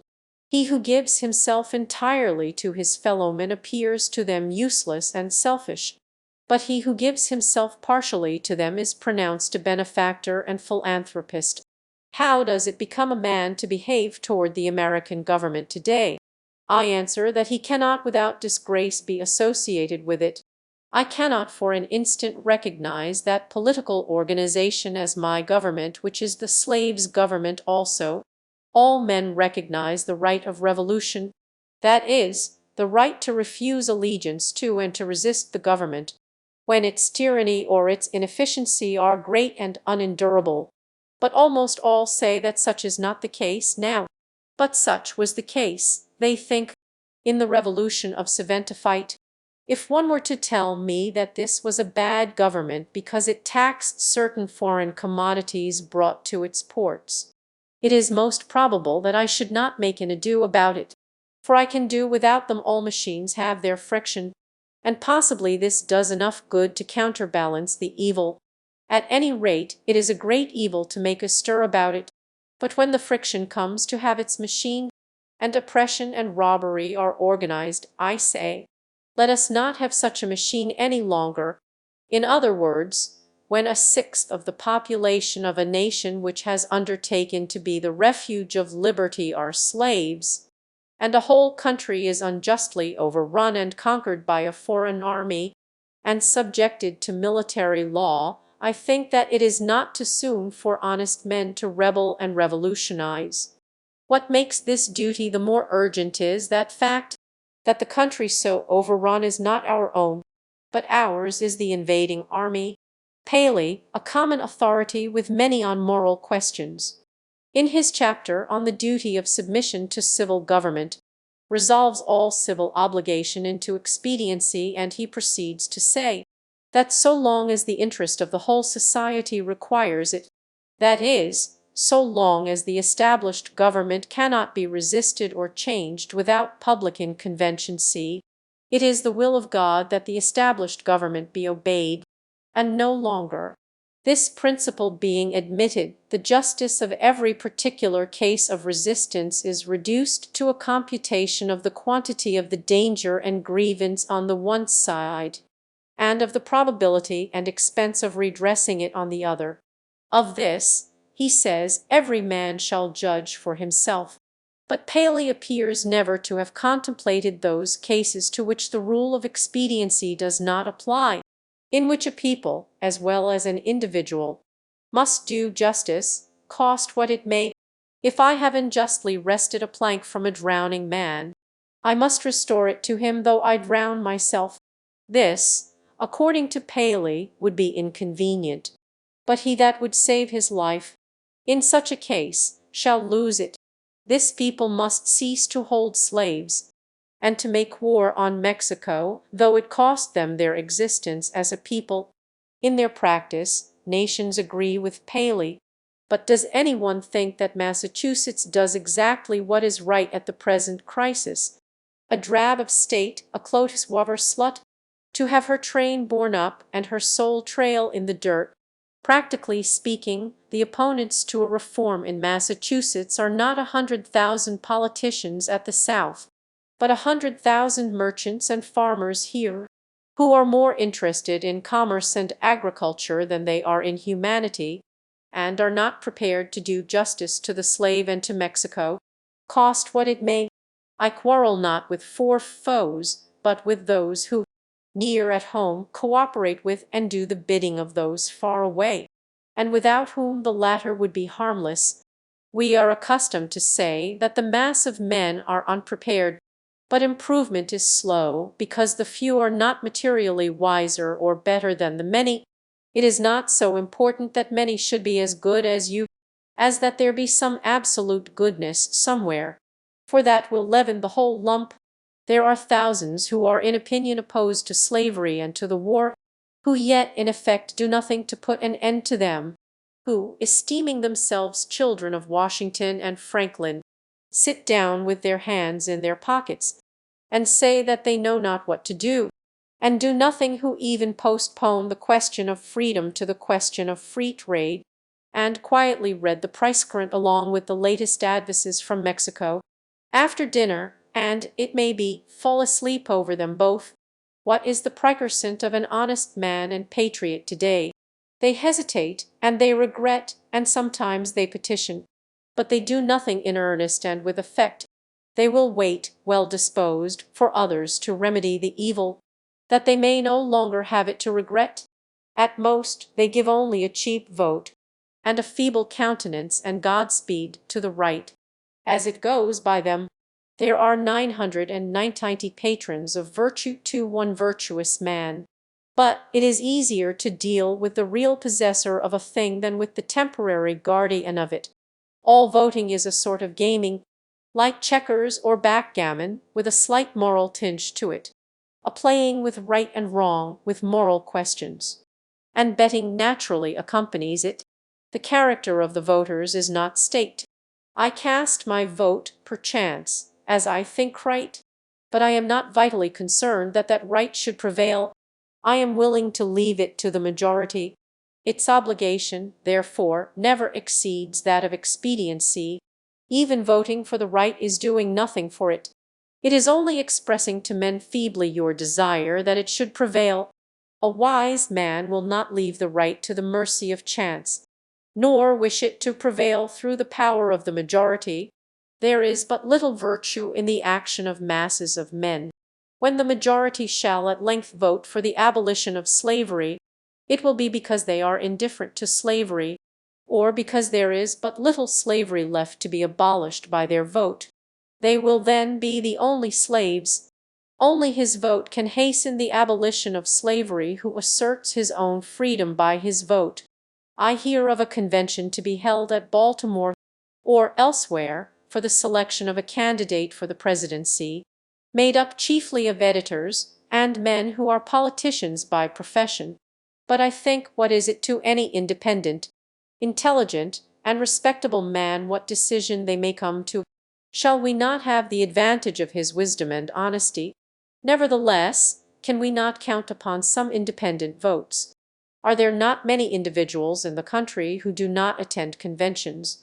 But no, I find that the respectable man, so called, has immediately drifted from his position, and despairs of his country when his country has more reasons to despair of him. He forthwith adopts one of the candidates thus selected as the only available one, thus proving that he is himself available for any purposes of the demagogue. His vote is of no more worth than that of any unprincipled foreigner or hireling native, who may have been bought. Oh, for a man who is a man, and, as my neighbor says, has a bone in his back which you cannot pass your hand through. Our statistics are at fault. The population has been returned to large. How many men are there to a square thousand miles in the country? Hardly one. Does not America offer any inducement for men to settle here? The American has dwindled into an odd fellow, one who may be known by the development of his organ of gregariousness, and a manifest lack of intellect and cheerful self-fruition, whose first and chief concern, on coming into the world, is to see that the almshooses are in good repair, and, before yet he has lawfully donned the virile garb, to collect a fund for the support of the widows and orphans that may be, who, in short, ventures to live only by the aid of the Mutual Insurance Company, which has promised to bury him decently. It is not a man's duty, as a matter of course, to devote himself to the eradication of any, even the most enormous wrong. He may still properly have other concerns to engage him, but it is his duty, at least, to wash his hands of it, and, if he gives it no thought longer, not to give it practically his support. If I devote myself to other pursuits and contemplations, I must first see, at least, that I do not pursue them sitting upon another man's shoulders. I must get off him first, that he may pursue his contemplations too. See what gross inconsistency is tolerated. I have heard some of my townsmen say, I should like to have them order me out to help put down an insurrection of the slaves, or to march to Mexico, see if I would go. And yet these very men have each, directly by their allegiance, and so indirectly, at least by their money, furnished a substitute. The soldier is applauded who refuses to serve in an unjust war by those who do not refuse to sustain the unjust government which makes the war, is applauded by those whose own act and authority he disregards and sets at naught, as if the state were penitent to that degree that it hired one to scourge it while it's in, but not to that degree that it left off sinning for a moment. Thus, under the name of order and civil government, we are all made at last to pay homage to and support our own meanness. After the first blush of sin comes its indifference, and from a moral it becomes, as it were, unmoral, and not quite unnecessary to that life which we have made. The broadest and most prevalent error requires the most disinterested virtue to sustain it. The slight reproach to which the virtue of patriotism is commonly liable, the noble are most likely to incur.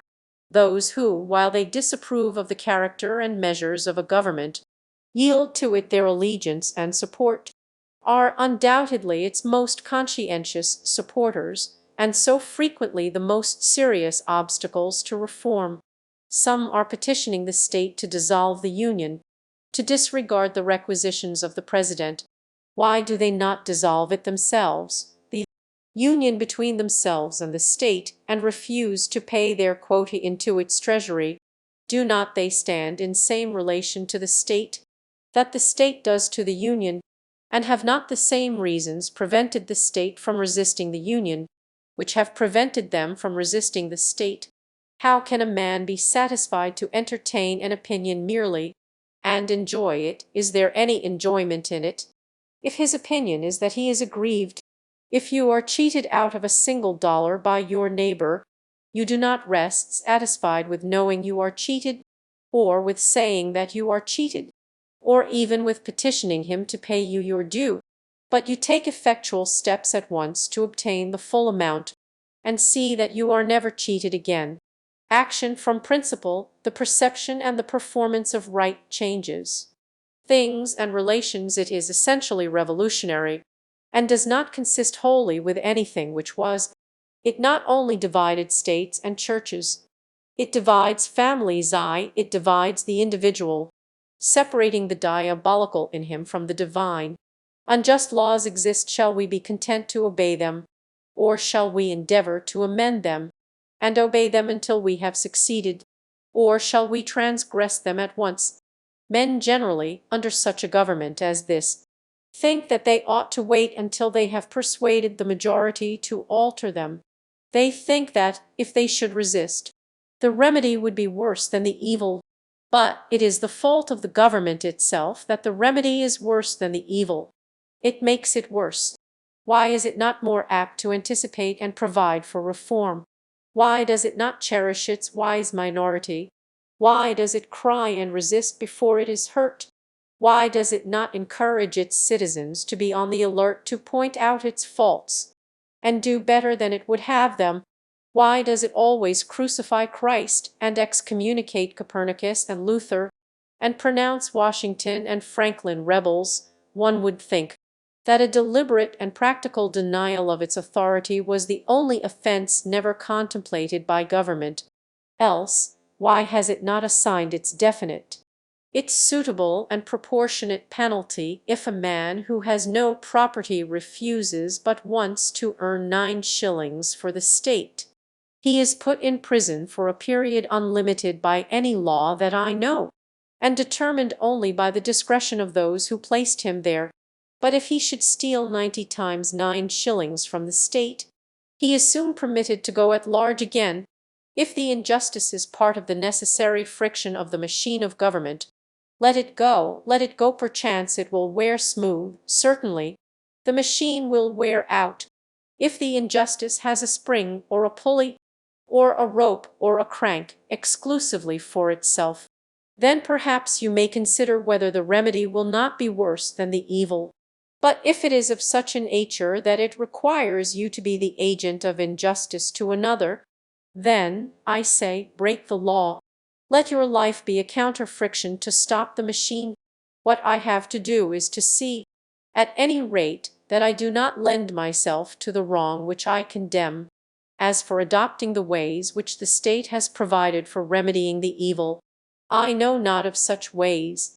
They take too much time, and a man's life will be gone. I have other affairs to attend to. I came into this world not chiefly to make this a good place to live in, but to live in it, be it good or bad. A man has not everything to do, but something, and because he cannot do everything, it is not necessary that he should do something wrong. It is not my business to be petitioning the governor or the legislature any more than it is theirs to petition me, and if they should not hear my petition, What should I do then? But in this case the state has provided no way. Its very constitution is the evil. This may seem to be harsh and stubborn and unconsolatory, but it is to treat with the utmost kindness and consideration the only spirit that can appreciate or deserves it. So is all change for the better. Like birth and death which convulse the body, I do not hesitate to say that those who call themselves abolitionists should at once effectually withdraw their support, both in person and property, from the government of Massachusetts, and not wait till they constitute a majority of one, before they suffer the right to prevail through them. I think that it is enough if they have God on their side, without waiting for that other one. Moreover, any man more right than his neighbors constitutes a majority of one already. I meet this American government, or its representative, the state government, directly and face to face, once a year, no more, in the person of its tax holder. This is the only mode in which a man situated as I am necessarily meets it, and it then says distinctly, "Recognize me," and the simplest, the most effectual, and, in the present posture of affairs, the indispensable mode of treating with it on this head, of expressing your little satisfaction with and love for it, is to deny it then. My civil neighbor, the tax holder, is the very man I have to deal with, for it is, after all, with men and not with parchment that I quarrel, and he has voluntarily chosen to be an agent of the government. How shall he ever know well what he is and does as an officer of the government, or as a man, until he is obliged to consider whether he shall treat me, his neighbor, for whom he has respect, as a neighbor and well-disposed man, or as a maniac and disturber of the peace, and see if he can get over this obstruction to his neighboral ends without a ruder and more impetuous thought or speech corresponding with his action. I know this well, that if 1,000, if 100, if 10 men whom I could name, if 10 honest men only, if one honest man, in this state of Massachusetts, ceasing to hold slaves, were actually to withdraw from this copontershipran, and be locked up in the county jail therefore, it would be the abolition of slavery in America. For it matters not how small the beginning may seem to be. What is once well done is done forever. But we'll have better to talk about it. That, we say, is our mission. Reform keeps many scores of newspapers in its service, but not one man, if my esteemed neighbor, the state's ambassador, who will devote his days to the settlement of the question of human rights in the council chamber, instead of being threatened with the prisons of Carolina, were to sit down the prisoner of Massachusetts, that state which is so anxious to foist the sin of slavery upon her sister, though at present she can discover only an act of inhospitality to be the ground of a quarrel with her, the legislature would not wholly waive the subject of the following winter, under a government which imprisons any unjustly. The true place for a just man is also a prison. The proper place today, the only place which Massachusetts has provided for her freer and less desponding spirits, is in her prisons, to be put out and locked out of the state by her own act, as they have already put themselves out by their principles. It is there that the fugitive slave, and the Mexican prisoner on parole, and the Indian come to plead the wrongs of his race, should find them on that separate but more free and honorable ground, where the state places those who are not with her but against her, the only house in a state in which a free man can abide with honor. If any think that their influence would be lost there, and their voices no longer afflict the ear of the state, that they would not be as an enemy within its walls, they do not know by how much truth is stronger than error, nor how much more eloquently and effectively he can combat injustice who has experienced a little in his own person. Cast your whole vote, not a strip of paper merely, but your whole influence. A minority is powerless while it conforms to the majority. It is not even a minority then, but it is irresistible when it clogs by its whole weight. If the alternative is to keep all just men in prison, or give up war and slavery, the state will not hesitate which to choose. If 1,000 men were not to pay their tax bills this year, that would not be a violent and bloody measure, as it would be to pay them, and enable the state to commit violence and shed innocent blood. This is, in fact, the definition of a peaceable revolution, if any such is possible. If the tax hoarder or any other public officer asks me, as one has done, "But what shall I do?" my answer is, if you really wish to do anything, resign your office. When the subject has refused allegiance, and the officer has resigned his office, then the revolution is accomplished. But even suppose blood should flow, is there not a sort of blood shed when the conscience is wounded?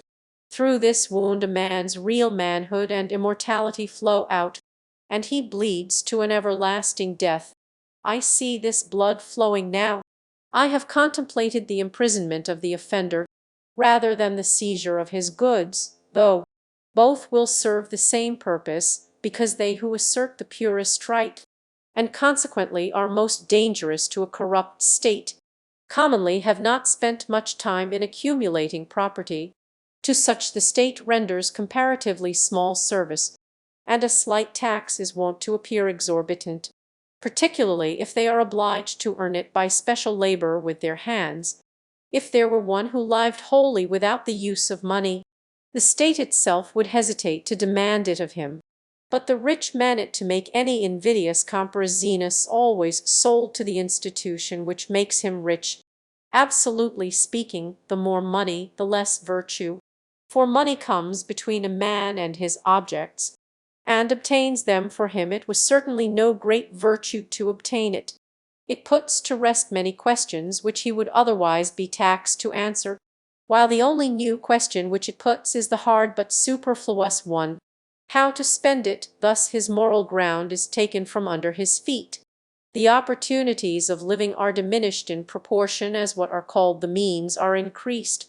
The best thing a man can do for his culture when he is rich is to endeavor to carry out those schemes which he entertained when he was poor. Christ answered the Herodians according to their condition. "Show me the tribuminati," said he, and one took a penny out of his pocket. If you use money which has the image of Tsar on it, and which he has made current and valuable, that is, if you are men of the state, and gladly enjoy the advantages of Tsar's government, then pay him back some of his own when he demands it. Render therefore to Tsar that which is Tsar's, and to God those things which are God's, leaving them no wiser than before as to which was which, for they did not wish to know. When I converse with the freest of my neighbors, I perceive that, whatever they may say about the magnitude and seriousness of the question, and their regard for the public tranquillity, the long and the short of the matter is that they cannot spare the protection of the existing government, and they dread the consequences of disobedience to it to their property and families. For my own part, I should not like to think that I ever rely on the protection of the state. But if I deny the authority of the state when it presents its tax bill, it will soon take and waste all my property, and so harass me and my children without end. This is hard. This makes it impossible for a man to live honestly and at the same time comfortably in outward respects. It will not be worth the while to accumulate property. That would be sure to go again. You must hire or squat somewhere, and raise but a small crop, and eat that soon. You must live within yourself and depend upon yourself, always tucked up and ready for a start, and not have many affairs. A man may grow rich in Turkey even if he will be in all respects a good subject of the Turkish government. Confucius said, if a state is governed by the principles of reason, poverty and misery are subjects of shame. If a state is not governed by the principles of reason, riches and honors are the subjects of shame. No, until I want the protection of Massachusetts to be extended to me in some distant southern port, where my liberty is endangered, or until I am bent solely on building up an estate at home by peaceful enterprise, I can afford to refuse allegiance to Massachusetts. and her right to my property and life, it costs me less in every sense to incur the penalty of disobedience to the state than it would to obey. I should feel as if I were worth less in that case. Some years ago the state met me in behalf of the church, and commanded me to pay a certain sum toward the support of a clergyman whose preaching my father attended. But never I myself. Pay it, it said, or be locked up in the jail. I declined to pay, but, unfortunately, another man saw fit to pay it. I did not see why the schoolmaster should be taxed to support the priest, and not the priest the schoolmaster, for I was not the state's schoolmaster, but I supported myself by voluntary subscription. I did not see why the lissome should not present its tax bill, and have the state to back its demand, as well as the church. However, at the request of the seligment, I condescended to make some such statement as this in written count: all men by these presents, that I, Henry Thoreau, do not wish to be regarded as a member of any incorporated society which I have not joined. This I gave to the town clerk, and he has it. The state, having thus learned that I did not wish to be regarded as a member of that church, has never made a like demand on me since, though it said that it must adhere to its original presumption that time, if I had known how to name them, I should then have signed off in detail from all the societies which I never signed on to, but I did not know where to find such a complete list. I have paid no poll tax for 6 years. I was put into a jail once on this account. For one night, and as I stood considering the walls of solid stone, 2 or 3 feet thick, the door of wood and iron, a foot thick, and the iron grating which strained the light, I could not help being struck with the foolishness of that institution which treated me as if I were mere flesh and blood and bones. To be locked up, I wondered that it should have concluded at length that this was the best use it could put me to, and had never thought to avail itself of my services in some way. I saw that, if there was a wall of stone between me and my townsmen, there was a still more difficult one to climb or break through, before they could get to be as free as I was. I did nor for a moment feel confined, and the walls seemed a great waste of stone and mortar. I felt as if I alone of all my townsmen had paid my tax. They plainly did not know how to treat me, but behaved like persons who are underbred.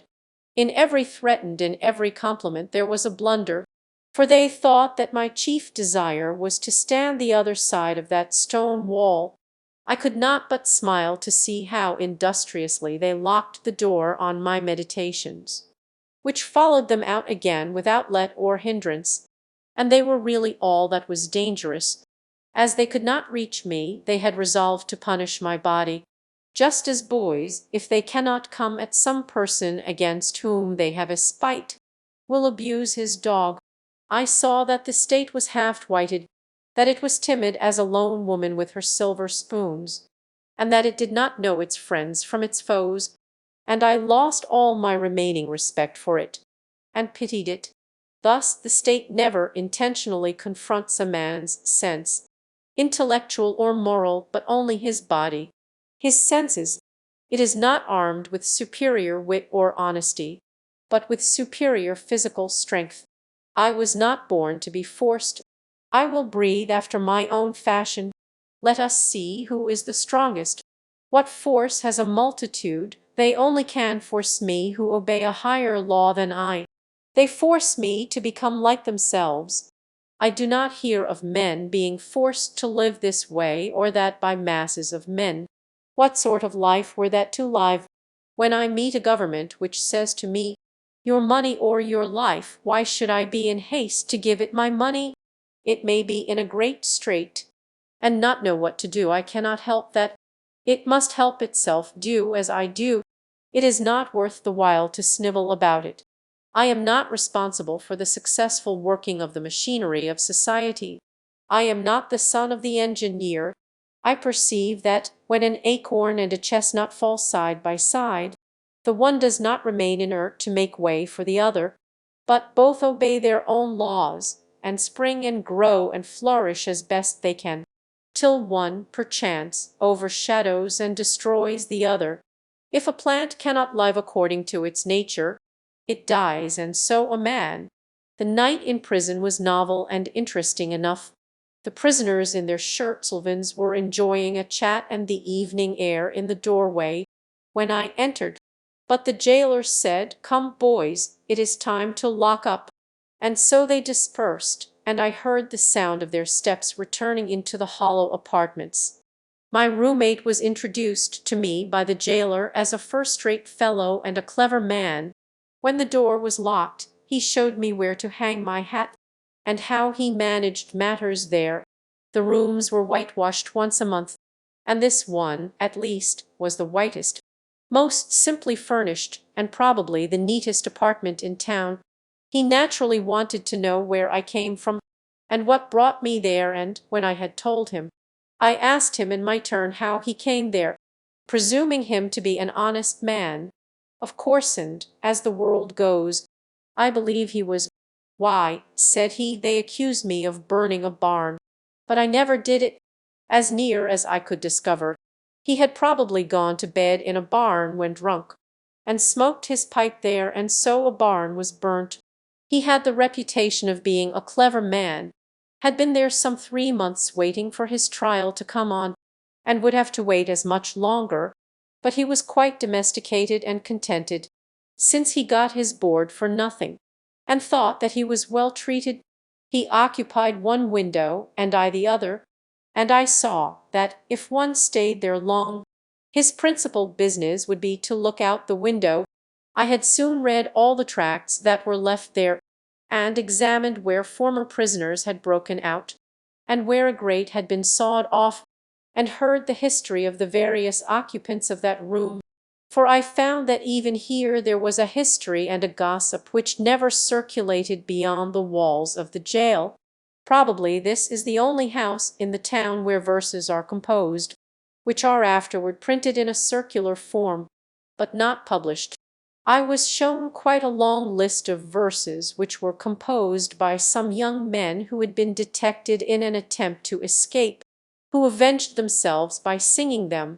I pumped my fellow sprainer as dry as I could, for fear I should never see him again, but at length he showed me which was my bed, and left me to blow out the lamp. It was like travelling into a far country, such as I had never expected to behold, to lie there for one night. It seemed to me that I never had heard the town-clock strike before, nor the evening sounds of the village, for we slept with the windows open, which were inside the grating. It was to see my native village in the light of the Middle Ages, and our Concord was turned into a Rhine stream, and visions of knights and castles passed before me. They were the voices of old burghers that I heard in the streets. I was an involuntary spectator and auditor of whatever was done and said in the kitchen of the adjacent village, in a wholly new and rare experience to me. It was a closer view of my native town. I was fairly inside of it. I never had seen its institutions before. This is one of its peculiar institutions, for it is a shire town. I began to comprehend what its inhabitants were about. In the morning our breakfasts were put through the hole in the door, in small oblong out-in pans, made to fit, and holding a pint of chocolate with brown bread and an iron spoon. When they called for the vessels again, I was green enough to return what bread I had left, but my comrade seized it and said that I should lay that up for lunch or dinner. Soon after, he was let out to work at haying in a neighbouring field, whither he went every day and would not be back till noon. So he bade me good day, saying that he doubted if he should see me again. When I came out of prison, for someone interfered, and paid the tax, I did not perceive that great changes had taken place on the common, such as he observed who went in a youth, and emerged a grey-hided man, and yet a change had to my eyes come over the scene, the town and state and country, greater than any that mere time could effect. I saw yet more distinctly the state in which I lived. I saw to what extent the people among whom I lived could be trusted as good neighbours and friends. that their friendship was for summer weather only, that they did not greatly purpose to do right, that they were a distinct race from me by their prejudices and superstitions, as the Chinamen and Malays are, that in their sacrifices to humanity they ran no risks, not even to their property, that, after all, they were not so noble, but they treated the thief as he had treated them, and hoped by a certain outward observance and a few prayers, and by walking in a particular straight though useless path from time to time, to save their souls. This may be to judge my neighbors harshly, for I believe that most of them are not aware that they have such an institution as the jail in their village. It was formerly the custom in our village, when a poor debtor came out of jail, for his acquaintances to salute him looking through their fingers, which were crossed to represent the grating of a jail window. "How do ye do?" My neighbors did not thus salute me, but first looked at me, and then at one another, as if I had returned from a long journey. I was put into jail as I was going to the shoemaker's to get a shoe which was mended. When I was let out the next morning, I proceeded to finish my errand, and, having put on my mended shoe, joined a huckleberry party, who were impatient to put themselves under my conduct, and in half an hour, for the horse was soon tackled, was in the midst of a huckleberry field, on one of our highest hills, 2 miles off, and then the state was nowhere to be seen. This is the whole history of my prisons. I have never declined paying the high-weight axe, because I am as desirous of being a good neighbor as I am of being a bad subject, and, as for supporting schools, I am doing my part to educate my fellow Fortmenton now. It is for no particular item in the tax bill that I refuse to pay it. I simply wish to refuse allegiance to the state, to withdraw and stand aloof from it effectually. I do not care to trace the course of my dollar. If I could till it buys a man, or a musket to shoot one with, the dollar is innocent, but I am concerned to trace the effects of my allegiance. In fact, I quietly declare war with the state, after my fashion, though I will still make use and get what advantages of her I can, as is usual in such cases, if others pay the tax which is demanded of me. From a sympathy with the state, they do but what they have already done in their own case, or rather they abet injustice to a greater extent than the state requires, if they pay the tax from a mistaken interest in the individual taxed, to save his property or prevent his going to jail. It is because they have not considered wisely how far they let their private feelings interfere with the public good. This, then, is my position at present. But one cannot be too much on his guard in such a case, lest his actions be biased by obstinacy, or an undue regard for the opinions of men. Let him see that he does only what belongs to himself and to the hour. I think sometimes, why, this people mean well. They are only ignorant. They would do better if they knew how. Why give your neighbors this pain to treat you as they are not inclined to? But I think, again, this is no reason why I should do as they do, or permit others to suffer much greater pain of a different kind. Again, I sometimes say to myself, when many millions of men, without heat, without ill will, without personal feeling of any kind, demand of you a few shillings only, without the possibility, such is their constitution, of retracting or altering their present demand, and without the possibility, on your side, of appeal to any other millions, why expose yourself to this overwhelming brute force? You do not resist cold and hunger, the winds and the waves, thus obstinately. You quietly submit to 1,000 similar necessities. You do not put your head into the fire, but just in proportion as I regard this as not wholly a brute force, but partly a human force, and consider that I have relations to those millions as to so many millions of men, and not of mere brute or inanimate things. I see that appeal is possible, first and instantaneously, from them to the maker of them, and, secondly, from them to themselves. But if I put my head deliberately into the fire, There is no appeal to fire or to the maker of fire, and I have only myself to blame.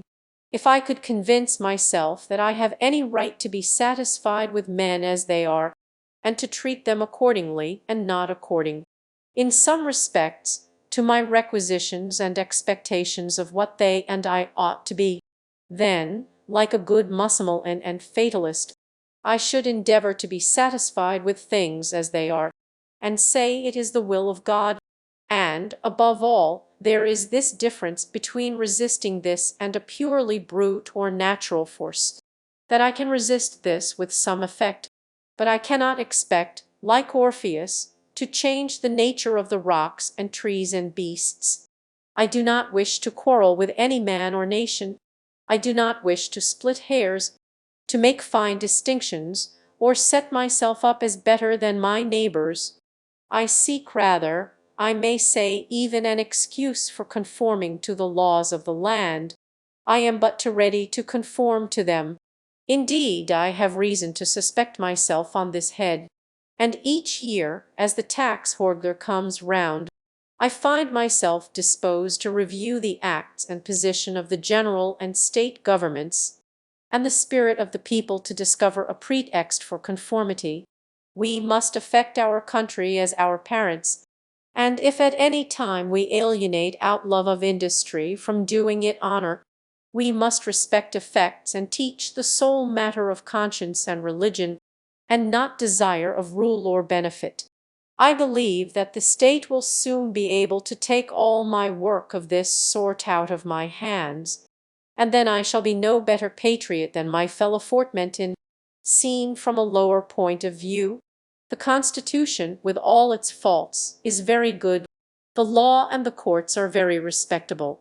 Even this state and this American government are, in many respects, very admirable and rare things, to be thankful for, such as a great many have described them. Seen from a higher still, and the highest, who shall say what they are, or that they are worth looking at or thinking of at all? However, the government does not concern me much, and I shall bestow the fewest possible thoughts on it. It is not many moments that I live under a government, even in this world. If a man is thoftry, fanfisry, imaginistian, that which is not never for a long time appearing to be to him, unwise rulers or reformers cannot fatally interrupt him.